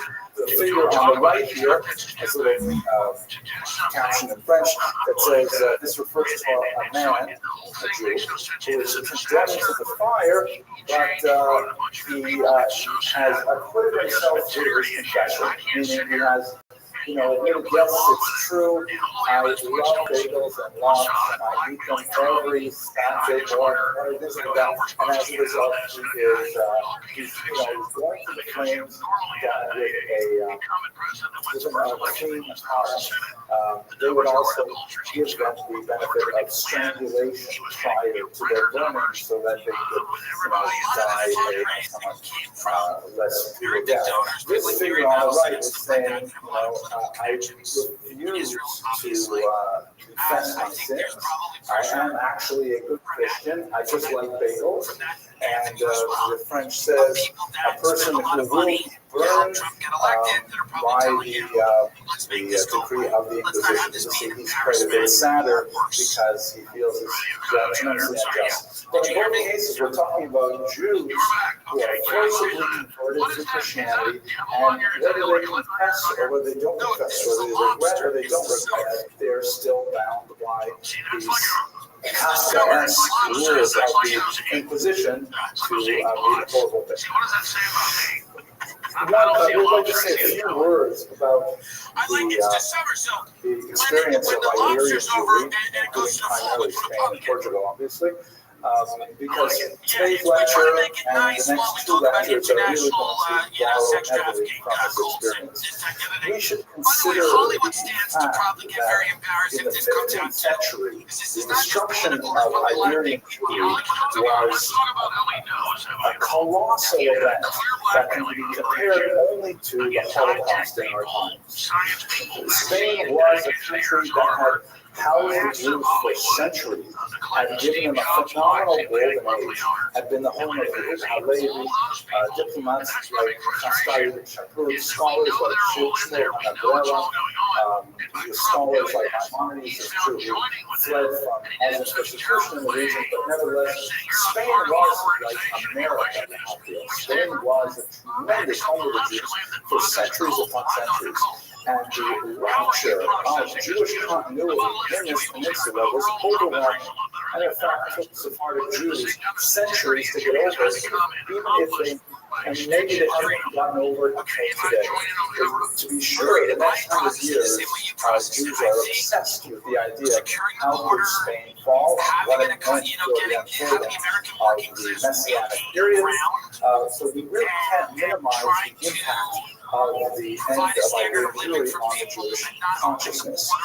Here's a map that gives you a sense of the diaspora of Sephardic Jews, that is, Jews from Spain. We're specifically going to be looking at the Jews who were expelled from Spain around 1492, or some have left a little earlier, and then to Portugal over here, where our heroine is born. She lived most of her life in Lisbon. Later, I'll show you a map that shows how she fled Lisbon and made her way, like many of the expellees, up to England, and then to the Low Countries, down through Italy, and ultimately to Constantinople over here. Istanbul. The influence of Spanish exiles and Portuguese exiles throughout the entire Mediterranean basin had a telling impact on the future development of Jewish intellectual and creative thought for centuries. So let's look at the collapse of Spanish Jewry and understand a little bit of the Inquisition. As I mentioned, Spain went through several centuries of phenomenal acclaim. Jews reached the highest levels of cultural activity, their scholarship, their political activity. They had, they were really the leaders, like in America in many ways, the leaders of all cultural activity, of publications, poetry, literature. We had a Jew who was the head of the army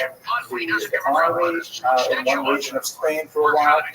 Incredible amount of achievement. It all came crashing to a halt, in particular in 1391, when there was a tremendous backlash after a few years after the death of one of the greater of the political figures in Spain, and there was a widespread pogrom that raged for this is the Alhambra Mosque, the Alhambra Palace, which was possibly built by Jews but it's perhaps one of the great landmarks of the Spanish Cordova. Following the 1391 pogrom, which was quite significant, there was more and more Christian influence coming down into Spain, and one of the of the Iberian Peninsula in the Christian context is that since it is not only on the borderland geographically, it's also on the borderland religiously as well. Spain for many years toyed with different forms of Christianity. Arianism in particular was a rival to the Catholic interpretation of the faith that was ultimately ousted in the 4th century. And of course, Spain was Muslim after the 8th century. So it was always kind of like it had the zeal of a convert, if I can say that about the entire peninsula. The Spaniards in particular were often trying to demonstrate their Catholic bona fides, and one of the best ways to demonstrate that you were in fact true to the faith was by persecuting the Jews. So Spain had once it became Christian again, it had a very, very strong anti-Jewish troop that appeared over and over again.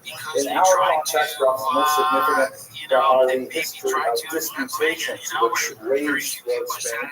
1263 is perhaps the one you're most familiar with. That's when the great scholar Maimonides was called to debate a Jewish Catholic convert, Jewish convert to Catholicism, convert to Christianity. Maimonides ended up winning that debate. He officially lost, but then he was banished immediately thereafter because he had shown up his interlocutor. And then a much more of a horrific example in 1414 in the city of Tortosa, which James Whitworth, scholar of the period, has called more of a pageant than a disputation, where 2,000 guests were assembled in order to witness the rituals from the of the Jewish interpretation of the Bible. So there was more and more events that were culminating, indicating that Spain was no longer a hospitable environment for Jews.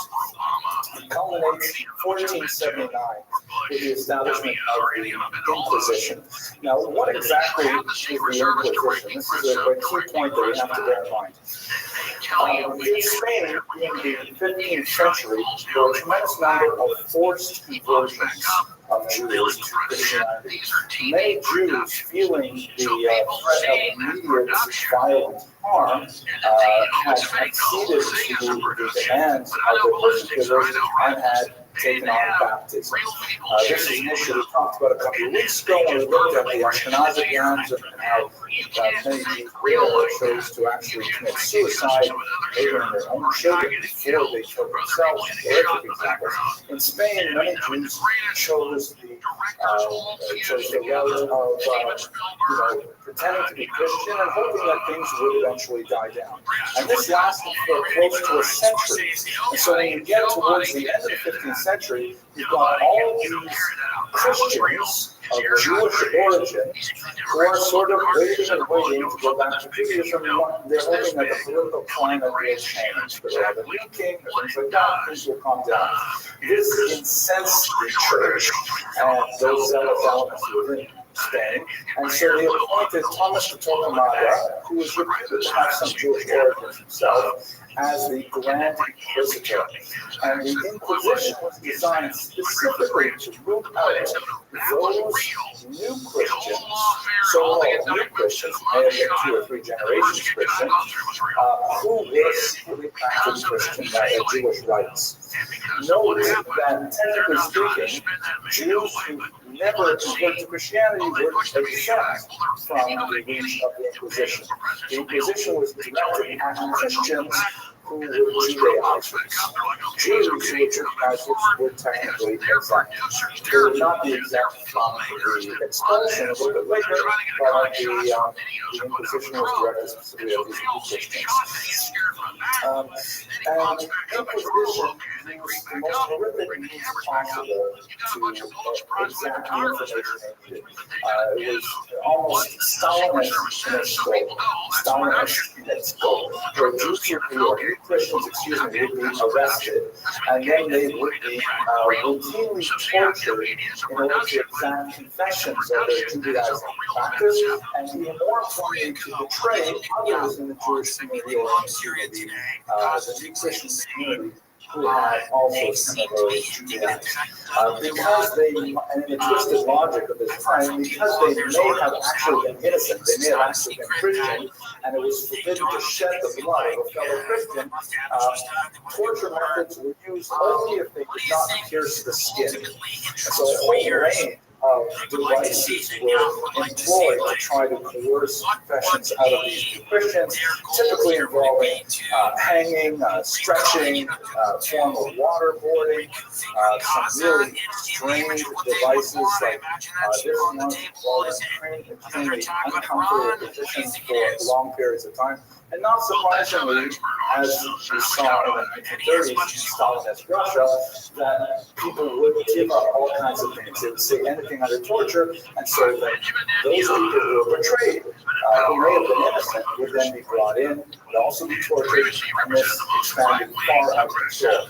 In fact, it went way past the new Christian community and even attacked Christians with impeccable credentials. The Bishop of Toledo, for example, was also drawn into the net of Torquemada's excesses, and hence the Spanish Inquisition became proverbial as a purge like a witch hunt that goes on and on for centuries. The Jews would be, the new Christians, excuse me, I keep on making that mistake, they would be brought before a public tribunal. They would see them wearing these hats of shame, these long mechanical hats, which may have had associations related to witches' hats and dunce caps, where they would be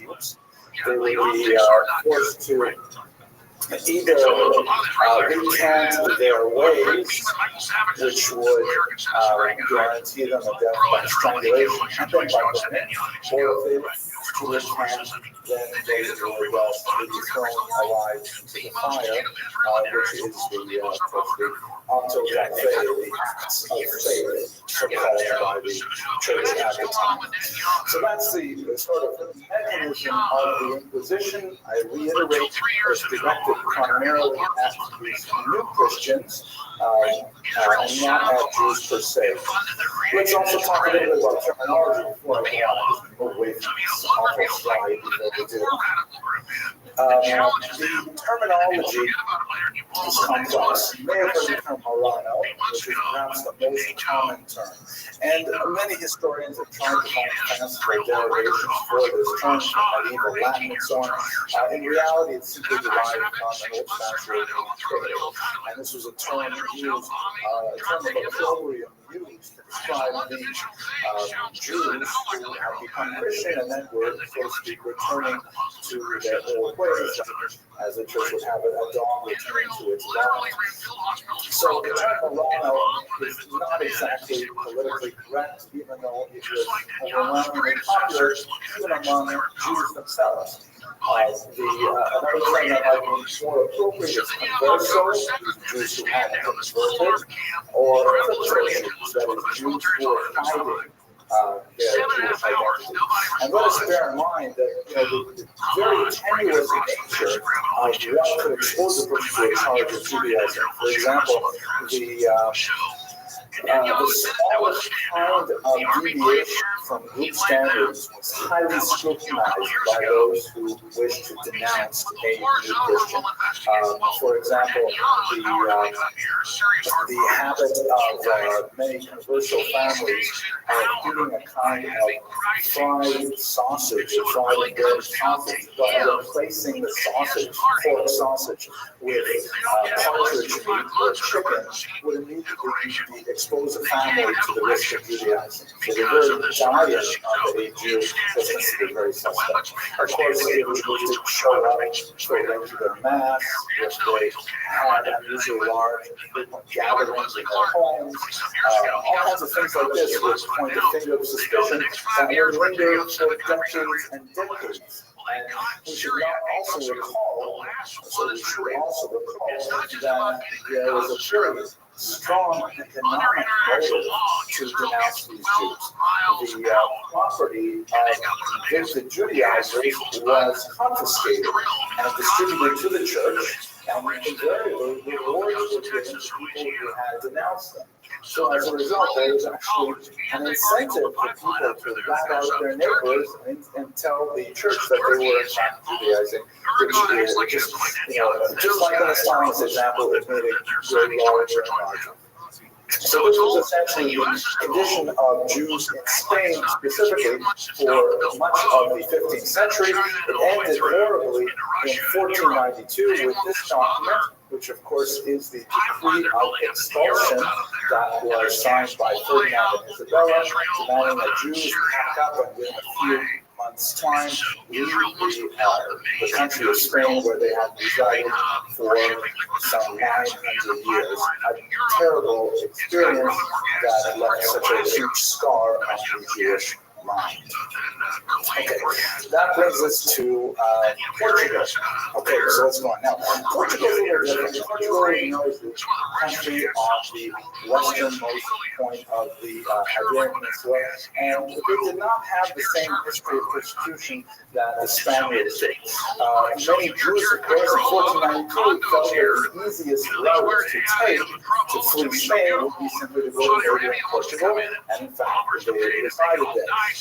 However, the Portuguese realized that they would have a difficult time with their Spanish neighbor if they had a much more liberal policy. So they adopted a policy which was economically prudent, and that is they agreed to accept the Jewish refugees on the payment of very steep and temporary residence fee.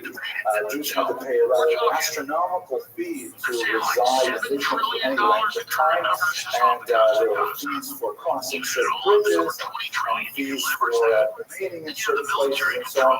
And the Portuguese hoped to profit as much as possible from the situation. Things changed, however, within a very short period of time, as King. Now, I wish I had written this down.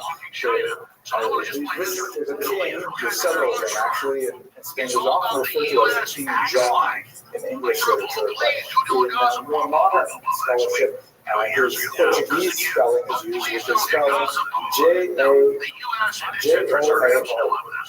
Right? And my daughter was being Spanish, not Portuguese. I was trying to figure out how do you say that?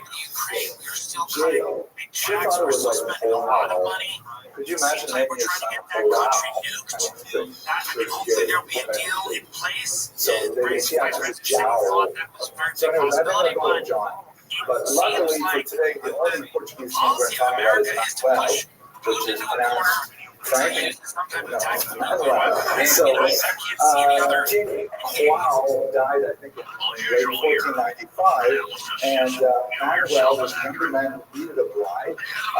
Ferdinand and Isabella had a daughter, also named Isabella. That she refused to marry the king of Portugal, which would have united the entire peninsula. She refused to marry the king of Portugal while Portugal housed Jews. So Manuel had a choice to make. Should he expunge all the Jewish presence in his land, which was economically not expedient at all? Portugal had a huge windfall by having the Jews come into their region because, after all, the Jews were incredibly experienced traders, very, very experienced in commerce, literate, and so on. And so he really wasn't sure what to do about this. But Isabella was quite fanatical about this. She would not marry him otherwise. And so he came up with a kind of a plan. The plan was essentially to forcibly convert the Jews of Portugal to Christianity, and then expel whatever was left. But that way it was to keep the population and their business acumen and their business connections and so on, and of course their wealth. And then a small number, he could simply expel them, and he would win the thing of his departure. This is exactly the plan that he followed. With incredible cruelty, however, he began by looking at the economically weakest elements of the Jewish population, and he tore away some 700 children from their parents' arms and forced them, shipped them off to the little island of Sao Tome. You can see over there on the equator, a relatively new possession of the Portuguese, who are at this time engaged in tremendous maritime activities. There it is, the 700 children who were sent there and disappeared. It's assumed that the vast majority of them died, and according to a contemporary chronicler, many of them were actually devoured by the great lizards that lived on that island. I'm not sure if they actually have lizards that big there. Could be possible. It's actually, I looked at it, but this is a monitor lizard. Okay, neither of them are Portuguese though. But at any rate, I wanted to picture a big lizard. I forgot there would be a professor in biology. But at any rate, it's a sad story. 700 children sleep in Sao Tome and then killed. The rest, under duress, under torture, was converted to Christianity, and as a result, Portugal now acquired a large universal population as well. However, Manuel is not stupid about this.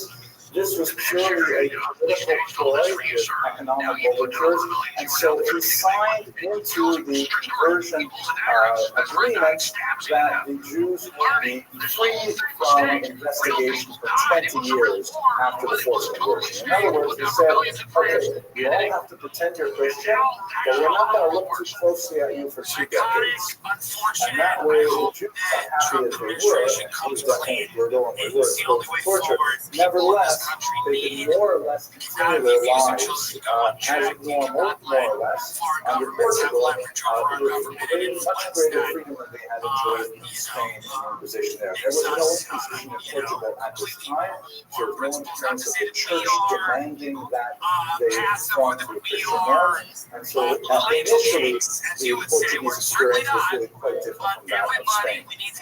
And it was in this environment that during the Rostchild was going, probably in the year 1510, that is some 15 years after the expulsion of Spain. She was married, as we mentioned earlier, she came from a very wealthy family. The men of this family were very big into banking, into jewels, and they really capitalized very heavily on the huge maritime trade that Portugal was really opening up in the late 14th and early 15th century. Vasco da Gama, the great explorer, had already gone around the Horn of Africa and discovered another route towards India, and so there was a tremendous amount of trade to be had by supplanting the old overland route for spices from the Orient and taking it by sea and offering a much cheaper price to expand the European markets. So many of those families were able to extend banking privileges to the Portuguese kings, loaning them sufficient funds to be able to mount these massive maritime exploits, and then receiving their payment after the ships came in, so to speak, making the members extremely wealthy and powerful and very closely related to the king. So many conversal families married within the larger conversal community. And here you see a painting of her from the famous artist Arthur Zick, that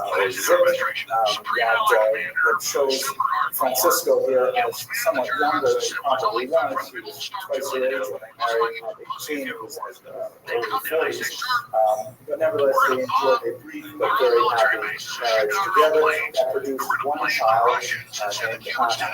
Now, the problem is that the conversal wealth they had was both a promise. It gave tremendous power at all times because they were able to leverage that wealth for policies that they promoted for the benefit of the Jewish community. They were extremely philanthropic and also quite involved in the reality politic of offering bribes to make sure that the religious may remain safe, but at the same time, their great wealth made them a target, and so they were constantly under attack by people who wished to point out their obvious failures to conform to Christian practice in the hopes that their wealth would be confiscated. And so one of the many things that Gracia and her husband, and later Gracia alone, had to do over and over again was constantly pay off bribes to ecclesiastic and temporal officials to gain exemptions and protections from the depredations of those who denounce them. Let's have a look at one more kind of interesting thing that author Zay put into this picture. You see she's holding a scroll here, and when you look closely at the scroll, and want to guess what it says there, and it's worship. Right, beautiful passage from the book of Psalms. If I forget you, O Jerusalem, let my tongue cleave to my mouth, let my right hand use its cunning. Betrothal of Zion is very prominent. In fact, she was a major figure in establishing a Jewish presence in Israel later on. Yes. Oh yeah, this is a Jewish guy. This is quite an anachronistic. This was using this as a symbol for Judaism back then, but nevertheless, really cool. Okay, so let's go on. They spent many years. She was married at age 18. She was widowed at age 25. Making her repaired tremendous. Is that me? That's my microphone, right? She was married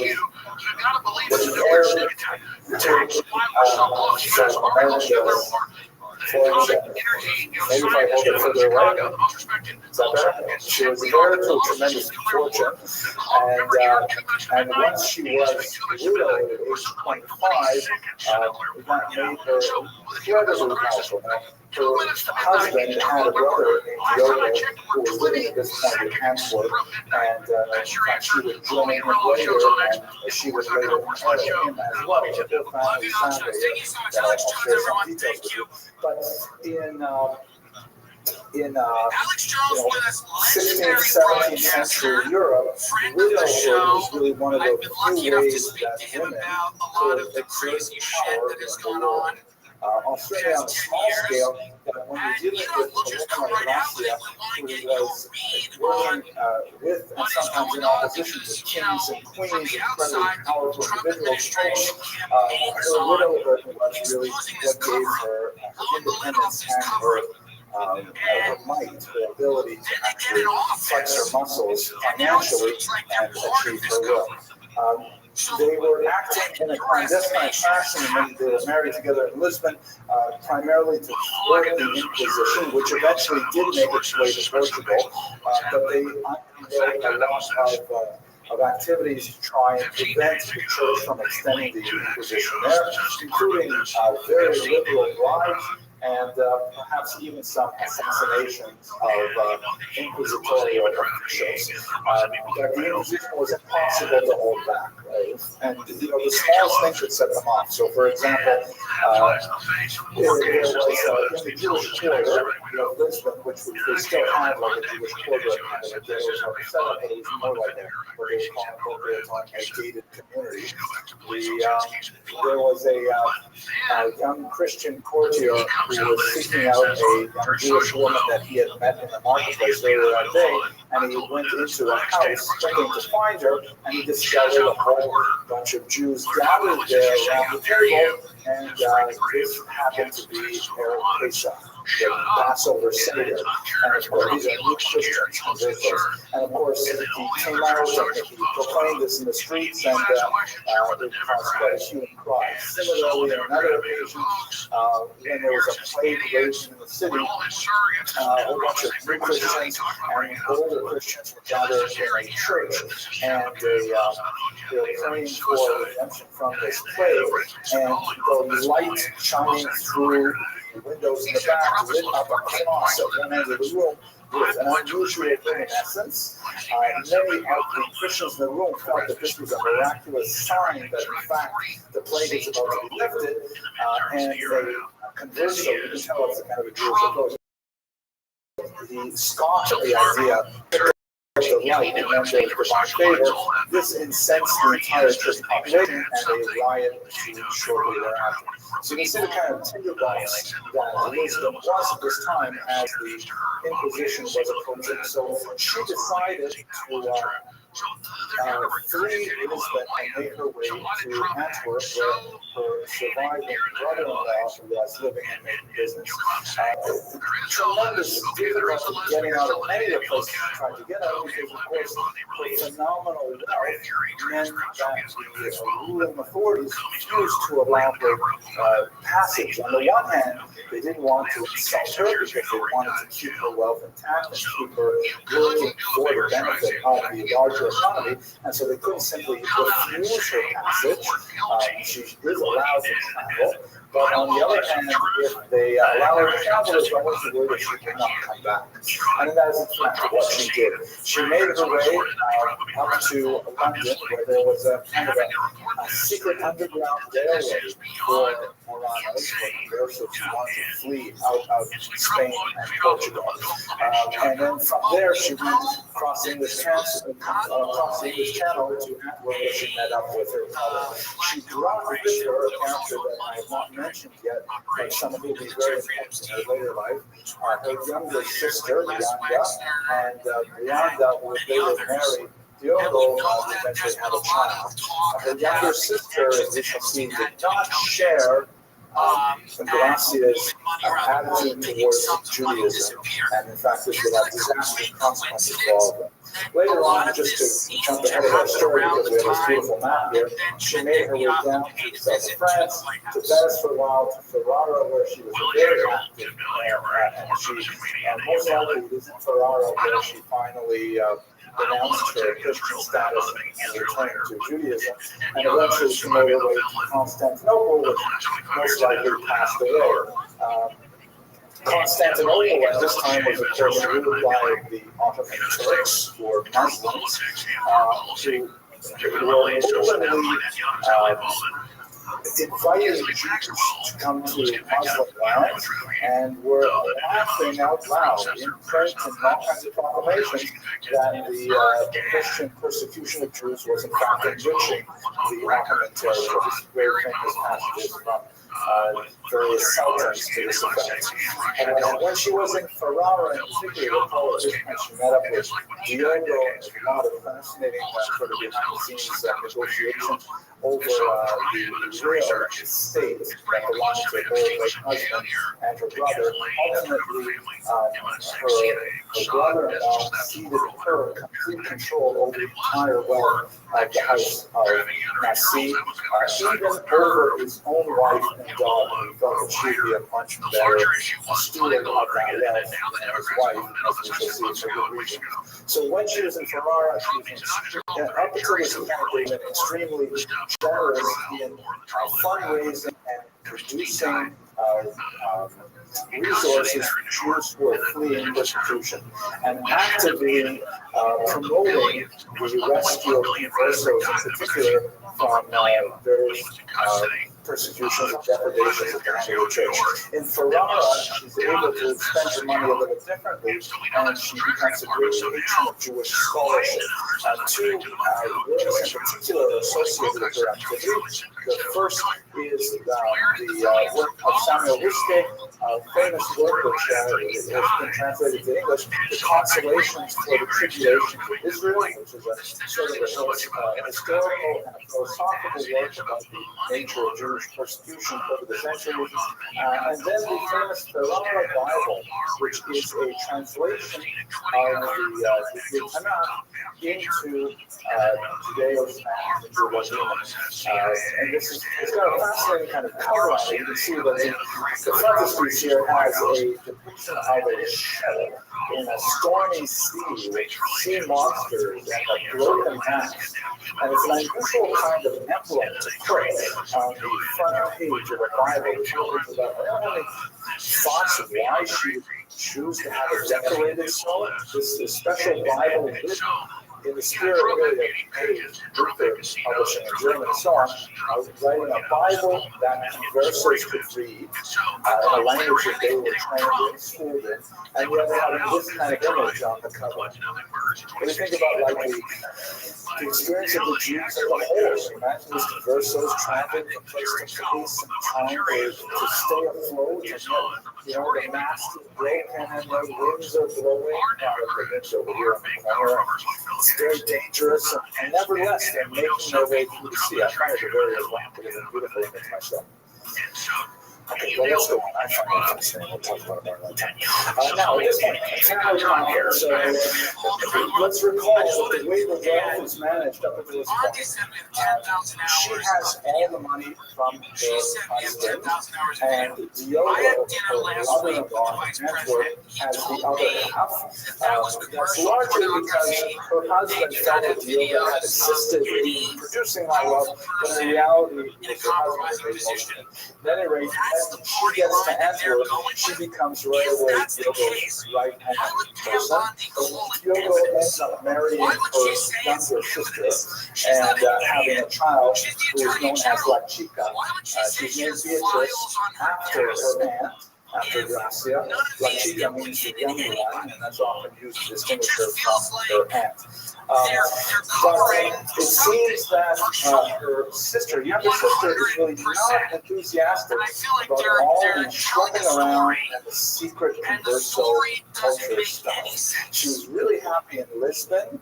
She was happy living as a Christian, and all this, living on a razor's edge, worried about what's going to happen to the family, what's going to happen to our money. Do we really, are actually seriously talking about moving to Istanbul, of all places? It didn't appeal to her at all. And she becomes more and more restive when it comes to the discussions that her husband and Gracia were having about the possibility of freeing Europe altogether. Ultimately, after Diogo passes away, and in his will, as I mentioned earlier, he left all of the money in the control of Gracia, his sister-in-law, not his wife and his daughter. Gracia, the younger sister, Brianda, will formally denounce her own sister to the church and claim that her sister, her sister was secretly living as a Jew, and that she, therefore, Brianda, the younger sister, deserved all of the wealth of the family, and her sister should be arrested, possibly tortured, and killed and so on. It was a really difficult point in Gracia's life, and you can imagine this human conflict that reached such a fever pitch, but it was clear that there was no turning back between the two of them. The idea of fleeing Europe altogether and living in a Muslim country was something that was so foreign to Brianda's way of thinking. She had grown used to the life of consumption that was associated with the uber wealthy of Europe, and she simply would have nothing of it. She applied her, Gracia had anticipated this and had very liberally greased the palms of all kinds of church and temporal officials trying to hold back a formal lawsuit challenging authority. She was not able to prevent a lawsuit from actually reaching the court, but she was ultimately able to defeat her sister in legal battle and lay authoritative claim to the entire inheritance, which is a rather amazing feat. It just shows you how useful money is. On the other hand, in a related development, there was also a rabbinic court convened on this particular issue, that included some of the greatest minds of the era. Don't forget, this is the 16th century. This is the era when you have Moshe Titrani, for example, and you have none other than Rav Yosef Karo, the author of the Code of Jewish Law, the Shulchan Aruch, who debated this very point, and ironically, the author of the Shulchan Aruch, Yosef Karo, disagreed with Gracia Mendez. Even though he felt that she was a wonderful person and it was great things for the Jewish people and so on, it wasn't right that the sister didn't get an inheritance and that the niece didn't get an inheritance either. But that's another story beyond what we're discussing here. part of this whole debate was surrounding as well who would younger child marry, who would Beatrice La Chica end up marrying. One of the, and at this point, I've kind of omitted discussion of the role of kings here, but there was tremendous involvement of kings and queens, all having designs on the money of the House of Nasi.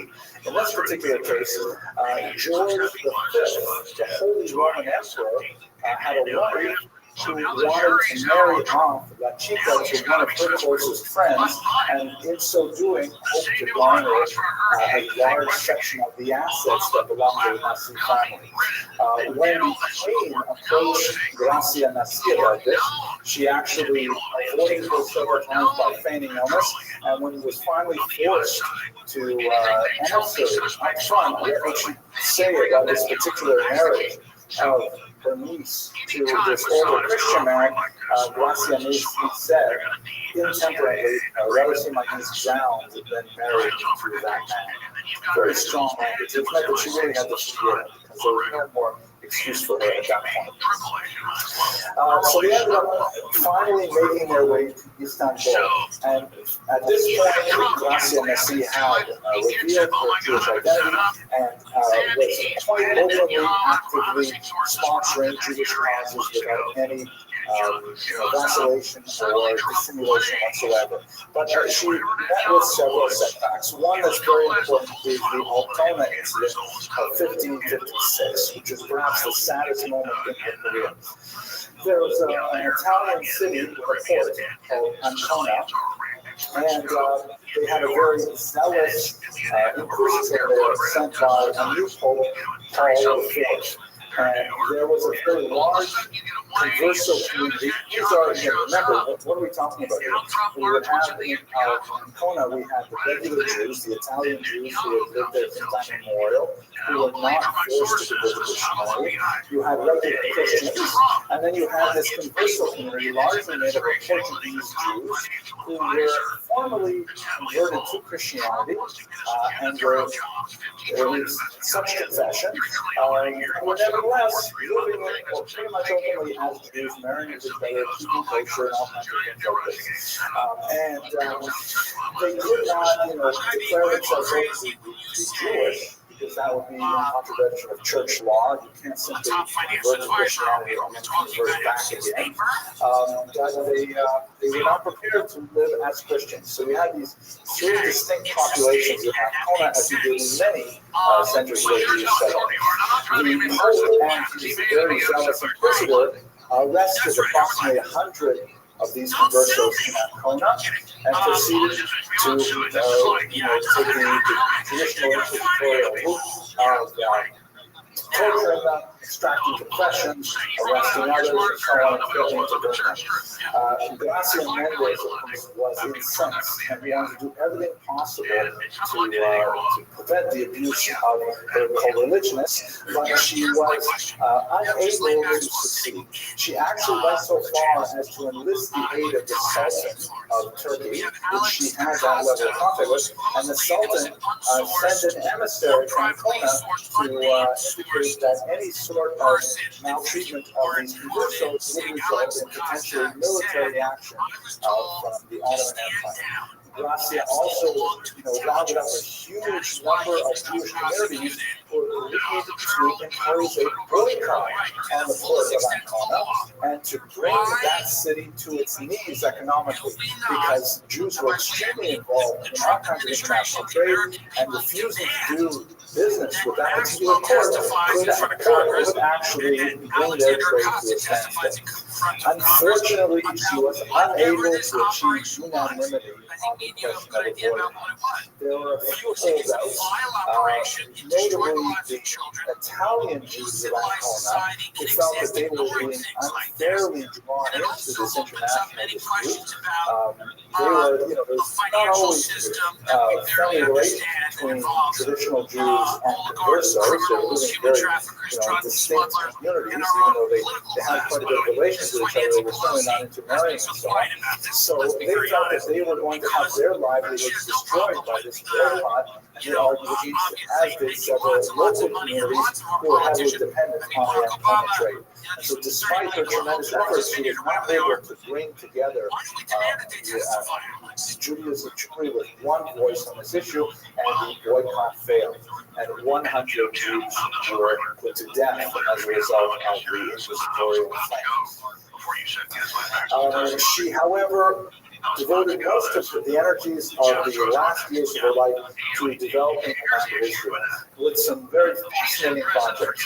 One of them, most famously, is the city of Tiberia, or Tiberias, which essentially bought from the Ottoman Turks. She received an exclusive land in perpetuity to develop the city of Tiberias on the Sea of Galilee, in exchange, of course, for funds that will be produced and will be given to the Ottoman Turks on a regular basis. So the very city of Tiberia, which is modeled in many ways on the successful city of Tzfat nearby, is a result of Doña Gracia's specific intervention and her philanthropy. So if we want to bring it back to look at her legacy, this is perhaps our best chance of guessing what she actually looked like. This is a medallion that was struck in honor of her niece's 18th birthday. And you can see that it says Hebrew Grazia Nasi, Hebrew here, on her 18th birthday. This is a niece known as La Chica. So to whatever degree there is a family resemblance, that's the degree to which we get a sense of how she our heroine actually looked. The medallion is most likely struck on the occasion of her marriage to Don Joseph Nasi, also a family. But the overall scope and trajectory we get of the life of this really phenomenal woman is one of unrelenting heroism and one of an indomitable will in which she's confronted with these very difficult challenges, the challenges of great wealth, the challenge of Jewish identity within a very hostile environment. And throughout it all, she has a very steadfast support of the Jewish people. She allowed her learning love of Judaism to remain within her soul for the vast majority of her life while she was outwardly practicing as a Christian, and only when she was finally free to express herself as a Jew that she ultimately revealed her full intent. But we see her impact on the Jewish world in so many ways, not only in the land of Israel, but also in the overall legacy of the Jewish people as a whole. Thank you very much for your attention and your endurance tonight, and I hope you have a fantastic week. Next week, we're going to come back to speak about another somewhat more tragic figure from the Portuguese experience. Thank you. Their activity over the last 6 months is completely insane. They're bombing churches, they're starving people, they're shooting people that are... They bombed Syria today. But here's the deal. So I'm studying who the main threats, U.S. Communist China, big financial interest. I'm the guy that always said was defending Israel. No, I was just saying they're not the most important one. They're very, but yeah, absolutely. Because we've knocked out the Democrats' critics, because they've got all the USA money, the deep state money. Israel, Netanyahu, sees a power vacuum and is definitely trying a hostile takeover of the administration. So that's a hostile. Are you worried about these connections with Palantir, with people using technology to merge, Palantir technology to merge all the different departments? If you have information on you with the IRS that's now merging with your arrest record, and if you've attended a protest, and whatever the case may be. We see in the UK people are getting sent to jail for tweets. We see all over the world, and we know, of course, the Chinese social credit score system. This feels a lot like a precursor to that. Steve Bannon has said that he thinks that these tech people are the biggest threat to the stability of the United States going forward because they have their own agendas that they're cloaking in this MAGA movement. Do you share that view? And do you think that Trump has allowed these people to get a little too close and exercise a little too much power in the White House. We're living in the same kind of period now. I think Palantir is a threat. Watching this, And having criticized by people that just want technology that the internet represents. scores. For our society. I mean, real honest about it. Let's explain what's happening. I don't know why. But it's Oracle, it's also with Trump. Okay, and third, more traditionally, the phenomenal spot circle. Amazon, I believe Amazon is packaged now. Amazon runs Very more active. servers than CNN and NSA that Microsoft has sent. Temporarily. It's like a factory. So they've already integrated all of this. They already have Peter Thiel and Alex Carr. Chad and Alex Carr. I don't think he is such a conservative. Shifting demographics. My Okay. main threat is Let's have a look at this map here. conservative. In a sentence, what's going on? But to my listeners, I've got to get a real answer. So you notice the New York Times, the Washington Post last year wrote about Palantir. That doesn't mean Palantir is an issue. It's like, why does everybody know about that? Because we're being started. So Palantir is coming from, and is a manufacturer of apps. Once he's back here. And primarily responsible for We know how to come in and tell you what's really going on. Let us have the that's freedom a order, huge shift. and we will fix all your problems. Understand how that And my point is, they are a small little tech. and the So second once you shift, come in and technology that was really been done, more important so the idea that this is organized, it is. from the traditional homeland of Amazon, northern China, let's say, And moving towards the east.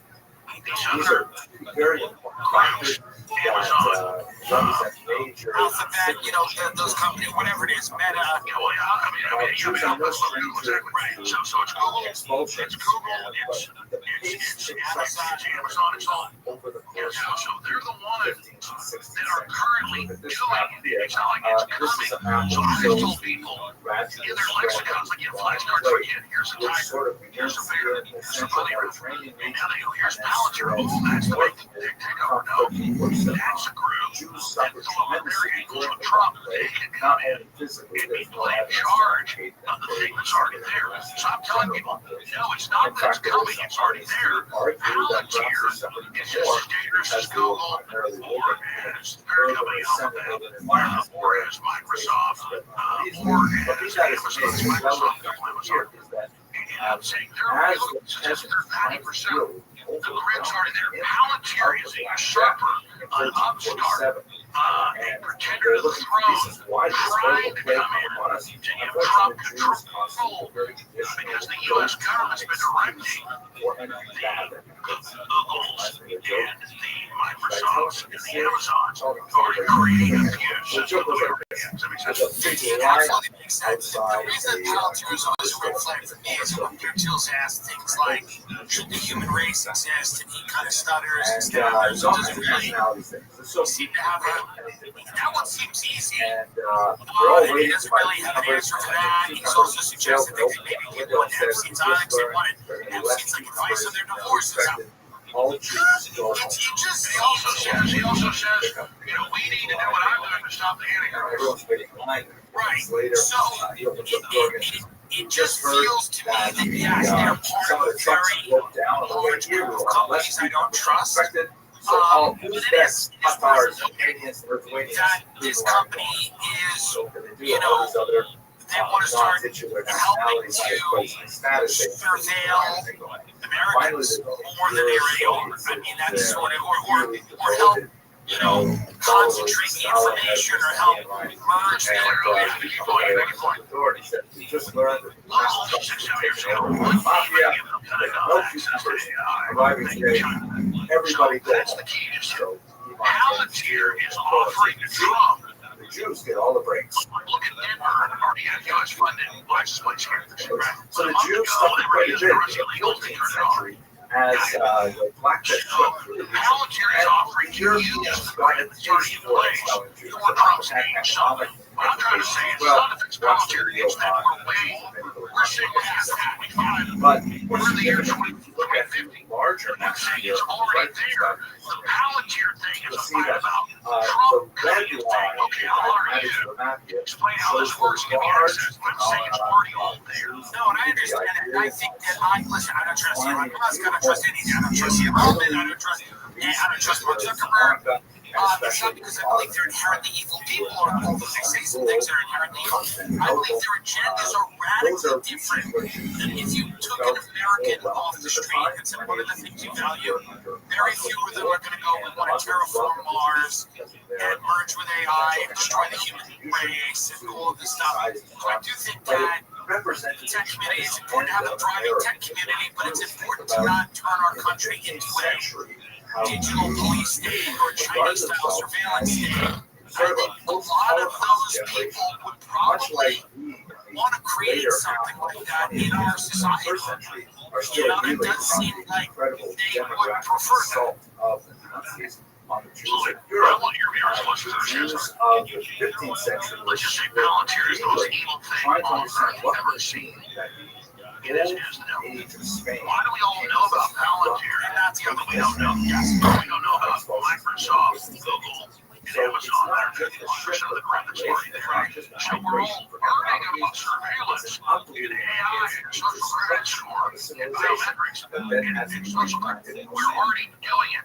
They're just admitting to getting into the draw just to junior. And so I have what Palantir's doing, and everyone has social. Everyone else, of course. I'm saying it's become a distraction into understood. Curacao, Disclosure. Your sources, people that you know. How damaging is this if this all comes out? Do we think that this is a watershed moment for the United States and, Israel? Does this come out that this is what many people feel it is, which is a Mossad CIA black is that, or is this basically not, we're never going to definitively know that? Will we? We have a lot of conjecture, we have a lot of good in my head, that's what I believe it was. There's enough evidence in my books to say that's what it was. But is the disclosure, not only will it be embarrassing to people, but is it going to suggest that one of our allies has been using these types of methods to gain leverage and control? See there in the blue line at the top of the map, which shows the Jews in Western Europe making their way to Eastern Europe, particularly Poland, Lithuania, Ukraine, and those regions, the Balkans. This was for two basic reasons. One, increasing levels of anti-Semitism in Western Europe, based on factors we discussed in earlier videos, and secondly, very significantly, the attraction to these new economic zones, where much of the economy is very poorly developed, and there was tremendous opportunity for Jews if they moved towards the east to become donors, land, lessors, or there was middlemen for landlords owning large tracts of land called India, tax farming, all kinds of things like that. So the shifting demographic along in this context as well, because we want to see that this population is actually grow significantly over the next few centuries, meaning that the Yiddish language is going to expand tremendously as well, because Yiddish is basically, as Billy Crystal once put it, German with phlegm.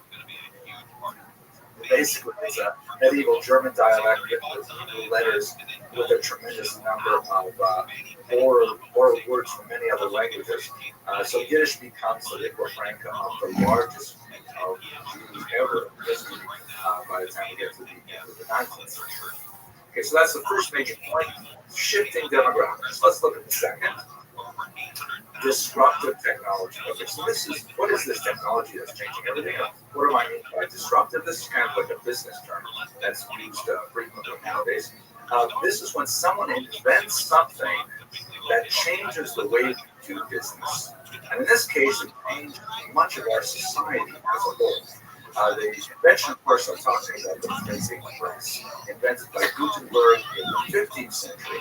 This basically took the world from a manuscript culture in which you had to have monks who were painstakingly copying out line after line of written text and then circulating them one copy at a time, which was an incredibly expensive and difficult endeavor, which meant that actual books were very hard to come by, and you would only see the great rarity. This, kind of like a tourist school today is an incredibly valuable and expensive thing to procure, and generally purchased communally. Only exceptional individuals would own their own Torah school, even though it is actually a commandment by the Jewish count that every person must write their own Torah school.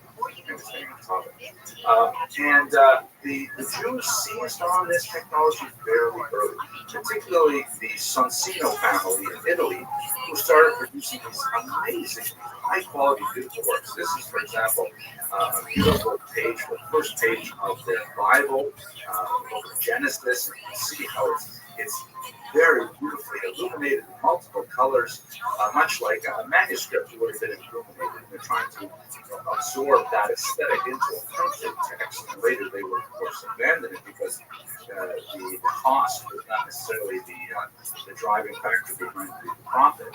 But nevertheless, you can see some absolutely gorgeous work. Later, particularly with the Talmud, this was expanded on by a Christian printer named Mark Lombard, who printed an entire set of Talmud that was not necessarily as high quality as what the Sonsinos were producing, but it was complete and it was produced in a fairly quick fashion, and it rapidly essentially put the Sonsino family out of business because this new Talmud was one that was being circulated with some standardization throughout the year. Now, think back for a second now. What does this mean? Why is this so disruptive? Tremendously disruptive. Because all of a sudden it means that populations move from the hierarchy of those who possess the text to a more democratic sense of, well, of course, we all possess the text. This is something it becomes cheap enough that everyone can own it, and or at least large groups of people can own significant numbers of manuscripts. All of a sudden, information literacy becomes populist, becomes available to so many people, and not only the access to existing information, the creation and dissemination of new information is also possible. So brand new ideas that maybe never would have had the kind of institutional support to allow them to make multiple copies of a manuscript to later influence large groups of people, all of a sudden it's like blogging. You just write a few ideas down on your computer, bang, it's out there for like 2 billion people to read within moments. So it's a tremendous change, the shift from this manuscript culture to a written culture. And at the end of this lecture, I'll just outline a couple of ways in which that had an impact on the field for the rest of it. But let's go on to the third major element of the 16th century that we'll talk about, and that is specifically the amazing Safed Center. So what's going on? Safed is this town in northern Israel, Sfat in Hebrew, or Sfas. It's in the Galil, very beautiful area, very rolling hills, you can see in this photograph here. And it basically was a nothing town until the 16th century. And in the early 16th century, the Ottoman Empire took it over, and they put in place some new tax laws that made it really advantageous for people to settle there, particularly the textile industry. So it was a multicultural population, but with a lot of Jews suddenly congregating there. And if you think back to the expulsions of the Iberian Peninsula, obviously a lot of the Jews who had fled Spain and Portugal made their way to the front. And what seemed to happen there at the beginning of the 16th century was there's a collection of absolutely brilliant minds, a collection that rarely happens in Jewish history. And so within the space of about 50 years, you have an explosion of Jewish creativity that was expressed in so many different ways. At the center of it, you have people like Rabbi Shlomo Alkabetz, the author of the Kabbalah. They are very noted Kabbalists who, together with his student, Rabbi Moshe Cordovero, would go out wandering the hills around Sfat and would mystically sense the presence of graves of tzaddikim from earlier generations, and they would engage in mystical exercises, meditations, and then those places that they identified would become sort of like spiritual tourism destinations that would attract still more Jews there. You also have people like none other than Rabbi Yosef Karo, the author of the Shulchan Aruch. He's living in Sfat now, and he's debate in there. You have people like Rabbi Yaakov Be'erav, who was a brilliant rabbi who said, we have so many brilliant minds here in Tzfat. We could actually reinstitute the smicha, meaning the ordination that originally Moses gave to Joshua, and then Joshua to his students on until it was lost sometime in the period of the diaspora. He said, we can reinstitute it right here. We can all agree that we're the most brilliant rabbis of the world, which is most likely the case. So let's all give each other smicha and let's pass it on. This movement didn't gather a lot of force, although it gives you a sense of what's going on there. And finally, of course, the incredible Arizal, who let's see, his grave is actually not in this picture. Sorry, the Alkabetz is on the right, and the Ramak is on the left. The Ramak is the author of the phenomenal Tomer Devorah, which I translated and published under the title of Kabbalah Forgiveness, and also one of the great systematizers of Kabbalah.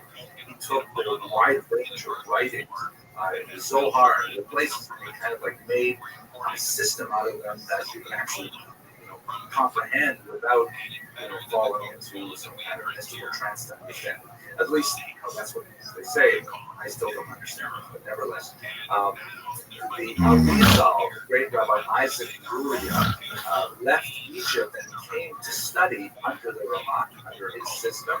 And although they studied together for only a period of a few months before the Ramak died of a plague, the Arizal went on to eclipse his fame and to become certainly the single most important Kabbalist of the early modern period. So this is all happening in Sfat. You have the author of the Shulchan Aruch, the Code of Jewish Law. You have these world-altering Kabbalist writings, and you have this idea of social change. Maybe you should reinstitute new models of leadership. It's all happening in Sfat. Now, if we bring these three things together, I think we can make two sort of generalizations as to why these fit together and are very important for understanding modern Jewish history. So first of all, shifting demographics. Well, the Jewish world has changed dramatically. The Sephardic population, dominated by the scholarship in Spain that had its heydays a couple hundred years earlier, is now clearly on the wane. Their base in the Iberian Peninsula was destroyed, and although there are still very strong expressions of Sephardic Judaism in northern Africa and the Ottoman Empire, it's definitely declining. Population-wise, the Ashkenazim grow, and they themselves begin to move towards the east. And ultimately, they will overtake the Sephardic in terms of population numbers and become the dominant political organization of Jews as well into the 20th century. Ladino and other Sephardic languages decline, but Ashkenazic and Germanic language becomes the most important language of the Jews. Second, and related to this, the disruptive technology of printing changes the way Jews look at themselves, look at the Torah, look at their rabbis, and ultimately create some tectonic shifts that alter the Jewish world phenomenon. The textual tradition becomes reified, which means to be made concrete. And that has like a good side and a bad side. It's a good thing in that, here it is. It's reliable. This is exactly what's the halacha. This is the halacha. It's straight. It's Restream. It's written right here what you want to do and so on. That's great. On the other hand, by setting it down in black and white print, all of the other oral traditions lose their impact. Now, some of those oral traditions could have been plainly wrong. Like for example, how much wine does it take to make Kiddush? How much wine do you have to say the prayer on the Sabbath and so on? So all of a sudden we have a machloket, we have a controversy because we've lost the sense of the sizes, something that before the Shulchan Aruch, maybe quite a bit before, people would kind of pick up a cup and say, well, yeah, that looks like about right there. And they say, no, that's not big enough. My Zayden used to have a much bigger cup. So there's like a whole discussion, which ultimately becomes reified. What does it say in the text? That's what we're going to follow. In fact, one of the reasons why there was such an objection in some circles to the Ramah's writing, the Ramah, Rabbi Moshe Isserles wrote a very important commentary on Rabbi Yosef Karo's Code of Jewish Law. Code of Jewish Law is called the Shulchan Aruch, the set table. The Ramah's super commentary is called the Mapa, the table Torah. So some Ashkenazi community says, who is this Polish guy, Rabbi Isserles, telling us how to do it here in Germany? We don't do it like that. But the German rabbis were absolutely correct that because the Ramah came out with his commentary, that even German Jewish students studying it for hundreds of years later would be inclined to go with what the text says. So Judaism, in some ways, halachically becomes much more focused on what is the text, even when there may be areas where, according to family tradition, right or wrong, is another big debate there, but according to family tradition, might change all things. I'll give you another example. Chevra Kadisha. So in America, there's one day, and I've served the privilege, it's a sad privilege, I have a sad privilege of serving on many different Chevra Kadishas around the academic. And there's one particular ritual that is pretty much standard. And if you look at the halachic literature, you see that we do a lot of things in America. We skip over things that were done in Europe all the time. We do extra things that were not done in Europe. And there's a whole bunch of details that are just not present in our tradition. Why is that? Well, my humble thinking is because there was one particular Kadisha, I think it was in Chicago, that was the first one to actually write it down in English. So as soon as they wrote down their customs in English, so lots of other Jewish communities saying, well, what are we supposed to do? Well, we found there's a pamphlet. Check it out. Here it is. So that becomes the Minhag America, the American custom that essentially we lose a lot of other regional customs. Okay, so that's one of the things that happens with this disruptive technology of printing. Another thing is, because everybody can do it, all of a sudden, copyright law becomes challenged, and like used to say, a person can't print something that's against or gosh, cost per shalom. All of a sudden, the huge threshold of cost that would be represented by hiring a manuscript copies to write out your heretical writings is disappeared. Because now, basically, you get a certain amount of capital, you can print it yourself. And so all kinds of ideas that would not have seen the light of day in print, or manuscript, I should say, with printing, all of a sudden, it's fair game. Everybody put their stuff out there. So we see the thought of the notes and so on, and things become circulating as a result of this disruptive technology. So the religious diversity that will expand and come to a crisis point in the 19th century has its origins really in the 15th century. And finally, the Smart Circle, this amazing nuclear strength activity that was going on in Northern Israel for a very, very brief period of time, only a few decades, and then it was all over, has tremendous ripple effects. It represents a revival of Kabbalah, very, very powerful. Kabbalah, of course, is a very ancient study of Jewish text that goes all the way back to the biblical period. But much of it was completely inaccessible before Rabbi Moshe Cordovero, the parties from Monin, and of course, Rizal and his student, Vital, popularized very dramatic understandings of the world of Tikkun and so on. So the study of Jewish mysticism becomes very, very prominent throughout Europe and has ripple effects on many movements that are not necessarily so closely related to the Jewish tradition. In particular, false messiahs like Jonathan Tzvi, heavily influenced by Kabbalah, and on the other side of the coin, definitely within the mainstream of Judaism, although it wasn't necessarily appreciated by all Jews in that sense in the 18th century, the Hasidic movement borrows very heavily on Lurianic Kabbalah, and as a result, therefore, there's a tremendous amount of creativity in the 18th century as a result of what happened in the 15th century. Well, it was a very quick tour of this incipient revival, the beginnings of a new growth of ideas in the Jewish world, and at the same time, the divergence as a result of these three factors. I hope you found this video useful, and I look forward to speaking to you again.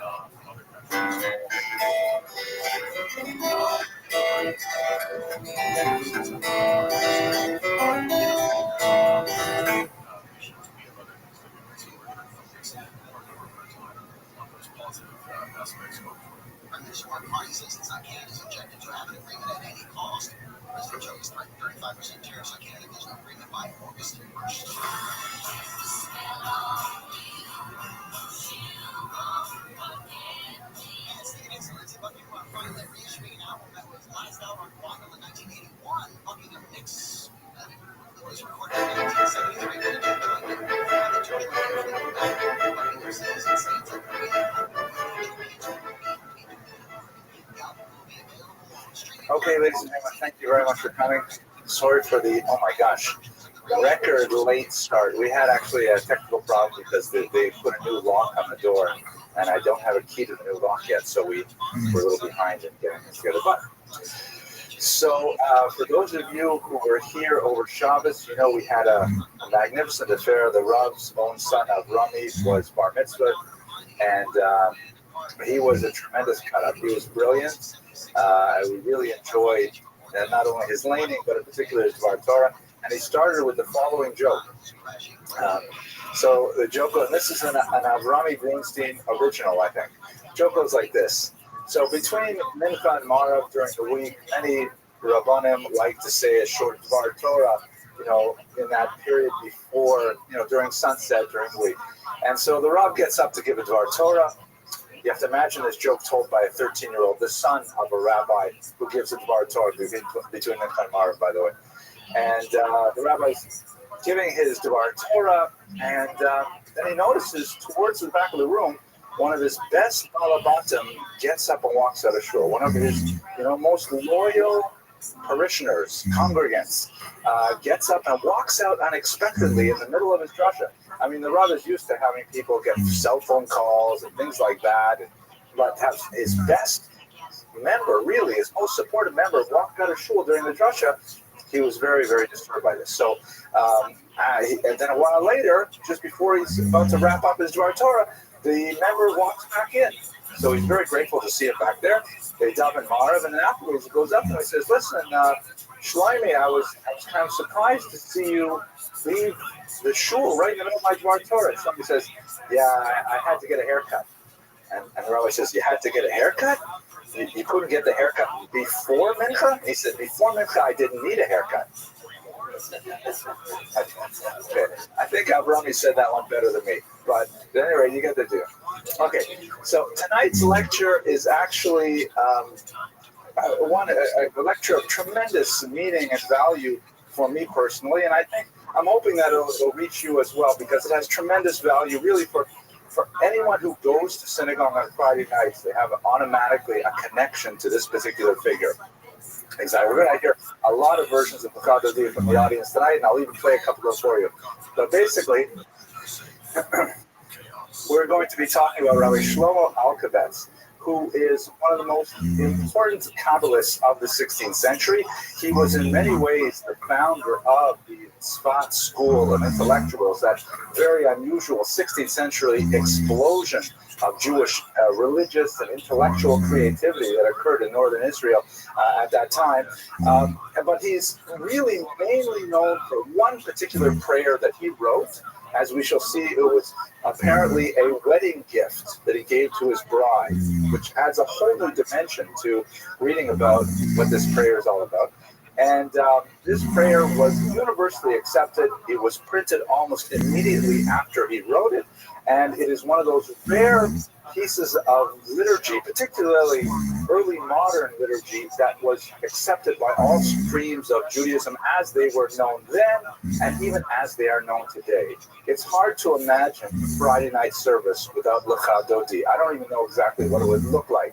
And you can think of a lot of different strange ways to observe Friday night service, but Lecha Dodi is pretty much central. So over the course of the next 40-odd minutes, I'd like to give you an overview of Rabbi Alkabetz's life, and in particular look at the Lecha Dodi prayer in a little more detail, and place it within the context of the Jewish liturgical and intellectual tradition. Okay, so first of all, here's a photograph of his grave. I'll actually have a few of these here in the city of Tzfat, the holy city of Tzfat, which we'll also explore a bit.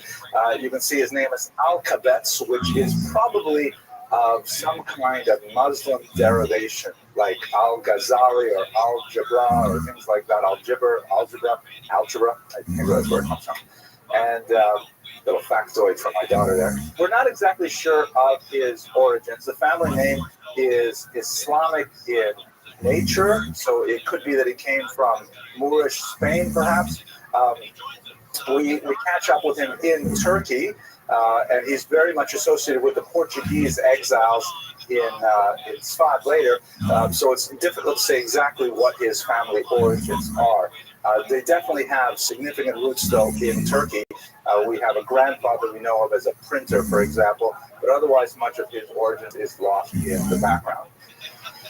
His years, by the way, just so you know, roughly 1505 to 1584. Comparatively short life, not as short as many of the Kabbalists that he was the teacher to. That 16th century, in the space of about 25 to 40 years, created such a tremendous revolution in Jewish thought that we're still feeling its echoes today, 4 centuries later, 5 centuries later. So let's place it in context. The 15th century was in many ways, it can be compared to the post-Holocaust generation in many ways. Now, very difficult to make that kind of comparison. The scale was nothing like the Holocaust. The suddenness and the ferocity of it was nothing like the Holocaust, more than the suddenness perhaps. But you have to understand that the first decade or two out of the 15th century, Jews were reeling from the shock of the Spanish expulsion. The expulsion, of course, came in 1492 when Isabella and Ferdinand, shown here, decided after a significant amount of time persecuting the Jews and also Muslims, they decided to simply do away with them. This is the writ of expulsion that was slated for Tisha B'Av of that fateful year. Of course, Tisha B'Av is the sort of national Jewish bad luck day. It happens to be a day when so many bad things in Jewish history seem to occur, all the way up to the Warsaw Ghetto decimation under the Nazis and so on. It's a very, very bad day for Jews. At any rate, they expelled the Jews from Spain. You can see here in the Iberian Peninsula. Many of them chose to go to Portugal nearby, but that was only a very brief respite because 5 years later, there was a tremendous forced conversion of Jews in Portugal and an ensuing expulsion as well, particularly hard on children. Thousands upon thousands of orphans were created in the very brutal Portuguese expulsion. And Jews made their way to the north, to the Netherlands in particular, Amsterdam, where they found some safe havens. Many of them moved along the coast of North Africa, and many of them made their way finally to Israel, which is where we'll be focusing on for most of our lecture today. For our purposes, however, the destination of choice for many of the Spanish and Portuguese exiles was the Greek city of Salonika or Thessaloniki, which was a major Jewish center at the time. It was supported by some very important Jewish largesse, some very important people like Dona Gracia de Mendes, who supported the Jewish exiles in a very significant way. And the Jews found a lot of shelter in Greece and later in Turkey, which is essentially the route that would be followed by our protagonist, Rabbi Shlomo Alkabetz. He made his way first to Salonika. Again, we're not sure exactly what his backgrounds were, but he shows up first in Salonika, where he is a student to the great Kabbalist Yosef Taitatza, who's left behind several writings, but he is known as one of these brilliant early Kabbalists of the period, who was reputed, for example, to only sleep on a bed on the Shabbat, on Friday nights. Otherwise, he would sleep on the floor. He did this for 40 long years. He was a teacher of many, but in particular, Rabbi Shlomo Alkabetz instructed him in the mystical arts and doctrines of the Kabbalah. And that brings him to Tzfat. His route to Tzfat goes through the several towns in Turkey, in particular Adrianople, where he is acquainted with some of his greatest disciples, including this man. Of course, this is the iconic picture. We don't know if this is exactly what he looks like, but none other than the great Rabbi Yosef Karo, who was to be the author of the Shulchan Aruch. It's not very well known outside of cognoscenti, but this great legal mind who composed the 4 sections of the Code of Jewish Law was also a noted Kabbalist, and in fact, much of his Kabbalistic thought and his halakhic thought overlap, and he borrows from much of Kabbalistic ideology as to inform his halakhic writings as well. So Rabbi Yosef Karo and several others were attracted to Rabbi Shlomo Alkabetz, who was by then beginning already to gather disciples, directing them along the teachings of Rabbi Teitatzek that we saw earlier. It was at this time in Turkey that the 2 of them, with other disciples, spent the night on Shavuot studying and learning, which has become a de tradition now for Jews. There's a midrash, I'm sure you're familiar with it, that when God wanted to give the Torah on Mount Sinai, the Jews slept in, so he had to make thunder and lightning and things like that. And so as a result, from then on, the Jews, as it were, resolved to always get up early to be able to receive the Torah on the holiday of Shavuot with passion and eagerness. But a custom developed, particularly from this one incident in the 16th century when Rabbi Alkabetz and Rabbi Karo were studied together, and Rabbi Karo reported a visitation from an angelic being called a Magid, who would come to him many times over the course of his life. And as a result, the tradition became widespread to spend the entire night of Shavuot learning, as in fact we do in this synagogue and many others. And there's a particular text that Sephardim in particular use. This is a cover from an 1860 printing of the Tikkun Leil Shavuot. Anyway, so they stayed up all night. Now, he arrives in Tzfat in the year 1535 or thereabouts, and this is really where the huge explosion of activity occurs. He gathers around him a host of Jewish celebrities, the like of which would not be seen for hundreds of years. It was like really such a phenomenal concentration of people that you never have anything quite like this, an all-star game of Jews, as it were, all at once. And we'll try to explain what the reasons for that in the next slide. But his disciples included Rabbi Yosef Karo, I mentioned earlier, Rabbi Elazar Azikri, who wrote a fascinating book called Sefer Charedim, which is essentially a book that lists all of the 613 mitzvot and then compares them to the parts of the body that are used to perform those mitzvot, along with the ways of atoning for those transgressions. So, for example, if you use your right hand to threaten to strike someone, then you have to use your right hand to give charity. An act of cruelty has to be matched with an act of kindness with the same hand. And he goes through all the body parts like that, eyes, ears, nose, and so on. And it's really quite an amazing book. Rabbi Abraham Galante, very important Kabbalist, and the most important of all of them was Rabbi Moshe Cordovero, known as the Ramak, who is a person who's very, very dear to my own research. I published a book on him just last year. And ironically, Rabbi Moshe Cordovero turned out to be so influential as a student that Rabbi Alkabetz, who, by the way, was also his brother-in-law, because Rabbi Moshe Cordovero married Rabbi Alkabetz's sister. Rabbi Alkabetz then turned around and became his brother-in-law's student. The teacher became the student, and he ended up really teaching his disciples' own teachings afterwards. But that's going to take us further afield of where we want to go today. The question is, why Tzfat? Or Safed as it is. What is so special about Safed? It never shows up for the vast majority of Jewish history until the 16th century, and then all of a sudden it's like ground zero for Jewish activity. What exactly happened? The place is referred to in Tanakh in a passing way, and it does show up in the Hebrew Bible in a passing way, but there's no known activity, there's no known personalities for the first 2,000 years of the existence of this town in northern Israel. It's a cipher, it's comparatively nothing. So whenever you have one of these kinds of conundrums in Jewish history, why not Jerusalem, for example? Why aren't all these exiles from Portugal and Spain making their way to the holy city of Jerusalem, which was, of course, so central?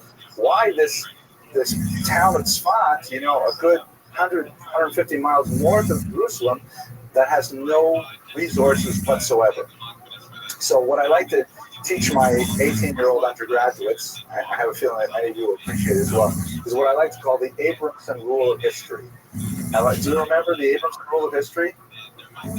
Follow the money. Good. It's not exactly that phrase, follow the money. I like to say it that if you don't know why something happens, Judith, the answer probably is money. It's probably money. If you can figure out the to Congo, the who benefits, what is it? That's in Latin, they say cui bono, right? Who gets the benefit? But in Russian, I like it better. To Congo, who's beating whom, right? If you can figure out who's getting the benefit of it, then you can usually figure out what's going on. So if you look at Tzfat, it appears to be basically economic in nature. The Turks who were controlling Israel at the time, the Ottoman Turks, they put in place some very beneficial policies which encouraged the development of businesses, particularly textile and import-export businesses in Tzfat during that century, which suddenly made it quite a magnet for business interests. And you have a lot of new money that is sort of released as a result of the Spanish expulsions, where Jews are leaving, they're looking to invest, they're looking to settle down somewhere, they need something. It's either Istanbul or maybe it's Salonika, or what about this new place, Tzfat? It's kind of like, as it were, the Las Vegas of the era. It was a Wild West, a lot of potential there, and many Jews piled in. Yes, question?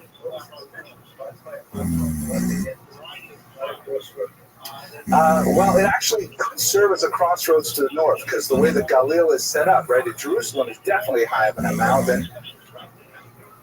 Yeah, but it's got a commanding presence over the entire region. It's the largest town in the region, so it had a lot of benefits that the inhabitants could find. But there's one in particular that is especially important, and that is spiritual tourism.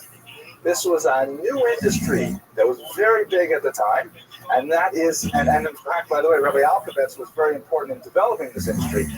Visiting the Kivrei Tzadikim, the graves of the righteous ones, was considered like, an act of great piety. People were finding these graves all over the place. Most of the graves that we visit in Israel today, they're of doubtful origins, but Tzfat was really well placed for that. It's beautiful, it's well watered, it's lush, it has lands for growth, it has all kinds of things that Jerusalem at that time did not. And so money concentrated there, people set up, and actually your question is so fascinating. Think about Las Vegas, the comparison. What does Las Vegas have, right? I mean, there's no water there, it's a desert, but it's a human-created economy. Just get all of us there together in one place, and we'll figure out a way to make money. And in fact, it happened. It just boomed for about 80 years, and they had a problem with earthquakes and plagues, and that kind of shut it all down. By the 1580s, it was on its way down, and it declined significantly since then. But the first 3/4 of the century were great. Judith, I'm sorry you've been waiting.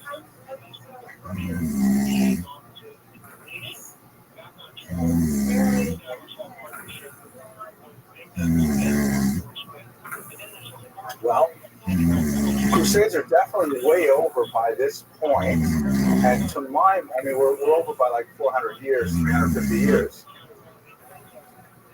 Okay. Yeah. To my knowledge, it was not. It was not on the coast, so even those arrivals by sea would not have affected Tzfat, and it's not such a direct route. So I don't think so. Yeah, it definitely has strategic value because of its height.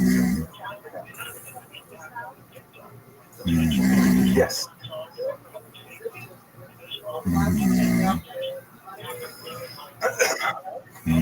No, but there's rules and then there's ways to get around them. So there's always familial connections, and the Abravano family found ways to.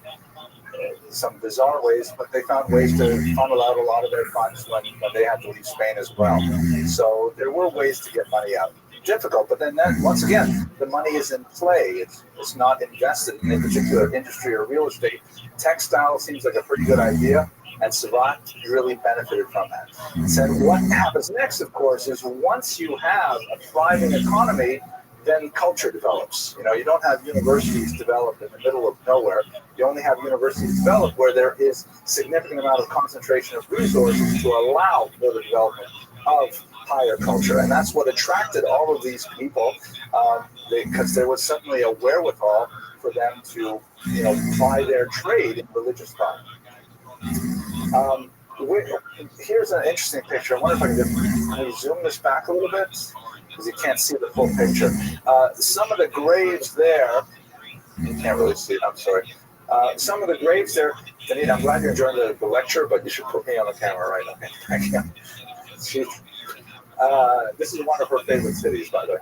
So you can just see some of the graves here. They're colored blue, which is considered a way of warding off the evil eye.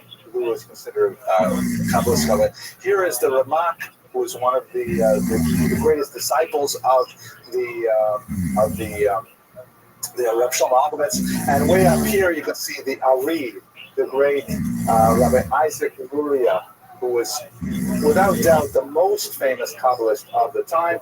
Lurianic Kabbalah deeply influenced Hasidic thought far more than Rabbi Cordovero or his teacher Rabbi Alkovitz's Kabbalah. But they're all grouped together here because they had this tremendous concentration at one place. Now, Rabbi Alkovitz, who was perhaps not the most well-known, was probably one of the most prominent at the time. He was the head of the yeshiva in Meron, which is close by to Tzvat, and he had many, many students who were actively learning in his classroom. Based on the relative ages of these people, and it's also important to note that most of these people were in their 20s and 30s when they were their most creative, and many of them died in their late 30s through their 50s. So it's a period of young people getting together, being extremely productive, writing a tremendous amount of material, and then unfortunately dying often under tragic circumstances, something which historically affects Kabbalists far more than regular people. Rabbi Alkovitz himself was extremely prolific. He left behind many, many titles. Unfortunately, at some point, quite a few of his manuscripts were lost. There's some suspicion that they may have been stolen by his rivals, but they are simply lost. We know of these texts, but we do not have them. Only a handful of texts remain in their completeness. Ironically, he makes no mention of the Arizal in his extant writings, which could be due to the fact that the Arizal, the great Rabbi Luria, was one of the latecomers to the party, as it were. By the time he arrived, it was really already in I believe it was in the 1570s by that point. You'll correct me, Denise? I think so. And Tzvat had already had such tremendous reputation, and he had come specifically to study under the disciple of Rabbi Alkovitz, Rabbi Cordovero, and then Rabbi Cordovero died just a few months later, and everything began to go downhill at that point. So we don't have any references to the Arizal from one of the greatest teachers of the time, which might be a reflection of the distance between them in ages and the limited amount of time that the Arizal was actually there. So what did he do while he was there? We knew he had a job. We knew he had a wife whose name has been lost to us. We know he had a son, Moshe, who he named after his father. But what did he do for a living? He's only left behind a few signatures on communal documents, indicating that he was a highly respected figure who was consulted on legal decisions quite often. But he was something of a recluse when it comes to communal affairs. His main activity was in the yeshiva, studying Kabbalah and so on, and not as, an askat, a person who was deeply involved in the affairs of the community. Rabbi Caro, the author of Shulchan Aruch, was much more deeply involved in those kinds of things, although he himself would consult with Rabbi Alkovitz on many weighty issues. What we do know about his activities primarily comes to us, once again, from his disciple, the Ramak, and he used to have this very, very unusual form of meditation, which he called gerushin, or divorces, or exiles, something which Rabbi Moshe Cordovero actually wrote an entire book about, describing this particular spiritual practice that his teacher would engage in, and that he, on many occasions, would go along with him to these. What exactly were these so-called Gerushin? And by the way, the word Gerushin was loaded with meaning. Not only does it mean divorce in contemporary Hebrew, but it also means exile, but it was also the same term used to refer to the expulsion from Spain, Gerush Sfarad. So when people would practice Gerushin, it was like, again, think of the way we do in a post-Holocaust generation. It's a frightening thought. I hate to make these kind of comparisons, but it's like going to concentration camps. Well, can imagine such a thing? It was extreme, bizarre, and strange. But what exactly was it? Basically, he would go off alone for hikes through the forest surrounding spots in the regions like you see in this photograph here. And then he, often with his disciple, the Ramak, would wander around following rivers and climbing over ridges until he would sense through a level of spiritual sensitivity that some righteous person was buried here. Again, remember, this is a fairly remote part of Israel at the time, not very well settled, but it had a long and hoary history. And so they would come to a place by a brook or something, and Rabbi Alkovitz would say, on this spot is no doubt the grave of, and he would name some figure from the Talmud, let's say. And at that point, he would sit down, I imagine in a lotus position, but probably not, and he would simply meditate for hours on end, maybe 6 hours at a time. And they might go back into the spot and then come back the next day and do it all day as well. Strange rituals, enforced silence, strange body positions, and just meditating on the spiritual resonance of the land that they were occupying. And Rabbi Moshe Cordovero claims that as they were doing these things, tremendous insights would appear to them, and they would compose in their minds great Talmudic commentaries and so on, and later they would set them to writing. And essentially, he recorded a spiritual journal of these many, many trips that he took with Rabbi Alkovitz, discovering these graves and then kind of imbibing the spiritual influences that came from them. It definitely sounds very strange, and it reminds me of a joke, which I'm not sure I can include in the internet version, but I'll tell you the joke anyways. Did I tell you the joke about the woman from Brooklyn who decides to go to Tibet? So she's playing mahjong with her friends, and she says, I'm going to Tibet. And they said, Tibet? What do you want to go to Tibet for? It's like past Europe and everything. Why don't you just go to Boca or something? No, I want to go to Tibet. So she goes to the travel agent. The traveler says, Tibet? At your age? On your own? I mean, Del Rey is very nice this time of year. You want to go all the way? She said, I insist on going to Tibet. So he sells her a ticket. She goes to Tibet. She lands there. She says, I want to hire a Sherpa to visit the Holy Mountain. They say, it's quite a long distance. It's not like there are no 5-star hotels between here and the Holy Mountain. And she says, I don't care. So they hire a Sherpa. She goes, travels on the back of a yak to the Holy Mountain. And she says, I want to climb the Holy Mountain. They say, no women are allowed to climb the Holy Mountain. It's a very difficult thing, and it's dangerous. She says, I don't care. Get me another Sherpa. Get me, all the guides I need.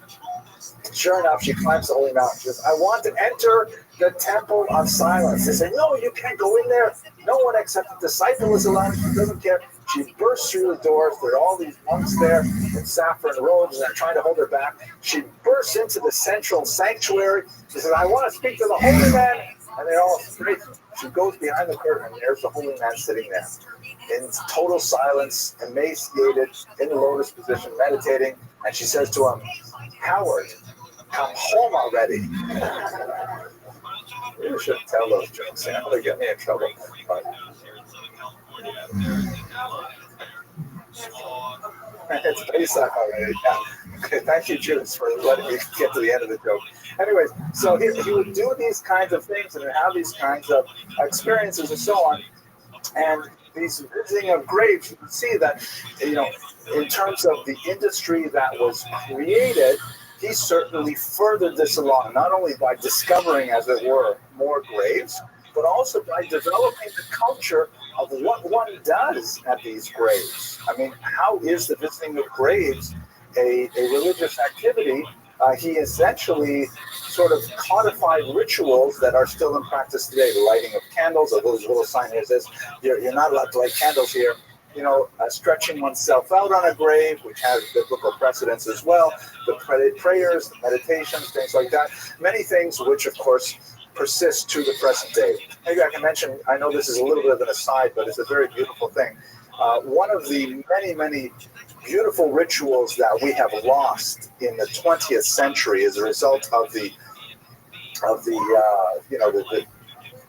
huge weight of rituals that we used to have in Eastern Europe that have simply disappeared in the modern world was this beautiful thing called the measuring of wicks. You ever heard of this? Measuring of wicks? So there's a custom that was very widespread in Eastern Europe for hundreds of years, that in the month of Elul, right, the month before Rosh Hashanah, the women of a community would all go out to the graveyards, to the ancestral graveyards, and they would go to their deceased, departed relatives, and they would take out the cotton that they used to make wicks out of candles, and they would measure out all of the graves. They would line the graves with this cotton string, and then later they would take that cotton string back home, and they would make Shabbat candles with those wicks, and they would use those Shabbat candles all throughout the year. And it was a way of kind of tying together the dead and the living in a very, very beautiful ritual, which was practiced specifically by women that unfortunately we don't have anything like that today. The best we have today is, some schools have a custom in the month of Elul that they send the kids out to clean up the graveyards. Now we have professionals too, and we pay them and so on. But that's a beautiful way of connecting the dead and living, which we have simply lost. If you're curious about those things, I have a great lecture on Sarah Bastovin on the internet website, which has a lot of more of those things. Okay, so you get the idea of the creation of, or at least the development of this ritual of visiting graves and what one does at the graves and what the value is and so on. That certainly accelerated the interest in Tzvat and in the entire Tzvat circle as a whole, because these were people who were expert in those things. And I think at this point, we're going to turn to his writings. Maybe I'll pause for a question or two. And Yosef, could you do me a favor and give me an Hebrew-English siddur? I appreciate it very much. No one has any questions? Who are the earliest, Lauren? The earliest, in my humble opinion, would probably be, thank you, that of the Rashbi, Rabbi Shimon Bar Yochai, which would be 2nd century. That's the one that's certainly most celebrated. Sure. According to the Hebrew dates, read about the 11-9? How is 11-9? 11-9, so Av is 11th, and the 9th, the month of Av. That's very good. Very good. It also happens to be 11-9 in the European count is the night of Kristallnacht. It was also on November 9th. Okay, fascinating. All right, so let's talk a little bit about his writings. As I mentioned earlier, we lost most of his writings, but we know of many of them. He wrote commentaries on many books of the Bible. And he wrote specifically Kabbalistic works as well, including a fascinating work which deals with the Kabbalistic interpretation of the act of intimacy, which is something that permeates much Kabbalistic writing, and he devoted an entire book specifically to that topic. He also wrote quite a bit of liturgical commentary and a commentary on the Haggadah. And it's at this point that after his student, Rabbi Moshe Cordovero, came out with a classic Pardes Rimonim, or the Orchard of Pomegranates. That makes sense, right? Pardes Rimonim. Then he was so impressed by what his student had written that he began to quote his student liberally and essentially form his own thoughts around them. But the most famous thing that we've got to study, and I know you've been waiting for it, is specifically his Lecha Dodi poem, which I'd like to spend a little bit more than a few moments with. So what is this poem? It is a piece of liturgy that is inserted on the Friday night service between the afternoon service and the evening service. And as I mentioned earlier, it really is the the linchpin of the entire service. It's a beautiful hymn which is sung typically by the entire congregation, and in many different tunes. I have a couple of them that I'd like to show you or play for you, but it is associated with Friday night prayers more than anything else, and in fact, it's associated with the onset of the Sabbath more than any other prayer. I find myself many times during the week when, especially like, Mondays, Wednesdays, if I start humming Lecha Dodi to myself, it means I can't wait for Friday. I got to get back to Shabbat. It's got deep associational roots that any Jew who observes the Sabbath specifically connects with the wonderful time that is the seventh day. So let me just read it to you with some translation and maybe a little bit of commentary, and then I'd like to play for you a couple of versions of it, or maybe not their entirety, just to give you a sense of how resonant this is in the culture. The prayer itself, as I mentioned earlier, is apparently a wedding gift that he gave his bride. That is a pretty amazing gift. I mean, it's economical and yet long-lasting, right? I have to remember those kinds of gifts. It describes, it's got some mystical language. It basically describes a dialogue between two figures, one inviting the other to greet the Sabbath. Most of the commentaries follow the line of argument that it's the Jewish people inviting God to together welcome the Sabbath. But there are other commentaries that follow a slightly different track as well. And then after, there's this little introduction of a couple of verses talking about what the meaning of the Sabbath is. Then there are a whole series of stanzas that refer to Jerusalem and the yearning for its renewal in the Messianic age. And then connecting at the very end to the arrival of the Sabbath. The specific origins of this prayer is a passage in the Talmud, which there's one rabbi who says on Friday nights he used to tell his friends, let us all go together and greet the Sabbath.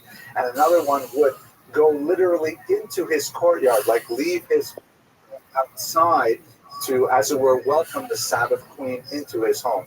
Which is why, by the way, in the very last stanza of Lecha Dodi, the custom is, a universal custom, that although everyone faces east during prayers, for the last stanza, everyone turns around as we're welcoming in the guest, the Sabbath guest. And kind of on a darker note, and since it is such a beautiful and uplifting prayer, mourners in many congregations are not allowed to be in the synagogue while that prayer is sung, and then they're only invited back in after it's over because it's simply too happy for the association. Okay, so let's have a look at it here. I'm reading from the English translation in the Art Scroll. Come, my beloved, to greet the bride, the Sabbath presence let us welcome. Right, the come, my beloved, in Hebrew, the implication here is that the beloved is the either God or it is the Jewish people. That together they are welcoming the Sabbath. Safeguard and remember, those are two quotes, in a single utterance.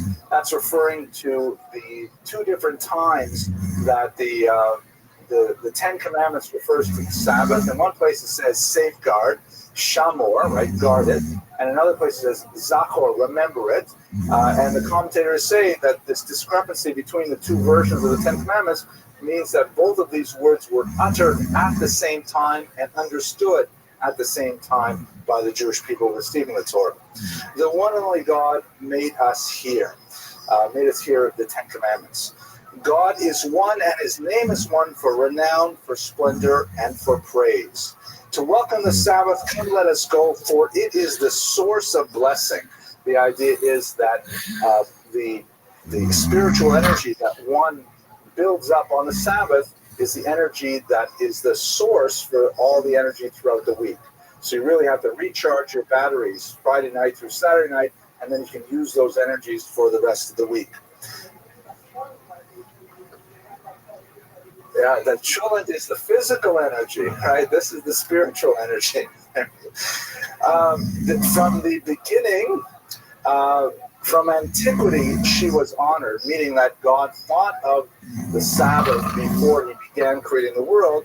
And this beautiful phrase, Sof Maaseh Machashava Techila, the last to be created, but the first in thought, meaning that God said, well, we have to have this fantastic world so we can have Shabbos. So he set Shabbos aside. That was the seventh day, the last day. Everything else had to happen in order to make the seventh day possible. Oh, now there's a shift from that kind of, welcoming the Sabbath and how fantastic the Sabbath is to discussions of Jerusalem. O sanctuary of the king, royal city, arise and depart from amid the upheaval, meaning Jerusalem, arise from your ruins. We'll recall, of course, that although there is this tiny settlement of Jews in Tzfat, a somewhat larger settlement of Jews in Jerusalem, we're still talking about the hundreds of people. We're not talking about tens of thousands of Jews. We're talking about a very, very small population. So Jerusalem is still definitely considered in exile itself. Too long have you dwelled in the valley of weeping. He will shower compassion upon you. And this can refer either to Jerusalem or to the Jewish people living in exile, the valley of weeping, the valley of tears. Shake off the dust, arise, don your splendid clothes, my people, through the son of Jesse. That's, of course, David, the Bethlehemite, meaning that's the Messianic age. Draw near to my soul and redeem it.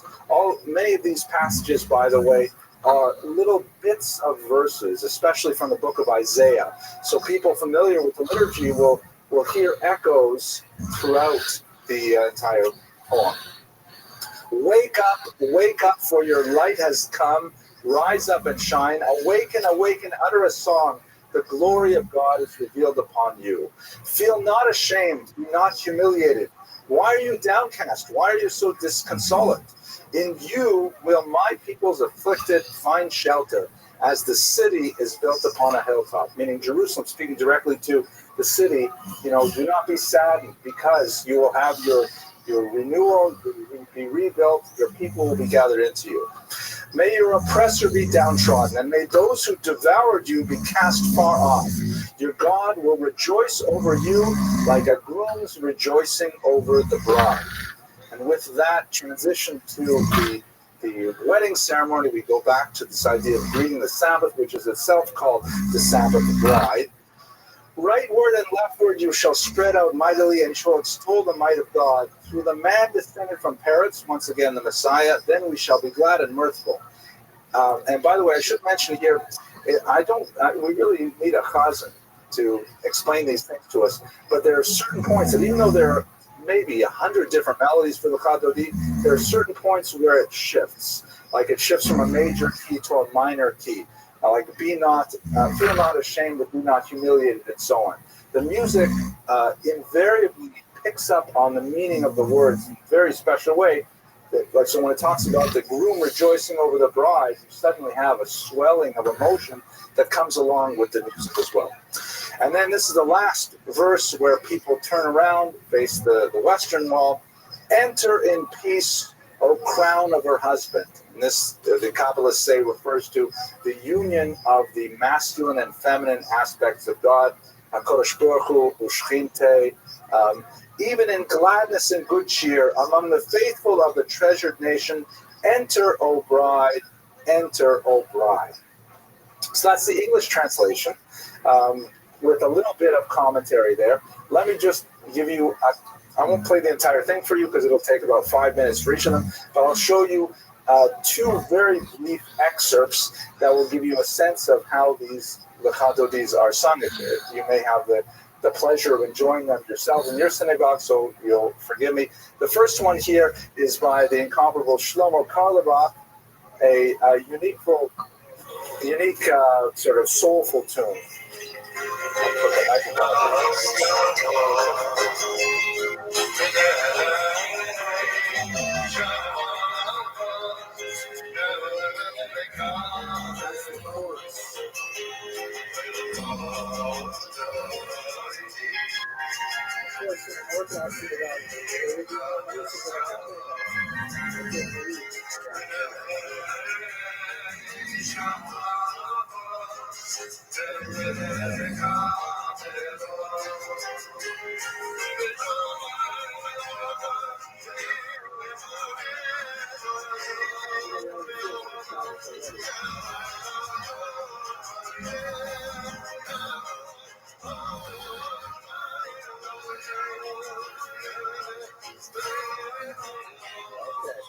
Let me play you now another version. This is by a very popular a cappella band called 613. Believe it or not, this is entirely a cappella.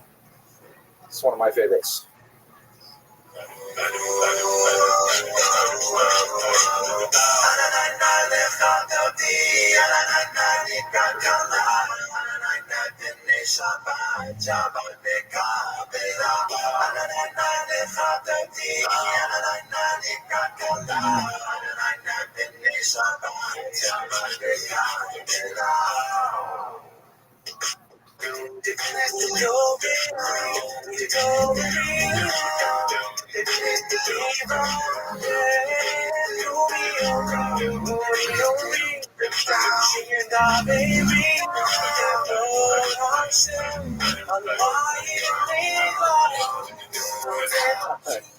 Okay, so you get the idea. I personally would like to sort of sit and listen to these all day, but I happen to be in Avelos over the loss of my father in August, and so I can't even listen to music for any long periods of time.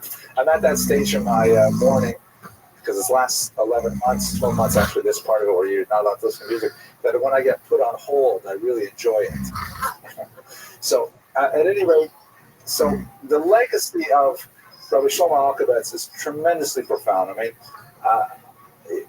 I can only imagine what a tremendous achievement it must be to compose a song that will move people for centuries. And very, very few pieces of art have this kind of quality. He outpaces Shakespeare in terms of his impact on the Jewish people, to be sure, and in many ways reaches much deeper. One of my favorite experiences when I was living in Israel, and I'm sure many of you have similar experiences, there was a broken down old synagogue in the Katamon region, and it was literally broken down. Like one side of it was a big crumble of rocks. I don't know how long. It was probably built in the Ottoman era, 19th century or something. And it was abandoned during the week, but on Friday night, they would have a Breslov Hasidic minyan there, and the Chazan would sing L'cha Dodi, and it would literally take about 50 to 75 minutes just for that one poem that I read in its entirety in about 5 minutes. 50 to 75 minutes just singing that one song. And the synagogue was so packed that people would come and would stand outside. There was like several minyanim people outside the windows listening to this song.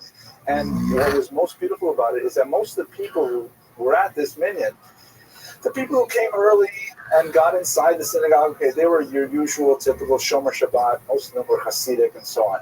But outside, there are all these Jews who are coming en route to a soccer game or, with various other secular activities in mind, no intention of observing the Sabbath other than that brief and intense spiritual moment that they had listening to L'cha Dodi and participating in the singing of it. It's a tremendous work of art, of soaring genius that speaks to his deep Kabbalistic and intellectual proclivities as well.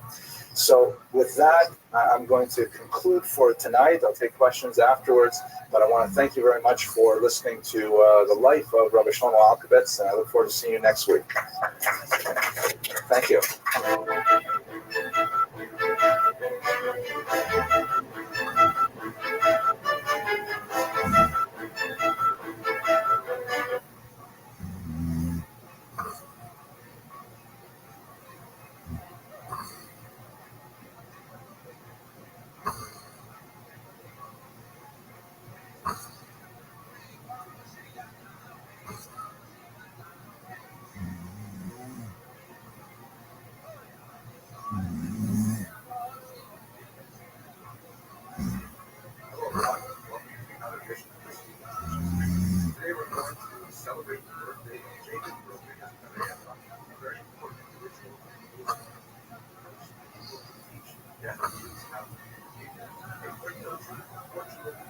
signal contribution to the lifestyle quality of the city.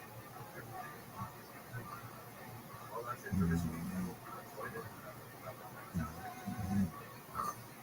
Jacob Rodriguez Pereira was born in Portugal in 17. His family were quick to believe that they were secretly Jewish but practicing as Christian. In fact, he was baptized as a child. Out of fear of the Portuguese Inquisition, the family practiced their Judaism in secret. Sometimes even mulattoes, which are rock and crypto Jews. His father died when Pereira was 6 years old. His mother traveled to Bordeaux. They both became living as Jews. At this age, that is and very loving supporter of the Jewish people, something that was very useful for him later on in Jesus' reign. Primarily in Jesus' reign through his invention of a method of teaching deaf youth. He had a sister who was deaf, and using various hands-on signs, he adapted an manual language for deaf, which was in many ways a huge innovation. That was a and he made eventually doctor to speak and did understand community. At this point, his methods were recognized by the lovely French family, hired him to teach their son how to communicate, and he developed his methods to such a degree that he eventually was named to the Royal Society of London in 1759 after having been recognized only in 15 for his contributions to deaf friends. He went on to develop this method significantly, but in fact that was one of his many talents. He was known as a pioneer of computing skills, and he in fact invented a machine that was an early 18th century precursor of modern computing devices. And he was very active in the financial world as well, practically advising the French government on how to reduce their deficit. He later went on to champion various French causes and ultimately won their acceptance in Bordeaux with the official right to reside in the city. Years later, he was recognized primarily, however, for his work with deaf youth, and this is a coin that was minted in Portugal in 1981, the International Year of the Disabled Person, honoring his achievements on behalf of deaf youth. Well, that's it for this week. I hope you enjoyed it.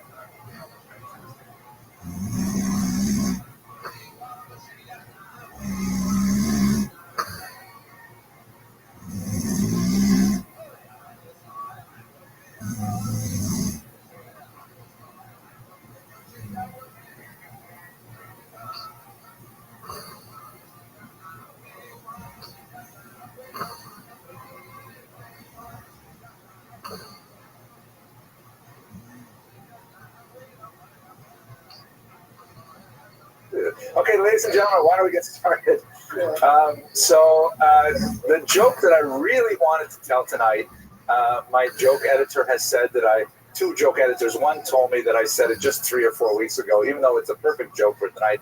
And the other one said it's older than I am, so I won't tell that one. But I may tell them later if I just can't hold back, and you'll forgive me. Meanwhile, I have a couple of good and welfare things, but I will start with this joke, which is once again from you, Zach Devicer, who helpfully types these up and delivers them the day of the lecture. Here it goes. So, Benjamin wakes up one morning, on Saturday morning, and he's in a terrible mood. And he says, "Mom, I'm not going to shul." And you know this joke already, but I didn't tell this one before. He says, "Mom, I'm not going to shul. I'm not going to shul." He says, "Okay." "I'm not going to shul." And Mom says, "But Benjamin, what's the matter?" He says, "I go to shul. They don't like me. They make fun of me. I feel terrible going to shul." And she says, "Listen, Benjamin, you have to go for 2 reasons. First of all, you're 45 years old. And second of all, you're the rabbi." Okay, yeah, that's not so bad. Okay, a couple of good and welfare announcements. First of all, I have to say thank you to Mr. Joseph Ray. I'm not sure exactly how it should be pronounced, but he sent me a nice email, and I like getting these kinds of emails, so I'll read this one. Not all of it, but part of it anyways. This email is greatly overdue. I have been an admirer and follower of your online history classes for a very long time. Though I am a businessman living in Antwerp with my family, I give Jewish history classes voluntarily at a local Jewish center for women for the last few years. My lectures are structured very much in the same way yours are, and I too use PowerPoint. I know you've upgraded the software. When I prepare and research my classes, I always watch your lectures. They help me tremendously with the final flow of things and very often draw my attention to new facts and events. I can tell you more. I often steal your jokes as well. Anyways, so it's nice to get these kinds of emails besides the hate mail. So thank you, Mr. Ray, and I wish you a lot of success in your endeavors teaching. And it's wonderful that you do this for your community. Okay, so tonight's lecture is, of course, on Baruch Spinoza, fascinating figure, and one that really I've been thinking about for a long time, and I was really grateful for the opportunity to speak to you about him and gave me a chance to do a little bit more research, because one of the larger areas of research that I find fascinating is the whole concept of Jewish identity. You know, what exactly is a Jew? Who is a Jew? When is a Jew considered in the community, out of the community, or as the Hebrew phrase goes, chutz lamachane, b'toch hamachane, you know, in the camp or outside the camp? Those kinds of questions I find very fascinating, and Spinoza is an excellent test case. Tonight's lecture is sponsored by our good friends Mally and Steve Schwartz, who are here in the audience. My joke auditor, of course, is Steve Schwartz, and they're going to be the honorees for the dinner this year. We should give them a round of applause.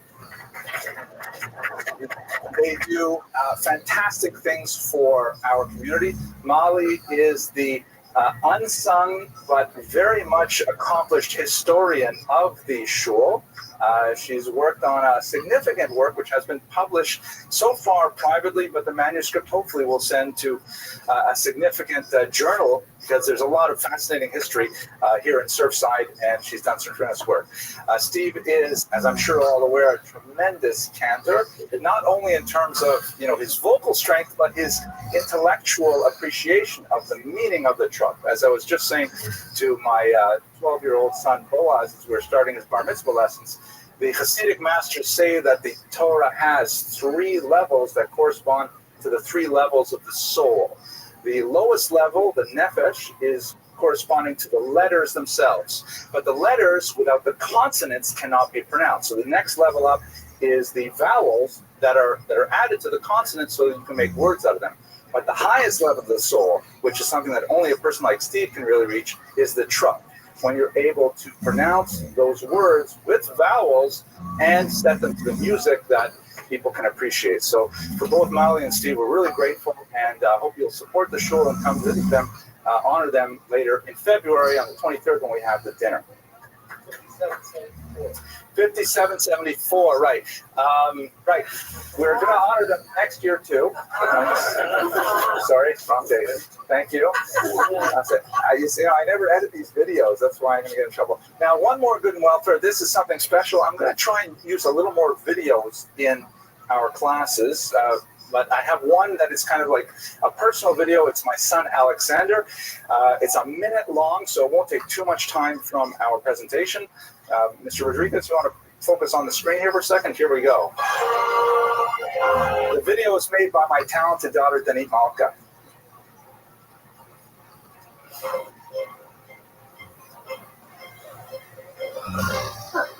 Yeah.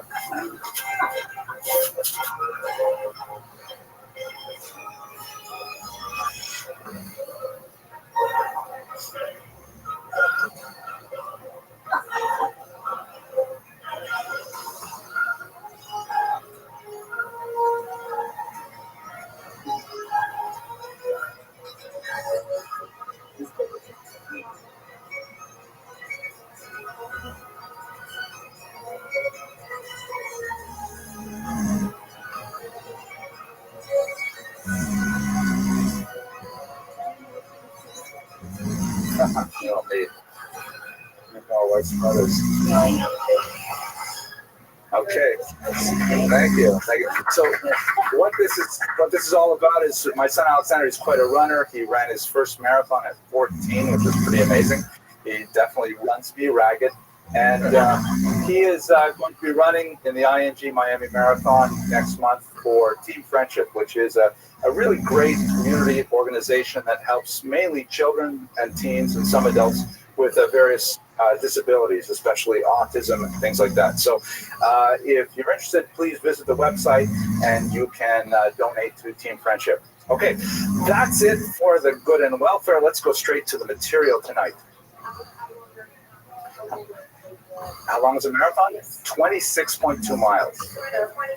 26.2, yeah. Okay. Now, who was Baruch Spinoza? 17th century philosopher. He is one of the greatest philosophers of the modern age. He falls into that category of people like Moses Maimonides and Einstein, for example, whose fame outside the Jewish community really outdistances their fame inside the Jewish community. And in fact, it's a little bit ambiguous to even put him within the parameters of Jewish history per se, because his greatest contributions are beyond the scope of what is specifically Jewish. Many more liberal thinkers want to claim him as a Jewish philosopher per se, and in fact there are elements of his philosophy that we will discuss at least in brief tonight that are consonant, certainly inspired by Jewish ideas, but ultimately the main connection that Spinoza has with the Jewish community is negative, because he was forcibly removed from the Jewish community of Amsterdam in an unusually harsh act of cherem, or excommunication. I have the text of it, and I would like to read it to you a little later on in this lecture. It's a very rare step for a community to specifically single out an individual, excoriate them publicly, and then forcibly remove them. But that is in fact what happened to Spinoza. So the rejected son ultimately ended up influencing world philosophy, European philosophy, the intellectual tradition at a tremendous level. But in the Jewish world, he was cut off in a very dramatic and in fact permanent manner.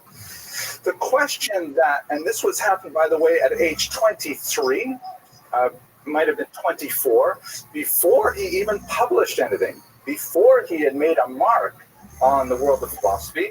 And one of the great exercises of intellectual historians has been to try and perform the archaeology of the events that led up to that excommunication, to try to determine exactly why the community took such a drastic step.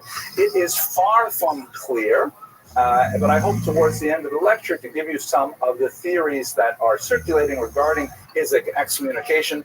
And I think that actually it has a lot of implications for our own communal standards today, our own sense of identity, and ultimately our sense of who is a Jew, who has the privilege, the right, the responsibility to remain within the community, and who perhaps might be better served outside of the community. So we'll hopefully explore that over the next 40 minutes or so. His background, originally they're from Portugal. His grandfather was among those who were expelled in 1497, possibly somewhat earlier from 1492 in Spain. We're spending a lot of time these last few weeks looking at people whose lives were affected by this cataclysmic event with something that many of the thinkers of the 16th century felt and the 17th century felt was like a split in the world that required tikkun olam, because how could it be that the most powerful, the most intellectually superior, the spiritually most advanced community of Jews in the world was suddenly devastated within a single year in the case of Spain, and then 5 years later in the case of Portugal. So in many ways, Spinoza's own experience is an aftershock of that tectonic shift that we saw in 1492. His grandfather came to Amsterdam with his infant son, Michael, who was Spinoza's grandfather. So Spinoza had direct contact with one of the refugees themselves, his own grandfather. His father was a very successful merchant, and we have plenty of archival records from the period that indicate that he was a lay leader in the synagogue. He had a position of some authority. They had a very prominent house close by the synagogue, and his father had significant leadership role there, which makes the eventual expulsion of young Spinoza from the community all the more poignant. Michael Spinoza was not lucky in love. He was widowed 3 times. His second wife was the mother of Spinoza, who passed away when Spinoza was a young boy. Spinoza was ultimately raised by one of his older half-sisters, and there was a considerable amount of family dysfunction between the half-siblings, all children of Michael, that we will see playing out in Spinoza's own lifetime somewhat later. We should just spend a little bit of time talking about Amsterdam, though, which is a fascinating, kind of interesting, not exactly footnote, but sort of a tributary of Jewish history at this time. The Netherlands were under the control of Spain until 1588, and Jews were not allowed within the territory. Under the Union of Utrecht, there was some movement towards granting freedom of religion, but that freedom of religion was a very difficult one. One that in many ways, now that I'm thinking, we're speaking a little bit in Quebecois about Northern Ontario, maybe I'll relate it to that a little bit. The people of the Netherlands were sandwiched between the French Calvinists and the German Lutherans, byproducts of the still quite young Protestant Reformation, and as a result, there were significant doctrinal disputes between these two Protestant movements. The only thing they had in common was their hatred for the Catholics, and as we shall see, that had some ironic implications for the early Jewish community at the time. What it reminds me of in my own life is that I grew up in a small town in northern Ontario called Iroquois Falls, Ontario. If you ever look at my Wikipedia page, there are 6 famous people from this town, population 4,500. I'm one of them. I'm proud to be one of them. 4 of the others are professional hockey players. So you get a sense of what kind of town this is. But what's interesting about it, for our purposes, is that it was almost evenly divided in population between Anglophone Protestants and Francophone Catholics. And it was tremendous, the degree of conflict between these two bifurcated populations. And the kids who had it in many ways the worst were me. I was the only Jewish kid. And Les Chinois, right? My Chinese friend, Peter Chin, who's now a lawyer in Toronto. And there was a black girl who lived about 30 miles away in Matheson. And we had it the worst because we didn't fit in either camp. So this is a lot like what the Jews of Amsterdam were like at this time as well, because obviously they're not Calvinists and they were not Lutherans. They were somewhat different, but there was always a little bit of a push and pull over what do you do with the Jews? Which camp do they fit in? Which camp do they sympathize with? And certainly they should not be associated with the Catholics.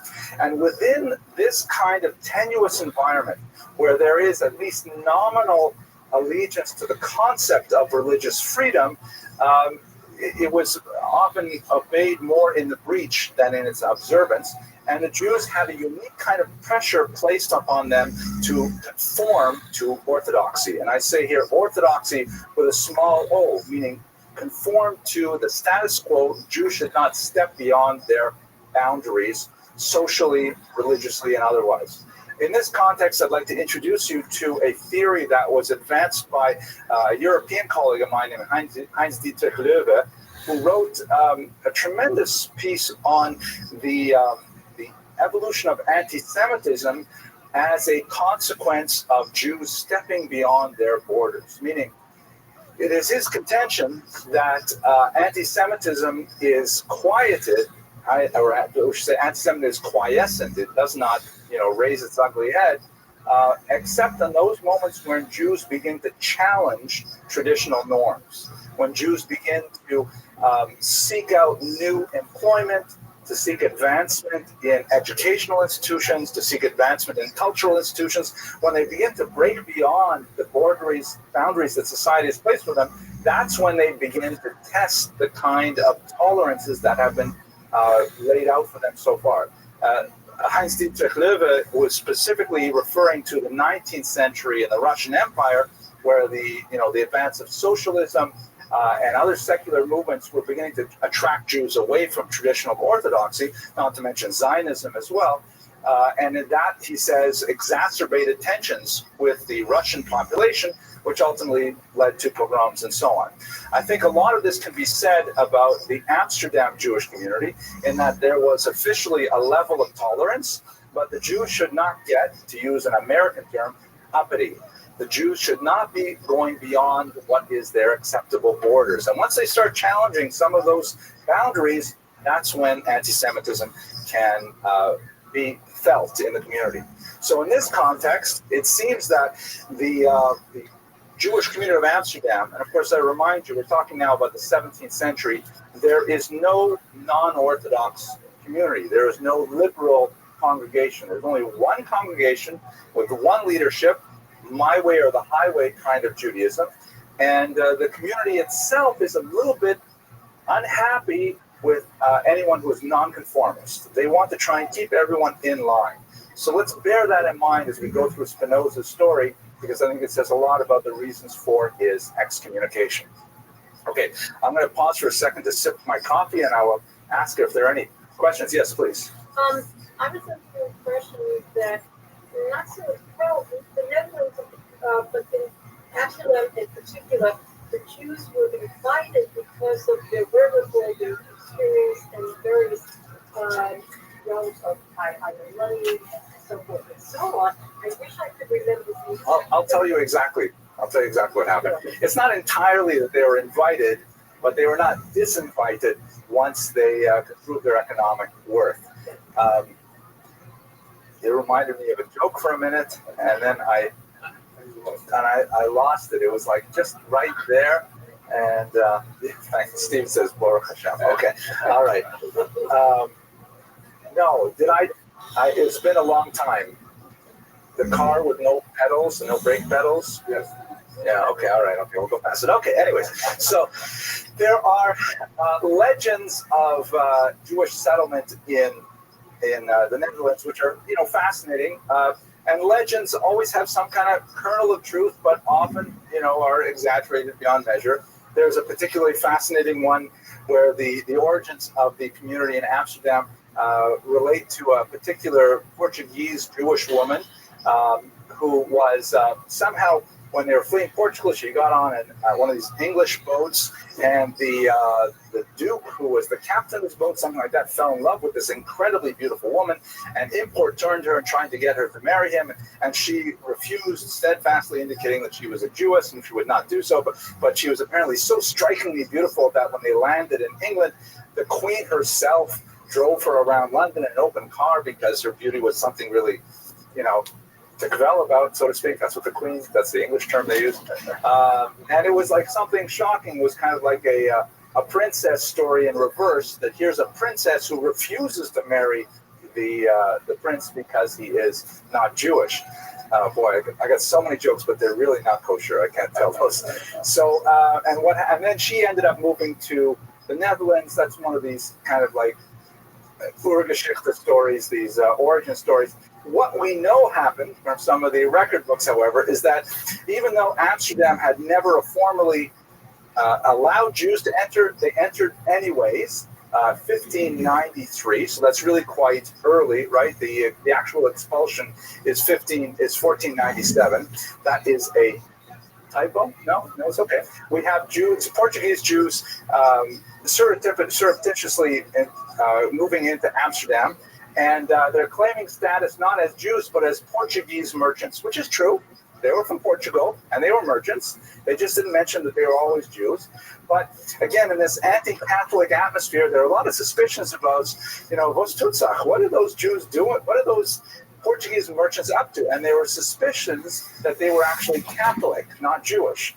So they organized an armed raid on one of these Portuguese Jewish homes, thinking that they were actually holding Catholic services. They didn't realize it was actually Yom Kippur, and they were davening in a home. They arrested all of them, and by the time it got sorted out, they said, listen, we're not Catholics. Don't worry, we're actually Jews. And they said, okay, Jews, fine, but they had to decide what to do with them. At that point, they talked about their economic acumen and their resources, and they said, okay, fine, you're here already as long as you're not Catholic, so, Gesundheit, and that's how the Portuguese community was established ultimately in Amsterdam. But it took a long time for that small beginning to actually flourish into a community. And we have to bear in mind the very, very tenuous nature of their toehold in Amsterdam. They did not get official permission to have public worship until 20 years later, and they did not have official permission to get a citizenship until 1657, almost 75 years later. They had difficulty establishing their congregations, enlarging their congregations. Everything was always proceeded, it was a little bit like zoning committees that maybe some of the people in this room are familiar with. It's very difficult to get these things pushed through, how much more so in Amsterdam. And again, this kind of atmosphere of a distrust of the Jewish community, of a grudging acceptance, is something that certainly had an impact on Spinoza as well. So let's talk about Spinoza himself. He was born and given the name Baruch, which of course means blessed. Later on in life, after he was excommunicated and he was writing in Latin, he chose a Latin translation of blessed, Benedictus. The term in French, benching, to bench at the end of a meal, for example, is also derived from the same term Baruch, although this time through a French root. But he was known as Bento by the Portuguese root. He received a very traditional Jewish education with the most prominent educators in Amsterdam at the time, rabbis who were famous on their own right for various things they published. And also, fascinatingly, he was not taught by closed-minded, very insular kind of rabbis. He was taught by rabbis who themselves were sometimes censured for being perhaps too open in their attitudes, translating certain texts into Hebrew or out of Hebrew into vernacular languages and so on.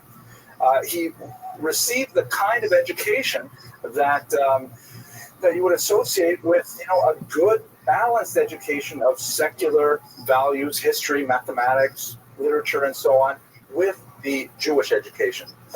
So the idea that somehow, he broke free is simply not the, corresponding to the reality of his upbringing. He received a very well-balanced education that was offered by rabbis who themselves were very comfortable in the milieu of 17th century European culture.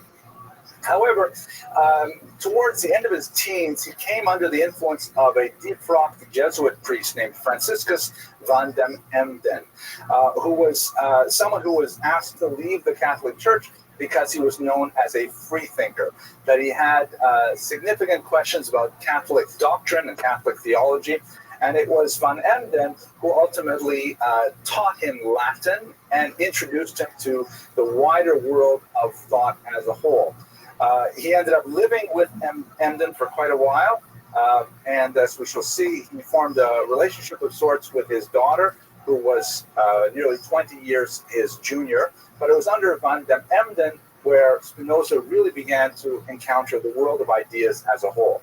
Without a doubt, the most prominent influence on young Spinoza was René Descartes, who was a very famous French philosopher, who was also a devout Catholic, although not necessarily in the dogmatic mold of most of his peers. I'm sure you're familiar with his most famous statement, cogito ergo sum, which means, it's translated usually as I think. Really, it means I perceive, therefore I am. Let me take a moment just to talk about Descartes, and you'll get a sense of how his philosophy could really shatter Spinoza's entire Weltanschauung and affect the way that he went through his own philosophy. So Descartes, of course, the author of many works, but the most well-studied are his 6 meditations on first philosophy. And in these meditations, Descartes begins with the proposition that nothing can be relied upon, that absolutely nothing is true. Everything that he's investigated in his life, religion, politics, Greek philosophy, there's no way to really get on solid ground. So Descartes says, this is first philosophy. I'm going to start with the assumption that I cannot rely on anything being true. And then, like building an edifice on a strong foundation, I will only build my philosophy on those elements that I can absolutely say with certainty are true. And ultimately, he says, I will be able to form a solid edifice upon which I may rely. So he starts by saying, what do I know? I don't know anything. I don't know if this table that I'm writing at exists. I don't even know that I exist. I don't know if the breeze on my face is real. Nothing. This is, by the way, the actual way he writes. It's a very, very compelling text. It's only about 150 pages in length, and it's really quite engaging. And then he says, well, wait a second. So what's real is I certainly feel the breeze on my face. I feel the pen in my hand, the quill in my hand. I feel my weight in the chair. So then there are two possibilities that exist. Either these things actually exist, I exist, in other words, to feel them.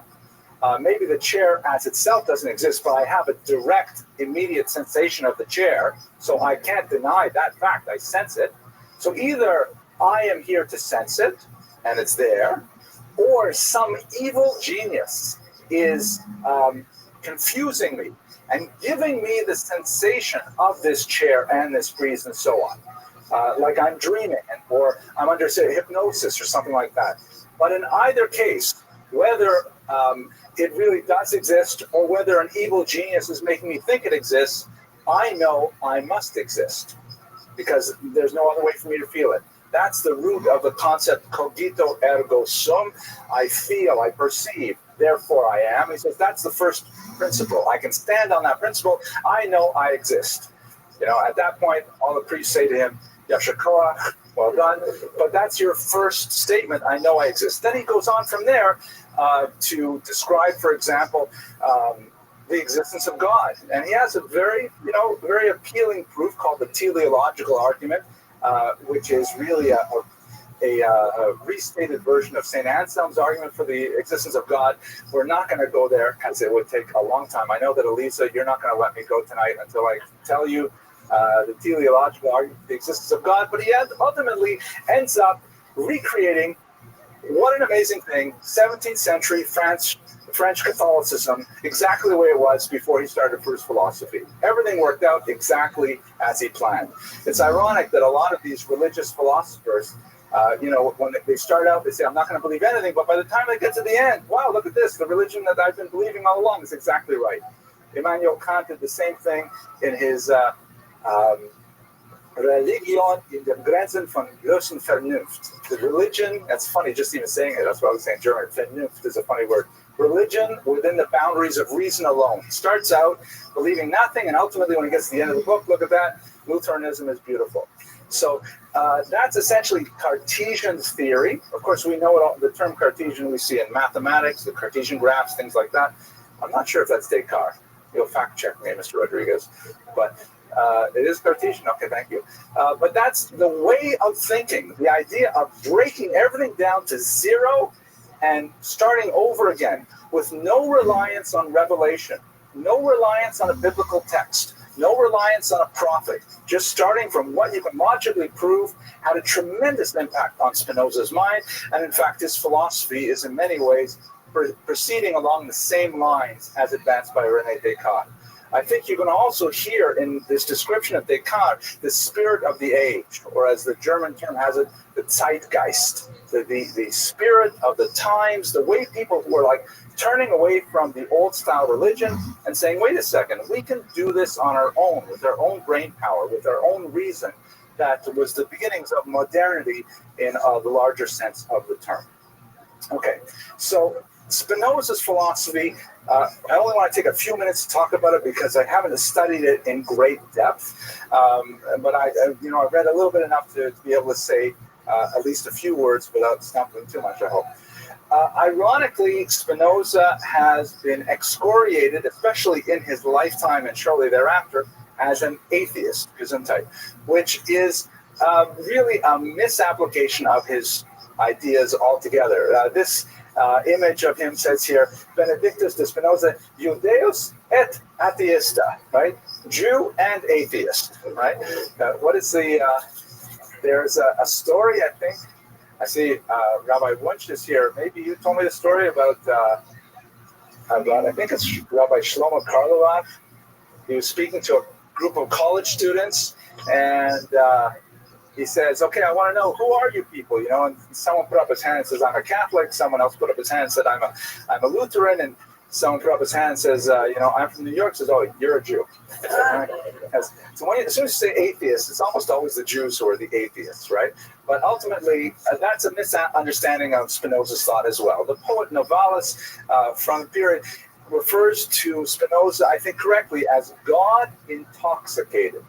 Meaning for Spinoza, he held the concept that God was literally everything, that there was no space where God was not, an ens absolute infinitum, meaning ein sof, or ein od milvado. In Hebrew, there is nothing other than he, which is a time-honored Jewish thought. Definitely, he must have received these influences through Kabbalistic teachings or so on, which were circulating. But it is a difficult thought theologically, because ultimately, if we really believe ein od milvado, that there is nothing other than God, then what exactly are we? What exactly is our consciousness? What exactly is the material world? Are we going to say that every material thing is also God? To a certain degree, that completely nullifies the very meaning of the term God, if we say that all is God. We say it in a kind of like a passing way, perhaps, but we don't actually think about it deeply. For Spinoza, he thought about it deeply, and he believed that, in fact, the entire world was an expression of divinity. Even evil, even the most mundane physical expression of godliness was, in fact, godliness. I happened to be reading Tanya, the famous work of the first Lubavitcher Rebbe, as I was preparing this lecture, and the same concept happened to come up in the daily study of Tanya over the last week. So it's not at all a foreign thought to Judaism, this idea that everything is God. The philosophical divergence between traditional Judaism and Spinoza, however, definitely lies in the concept of God's consciousness, of God's action in the world. The God that Jews believe is a God that is active in the world, a God that intervenes in the world, that will create, a miracle like the splitting of the Red Sea. The concept of hashgacha pratit, individual supervision, the idea that God is personally aware of what is happening to every human being, and in fact every animate being and every inanimate being, and somehow directs these things. That's not Spinoza, but that is definitely Judaism. So there's a clear divergence, and he definitely would not pass the Maimonides Man of the Year award in terms of believing that ein od milvado. But there is no question that to call him an atheist would be totally misunderstanding his thought. He also believed that contemplation of God was the ultimate expression of human identity, and that deep contemplation of God was ultimately the greatest form of immortality, that somehow by constantly thinking of God, one would achieve a type of immortality of the soul. I'm not exactly sure how these pieces fit together. There is a wonderful book on the topic, which I have not read. But one of the criticisms that was levied against him was this idea that he did not believe in resuscitation of the dead, revival of the dead, but in fact he did believe in immortality of the soul, which he called in Latin amor Dei intellectualis, the love of God that is of the intellect, an intellectual contemplation of God at all times.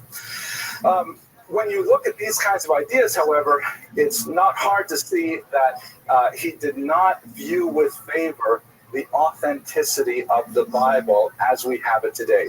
He did not, value that every verse in the first 5 books, for example, was actually handed to Moses from God as we have it. He felt that it's a human invention, perhaps inspired by this larger concept of godliness, but he was openly critical of the what he considered a credulity that people had, that the Bible was actually somehow the divine word of God. It was in Spinoza's God, it would have been beneath his dignity to actually try to capture himself within words directed to a specific nation with expressions of specific requirements of behavior. That's not at all the way Spinoza thought. And ultimately, this opened up a breach in the way in which the Bible was approached, and it is upon Spinoza's shoulders that much of what's called the higher criticism of the Bible evolved. The criticism of the Bible that reached its apogee in the 19th century with the attribution of multiple authorships to the first 5 books of the Bible and so on, really rests at Spinoza's front door, because he was the first one to really open up this concept of the Bible not necessarily being divine, at least not in any meaningful way divine. He also had a lot to say about politics, boiling things down to its basic essence, in which he believed, for example, that all politics are really an expression of the desire to maintain one's existence, to persist in existence. And he understood the idea of religion and politics being intrinsically related one to another, as is in the title of his most famous work, the Tractatus Theologica Politicus, the tractate of both theology and politics. Wow, heavy stuff. Now, we'll leave philosophy. What ended up happening to his life, he made a living. He never was famous during his lifetime. In fact, much of his most famous work was published posthumously. He made his livelihood as a lens grinder. Optics were at this point in a significant level of development, and people were, taking lenses with grinding machines and grinding the glasses down to get them to the right shape so that they would focus appropriately. He would work over a bench with a grinding stone day in and day out, constantly breathing in the fumes and the dust particles from the lenses that he ground, so much so that he died a very early death at the age of 44. On a personal level, he never married, although he apparently did extend a proposal of marriage to Francisco van Emden. You remember him? He was his secular teacher, the defrocked Jesuit priest, and she ultimately declined his offer, and she married someone who may have been his rival, who, the uncharitable stories circulating indicate that she did so for a pearl necklace that this other gentleman was able to offer her. He was a philosophical colleague of Spinoza. They had long and extensive philosophical discussions, but he ended up going into business and became very successful, and the young Clara chose him over Spinoza. Speaking as a father of daughters of just about marriageable age, I don't think it's such a bad choice, but they're a little young. But nevertheless, there's a lot of questions about this rumor. It's not even clear if he really had this relationship with Clara at all. Now, the elephant in the room with Spinoza is, of course, the excommunication. What exactly was going on there? As I mentioned earlier, he was a young man. He was only in his early 20s. Various sources put it as he was 23 or 24 years old. The text of the document is incredibly harsh, and it stands out even against other excommunications that were used at the same time. I'm going to read it to you in just a moment, but it includes phrases like Spinoza should be cursed by day and cursed by night. People were, not only was he forbidden to come to synagogue and so on, people were not allowed to stand within Dalet Amos. Literally, you could not stand within 6 feet of his presence. And this was a permanent cherem. It was never revoked. He did, as we shall see, make some sort of response to this cherem, but ultimately it was a complete severing of his relationship with the rest of the community. And again, we're talking about a kid in his 20s who hasn't really done much with his life yet. What was the cause of it? Okay, here is the text of the actual cherem. I think you'll get a feel for it. Okay, the lords of the Ma'amad, these are the lay leaders. They're not rabbinical leaders. These are like the board of directors of the synagogue, pronounce. Having long known of the evil opinions and acts of Baruch de Spinoza, they have endeavored by various means and promises to turn him from his evil ways. But having failed to make him mend his wicked ways, and on the contrary, daily receiving more and more serious information about the abominable heresies which he practiced and taught, and about his monstrous deeds, and having for this numerous trustworthy witnesses who have deposed and borne witness to this effect in the presence of the said Spinoza, they became convinced of the truth of this matter. And after all of this has been investigated in the presence of the honorable sages, they have decided, with their consent, that the said Spinoza should be excommunicated and expelled from the people of Israel. The sages, of course, would be the rabbinical leaders of the community. And the decree reads, by decree of the angels and by the command of the holy men, we excommunicate, expel, curse, and damn Baruch de Espinosa with the consent of God, blessed be he, and with the consent of the entire holy congregation, and in front of these holy scrolls with the 613 precepts which are written therein, cursing him with the excommunication with which Joshua banned Jericho, and with the curse which Elisha cursed the boys. That was when they were bothering him, and then the bears came and ate them. And with all the castigations which are written in the book of the law, cursed be he by day, and cursed be he by night. Cursed be he when he lies down, and cursed be he when he rises up. Cursed be he when he goes out, and cursed be he when he comes in. The Lord will not spare him, but then the anger of the Lord and his jealousy shall smoke against that man. And all the curses that are written in this book shall lie upon him. And the Lord shall blot out his name from under heaven. And the Lord shall separate him unto evil out of all the tribes of Israel, according to all the curses of the covenant that are written in this book of the law. By you that cleave unto the Lord, your God are alive, every one of you, this day. No one should communicate with him, neither in writing, nor accord him any favor with him under the same roof, nor within 4 cubits in his vicinity, that's about 6 feet, nor shall he read any treatise composed or written by him. That's a really strong, phrase of excommunication. Let me pause before we go into the discussions of why. Any observations that are salient or questions? Sounds like an Islamic fatwa. The comment is, it sounds like an Islamic fatwa. I don't know much about fatwas, but it definitely is a strong communal statement. And let's remember, too, that we're talking about a period where there is no such thing as secular identity. The idea that you're just part of the community, of a community, doesn't exist. You're either a Jew, or you are a Lutheran, or you are a Calvinist, or you're a Catholic. You got to be something. It's just at the beginning of the period where people can somehow float around without being in any specific group. So it's not like he can just, go to another shul. This is it. Yes, please.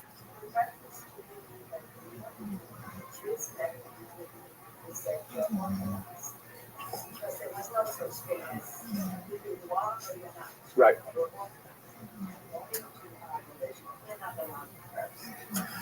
That's a good question. Okay. Excommunicate, yeah. What happened?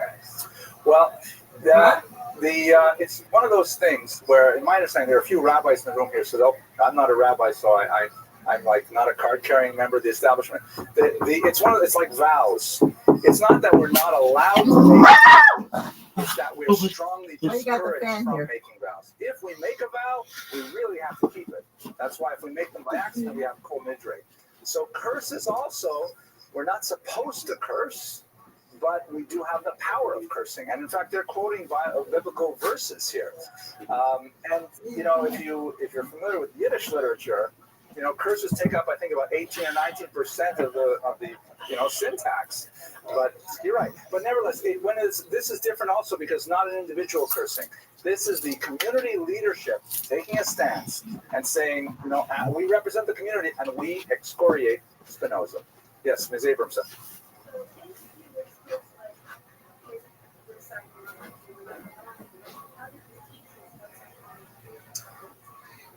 Oh, so this is interesting. It's an excellent, brilliant question. My daughter is so brilliant, I have to say. Right. So this is the period where, you begin to have a separate category, just the beginnings of it, of outcasts, right? It's not like they're jumping from one religious community to another. It's not like they're going from one estate to another, which you'd have 100 years earlier in feudal Europe. This is where you have people who, Taka, don't fit in. And what do you do with those people? They are like stateless, so to speak. Ultimately, they will become the majority. Most of European culture, most of American culture are made up of people who have very, very nominal attachment to some kind of religious identity. But back then, no, and actually, if I can respond to one other statement about the orthodoxy, we have to remember, first of all, the term Orthodox had not been coined because there was nothing against which to be Orthodox. This was the Jewish community, and being part of the community meant at least nominal observance of the behavioral standards which are expressed in the Torah and mitzvos. So it's not like today where people voluntaristically decide, you know what, I'm going to affiliate with this movement or affiliate with a different movement. You're part of the kehillah, part of the congregation, and you're expected to observe Shabbos. If you don't observe Shabbos properly, publicly you desecrate Shabbos, then you can be, you can suffer all kinds of communal harm. But to think that people aren't secretly desecrating Shabbos in the privacy of their own homes, it's probably the case that would happen. Okay, last question, Solomon, then we'll go on.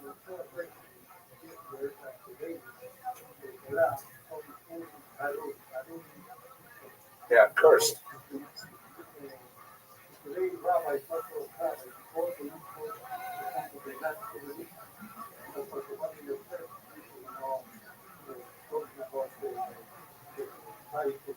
Well, I don't want to go into a particular show, but the concept,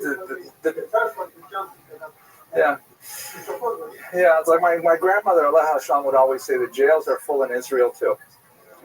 She was a very wise woman. Okay, so let's,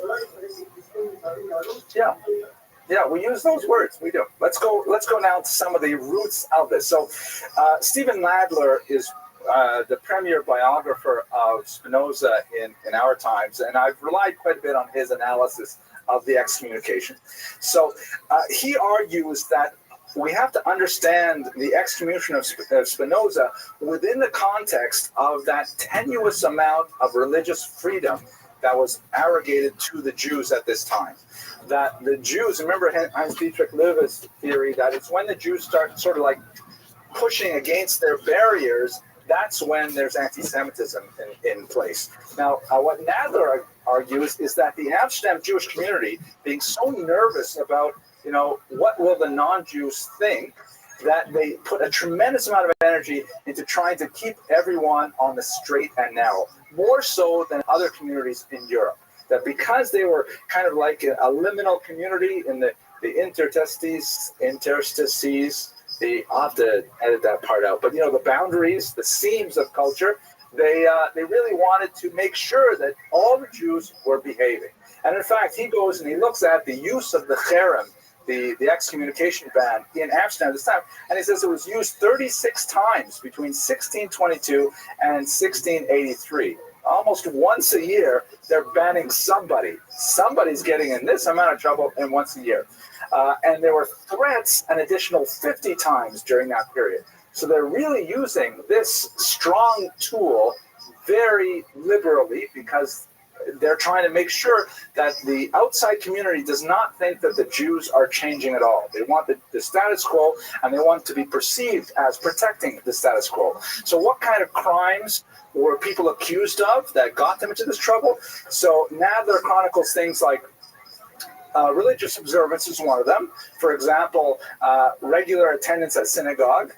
Can you imagine, Aaron, the president of our shul, if we were like to take attendance at shul on Shabbos, and if someone missed like 3 Shabboses, then, we bring out the Sifrei Torah and ban them, but they're keeping track. Everyone has to show their bona fides. Everyone has to show their nominal observance of the dictates of their religion and show up in shul. And that means before Kiddush, they have to be here, gambling, marriage without parental consent, an interesting kind of expression of, hope you're paying attention, Elisa, right? Kids getting married without their parental approval, put them into cherem. Yes, I know. You want to object to that?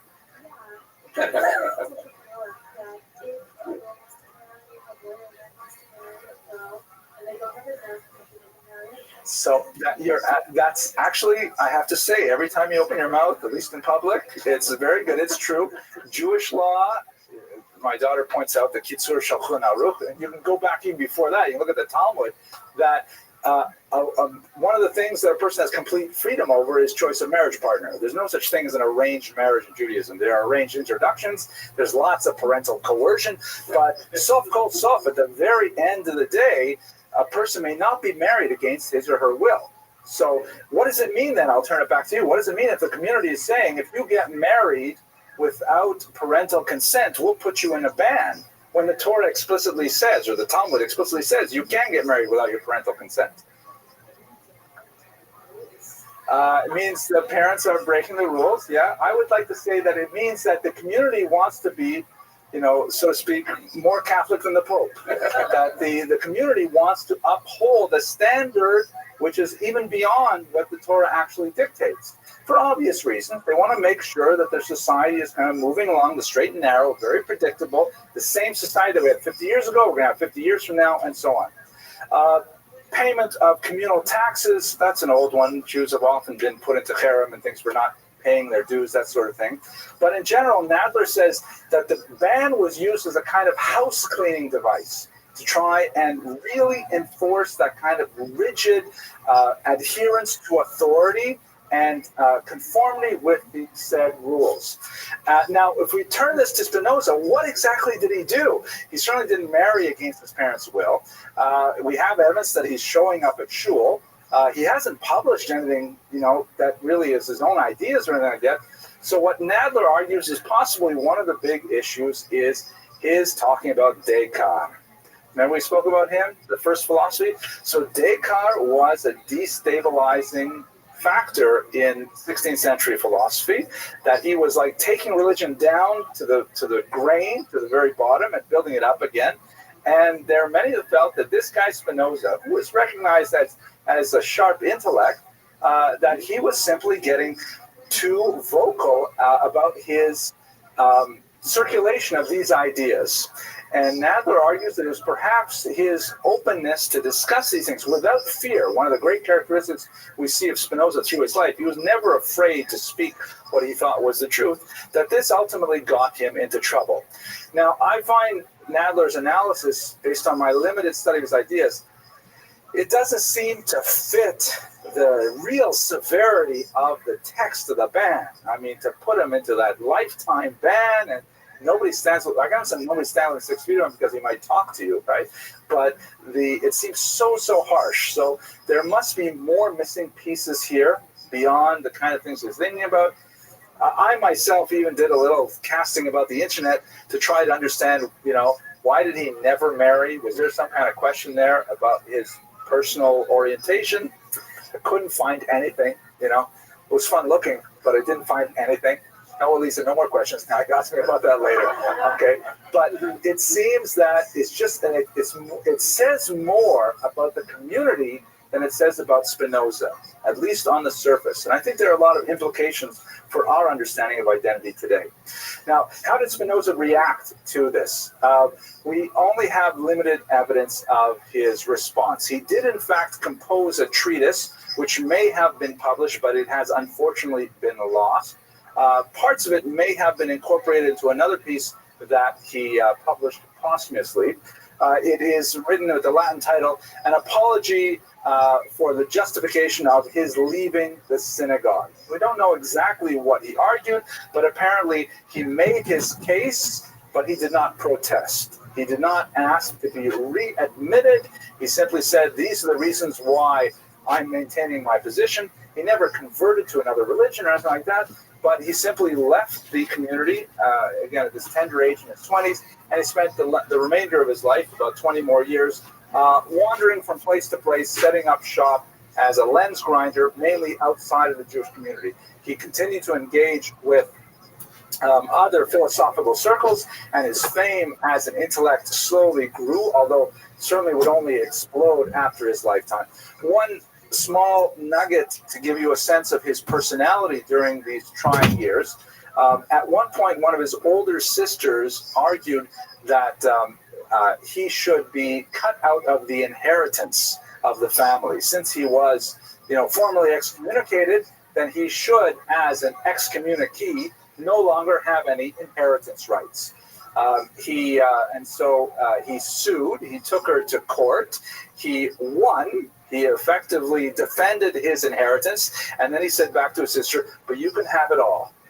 The only thing I want is, he wanted his mother's bed and some other trifling things that were of sentimental value, Everything else, all the money that his father had made in a very successful business career, he gave to the sister who was his litigant. So you get a sense of his value of the truth and his willingness to defend his impression of the truth, but at the same time, he was not out for glory in any way. And in fact, many of his philosophical colleagues wished to support him out of their own funds. He refused to accept any funds, and he insisted on making his own living in this very meager way. So his legacy is, especially for our purposes here in this Jewish biography course, is somewhat confusing, because on the one hand, he's incredibly important for the history of Western thought. He laid the foundations for a tremendous body of work on the idea of religion, the place of politics in society, and so on. And in many ways, he surpassed even Descartes in the approach to epistemology and several other disciplines of philosophy. Nevertheless, his tenuous connection to Judaism, although I think a study of Jewish influences on his ideas is really something that deserves more attention, in my humble opinion. And I can't say that as someone who has really explored the historical literature, but the coincidences between some of the Kabbalistic ideas and his thought are uncanny. Nevertheless, his connection to Judaism is primarily through that one negative moment of that very, very stark communication. And I think it has implications for us, even in the 21st century, to try to understand how we must deal with those who are perhaps at the margins of our own community today. So with that, I'm going to conclude the lecture. I thank you very much for your attention and your endurance. I'm going to make a little plug for next week. We have a topic that I find absolutely fascinating. We're going to look at a woman who is not well known, Sarah Bas Tovim, who was a paitan, a liturgist. She wrote a lot of specifically female prayers, with much of which have been lost in the Holocaust, but they're beginning to be rescued by scholars of women's history in the Jewish world. So I certainly encourage you to come. I look forward to speaking about her work with you next week. Thank you for your attention.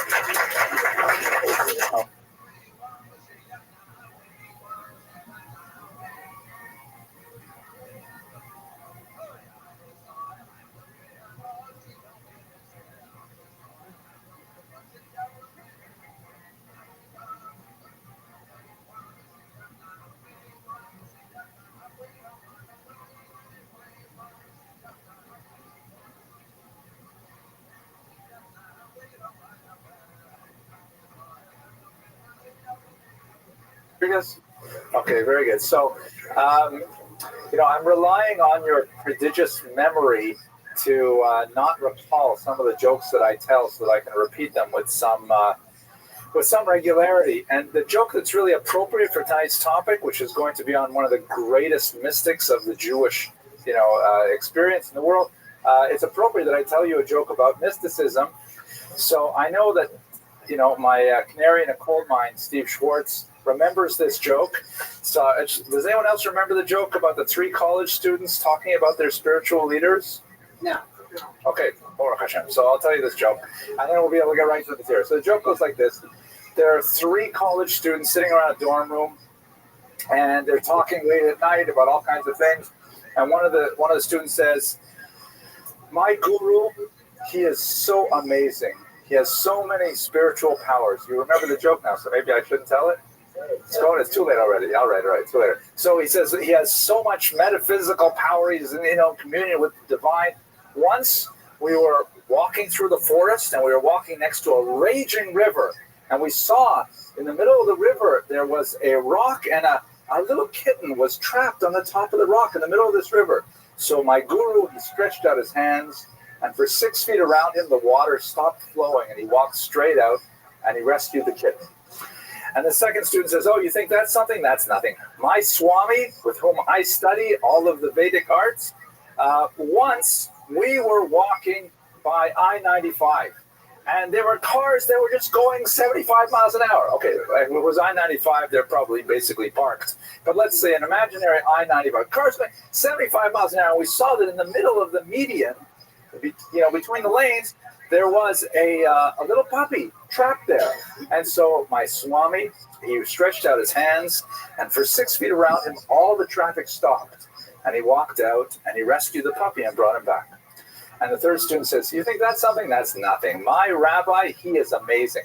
Once we were walking on Shabbos, and as we're walking down the street, we see on the middle of the road is a $50 bill. And my rabbi stretched out his hands, and for 6 feet around us, it was Tuesday. It's a mildly anti-Semitic joke. I really probably shouldn't. What do you think, Mr. Rodriguez? Cut it out? Yeah, okay, it's good. All right. Okay, today's topic is a fascinating one. We're going to talk about the Holy Arizal, Rabbi Yitzchak Luria, one of the most influential figures in the history of Jewish thought. The vast majority of contemporary Kabbalistic study owes its origins to the thought of the Arizal. And even if you are not predisposed to study Kabbalah, his thought and his practices are so pervasive that they literally permeate every aspect of Jewish practice today. You'd be very, very hard-pressed to find a synagogue that willingly or knowingly does not have extensive Lurianic practices built into everything from, the way we sing Lecha Dodi Friday nights, which was something that came out of his circle in Tzvat, or certain songs we sing, or certain practices that we have, prayers that we have, and so on. And even basic ideologies about the meaning of Judaism, the metaphysics of Judaism really go back to the thought of this one individual who died tragically young at the age of 38. And in the space of really just a couple of years, he made this phenomenal impact on world Jewry. So what I'd like to do today is take you through his life, look at some of the major influences on his thought, explore some of the arcane ideas that are behind Lurianic Kabbalah to the limited extent that I am able, and then we'll speak a little bit about his legacy. So before we begin, we have to thank our super anonymous sponsor.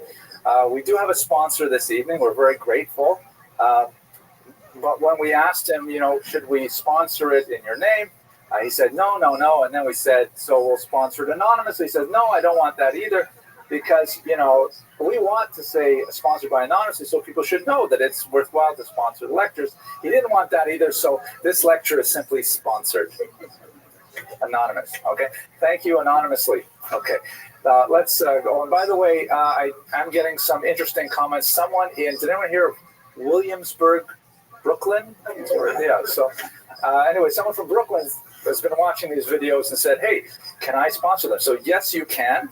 Just go to the Young Israel website, yibh.org, and you'll see a little button there that says donate. And it gives you an option to make a pledge. And we're very grateful for the support for the Shir and for everything that Young Israel does for this Kehillah. And thank you very much, all of you out in the Philippines and Williamsburg and places like that. Okay, so let's get to our material itself. Start with his name, Yitzchak Luria. So he is known popularly as the Ari, which is either an acronym for Ashkenazi Rebbe Yitzchak. The word, of course, means lion. Ari is a lion. Or as most of his followers in the generation after he passed away called him, Eloki Rebbe Yitzchak, the divine Rebbe Yitzchak. Now, this morning I had to go to Rabbi Grunstein and ask a lightning shaila, like on-the-spot question, because his name in Hebrew, the title they gave him, a very rare title, Eloki, the godly. I had to ask Rabbi Grunstein, should I say Eloki, which is, for those of you who are familiar with Hebrew, one of the 7 divine names of God you may not use in vain. It's one of the big 10 commandments, right? That you can't use the name of God in vain. And so when you're not pronouncing it in the context of prayer, you would say it with a hey instead of a kuf and Eloki. So I said, if this is it, can I say Eloki, or do I have to say it with the kuf, or can I say it otherwise? And right there on the spot, right over there, in fact, Rabbi Grunstein passing the shaila without hesitation, I should say Eloki, just to be Yotze Kol Hadeos, just to satisfy everyone, because the people in the Philippines are very strict about these things. We have to make sure we say it right. But anyway, they called him the godly Rabbi Yitzchak, a very, very rare name for anyone in our tradition. I myself cannot think of anyone else who is called with that name. We do have a few rabbis in the Talmudic period who are called Hakadosh, the holy, but never the godly. Now that gives you an indication of the status with which he is held. He's also known by a little bit more formalized term, Arizal, which stands for the lion of blessed memory. Zal, like Zichron Livracha. So sometimes that's all brought together to one word, the Arizal, meaning the lion of blessed memory. But his name actually was Yitzchak, family name Luria, possibly a rather famous family from Provence, although unlikely because they were Leviim and he was not a Levite. And Ashkenazi because he hailed originally from either Germany or France, as we shall see. This is a photograph of his grave in Sfat, which is a renowned pilgrimage site for spiritual seekers. It is a magnet for those who wish to study the arcane arts of Kabbalah and to revere his memory, just as it was for him when he first migrated to Tzfat in the 16th century. So let's try and get a sense of the background here for his life. It really starts in Jerusalem, where he was born. The early 16th century, Jerusalem was quite a backwater. There was only one synagogue, the Ramban synagogue, which is shown here. We even know its dimensions. It was approximately 63 feet long, which I would say is probably about the size of this room here. So if you're thinking of what do I not want to say when I die? What do I want to say when I die? the holy These city, are the things that, like, I ask those big questions. Here's a great question for all of us. What is the primary question in your mind? Everybody has a primary question. We're all walking around with a question that's probably an unhelpful question. Something like, am I good enough? Am I lovable? Whatever it is. And you can reprogram that question, but if you look at our authors, if you look at most writers, they always seem to be trying to answer the same question. And to me, my question has always been, what is a man? How do you define masculinity? And what is that? What relationship does masculinity have to do with courage? And those are big questions. Like, what is courage? Those are those are questions. What is it about this stuff that you guys are doing that we all do, even myself? What am I doing wrestling at 58 years old? For real, I wrestled 3 rounds today at 58. It's adorable. But what is this armor that we're always putting on? Why are you still in this kind of shape? Why are you always like, you're bench pressing and all that? You get the tattoos and the big muscles and the black belt. What's going on here? What are we really doing? It's a good question to dive in on. Because I think from there's a lot of gold in that. And part of what I think I try to write about is, I try to ask myself, what would happen if I let it all go? I just fucking really let it all go. You ever do that? You ever just stand for a second and kind of see who's left when you really feel vulnerable, when you really feel open? We go to the theater for 2 reasons. We go to the theater, we watch movies to laugh and to cry. The reason we go to a movie to laugh and cry is because when you laugh and when you cry, and there's a space in between called inspiration. And a lot of times you laugh because it's so beautiful that it's overwhelming. That's a fact. So it's why when you listen to a great piece of music, it brings you to your knees, right? You see the Sistine Chapel, it brings you to your knees. There's a reason for that, because most of our lives are filled with drudgery. I have to eat, I have to sleep, I gotta go to the bathroom, I gotta have sex, I gotta make enough money.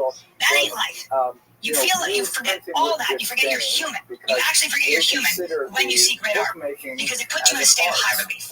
You stop for a second and you even forget to breathe, and you go, "Wow, oh man, that makes me believe in God or something bigger than myself." That's what we go to the theater for. It's not just car chases. Any great movie, any great drama starts. The character has something they want. They're going for the money. They're going for the treasure. They're going for whatever. If it's a great drama, they give up what they want for what they need. It's so interesting to me that our heroes in the movies give up everything they've been going for through the whole movie, and we want it for them. They end up with nothing, but they get what they need. Usually it's like, oh, I thought about somebody else for the first time in my life. I sacrificed myself for someone else. That's a really interesting thing. Why does that resonate with our psychic structure? Well, here's the other things. What's a tragedy? A tragedy is when the character starts with a fatal flaw, pride or whatever, and they never let it go. They hold on and get sucked into the deep by the white whale. Ahab just couldn't let go of his obsession. He wanted revenge on that white whale, and he finally harpooned it, but his leg got caught and he got pulled. And if you read the book and the movie, it happens this fast. It's so anticlimactic. He just disappears. Because when you get pulled in the water, you disappear. And that's what happens in life. So to me, a long way of saying I write about those kinds of things when I think about it. I find it very interesting that all of us, and the final theme is that there's always that passage from boy to man. Why is it that Harry Potter goes from being boy wizard to man? What is the resurrection story? That resurrection story is played out everywhere. It's because we believe that inside of us, this is not all that there's. I have more in me. and it's whereas going to the take courage. countryside And is I'm going to be in the middle of the fucking non-Jewish. ocean without a And so paddle. there are I'm all not going kinds to know how of to get back. And everything I got ready for, my arts cauliflower and ears and all my activities armor, that Jews the challenge, the historically are dragon, attracted I've to. never seen before, and I have no armor for the I didn't get ready for For that. example, one would All like my to think, technique doesn't work for against that example, fucking guy. I gotta Hollywood, figure it out. I also know this. California, Also which think is you itself a Academy very Right Jones. When I first started edge comedy, sort of that's the culture. first question I'd ask People all tell the me that guys I looked up the to. country I'd is ask Bill built on a Burr, slight I'd slant ask and Bill things Lee, that I'd aren't ask tied the down very well giant eventually children. make their way to Guys, California. right now, I got to say that some of you are able. you talk And about I writing. have How wanted do to you people write to a watch joke? California, How but do you anyways. write? How do you do? For me, it's a And also, mindset. So thankfully, I you what I brought always do, a lot give them the of Hallmark, give them the armament. I ask the big questions. So I always like key into what am I honestly afraid of? What do I honestly fear? Who am I pretending to be? Who am I really? Who do I want to be? What am I going to regret not doing when I die? What do I not want to say when I die? What do I want to say when I die? These are the things like I ask those big questions. Here's a great question for all of us. What is the primary question in your mind? Everybody has a primary question. We're all walking around with a question that's probably an unhelpful question. Something like, am I good enough? Am I lovable? Whatever it is. And you can reprogram that question. But if you look at our authors, if you look at most writers, they always seem to be right, trying to answer. 1095, when the First Crusade was declared, essentially you had the beginning of a geopolitical war that continues really to our own day, a huge split between Alex the Jones Christian with world us, and the Muslim world. legendary broadcaster, friend of the show. I've been lucky enough to speak to him about a lot of the crazy shit that has gone on the past 10 years. Were the Jews. So the Jews were quite active in international commerce, and the Ottomans. And we'll just come right out with it.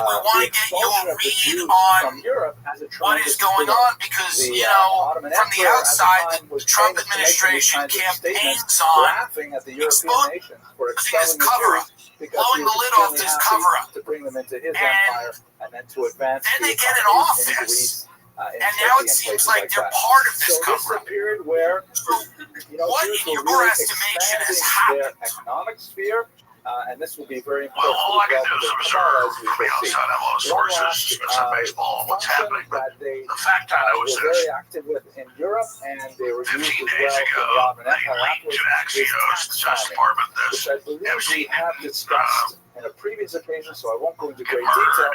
But basically, in a there was a human corporate trafficking, society, and there sometimes wasn't any called a blackmail. feudal society, And the rulers do not tax people by individual that flies in the status. face of the court No one cases, has the social evidence, the security intelligence numbers. connections, There's no everything we way know. they could identify And then I individuals. came out on Monday, 14 days ago, and I said, this isn't being bonding. I'm not defending her. I agree she's getting over it. Like you said, Estates, she entire go back to classes. policing jet skis from And Florida. so, in order But to manage then this kind of mass he comes out the next day and says on Truth Social, they no, would frequently, both we in need the FBI to move on. Europe I and told in the the Dennis the Netherlands, next day at a they press would conference.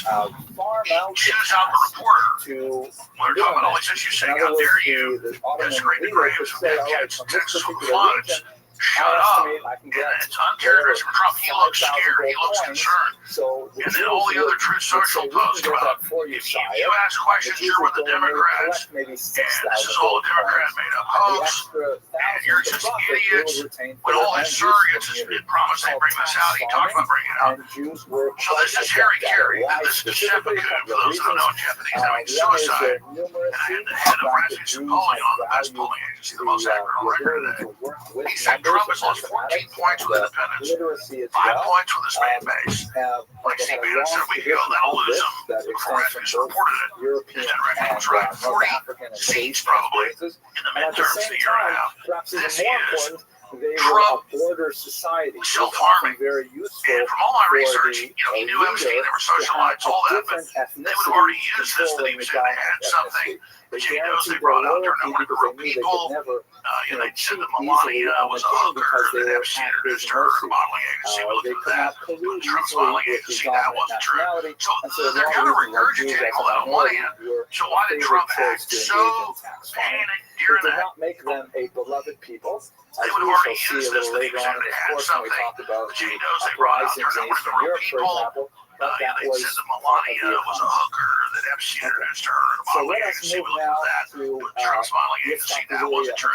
So they're kind of regurgitating all that on one hand. So why did Trump act so panicked during the headlines?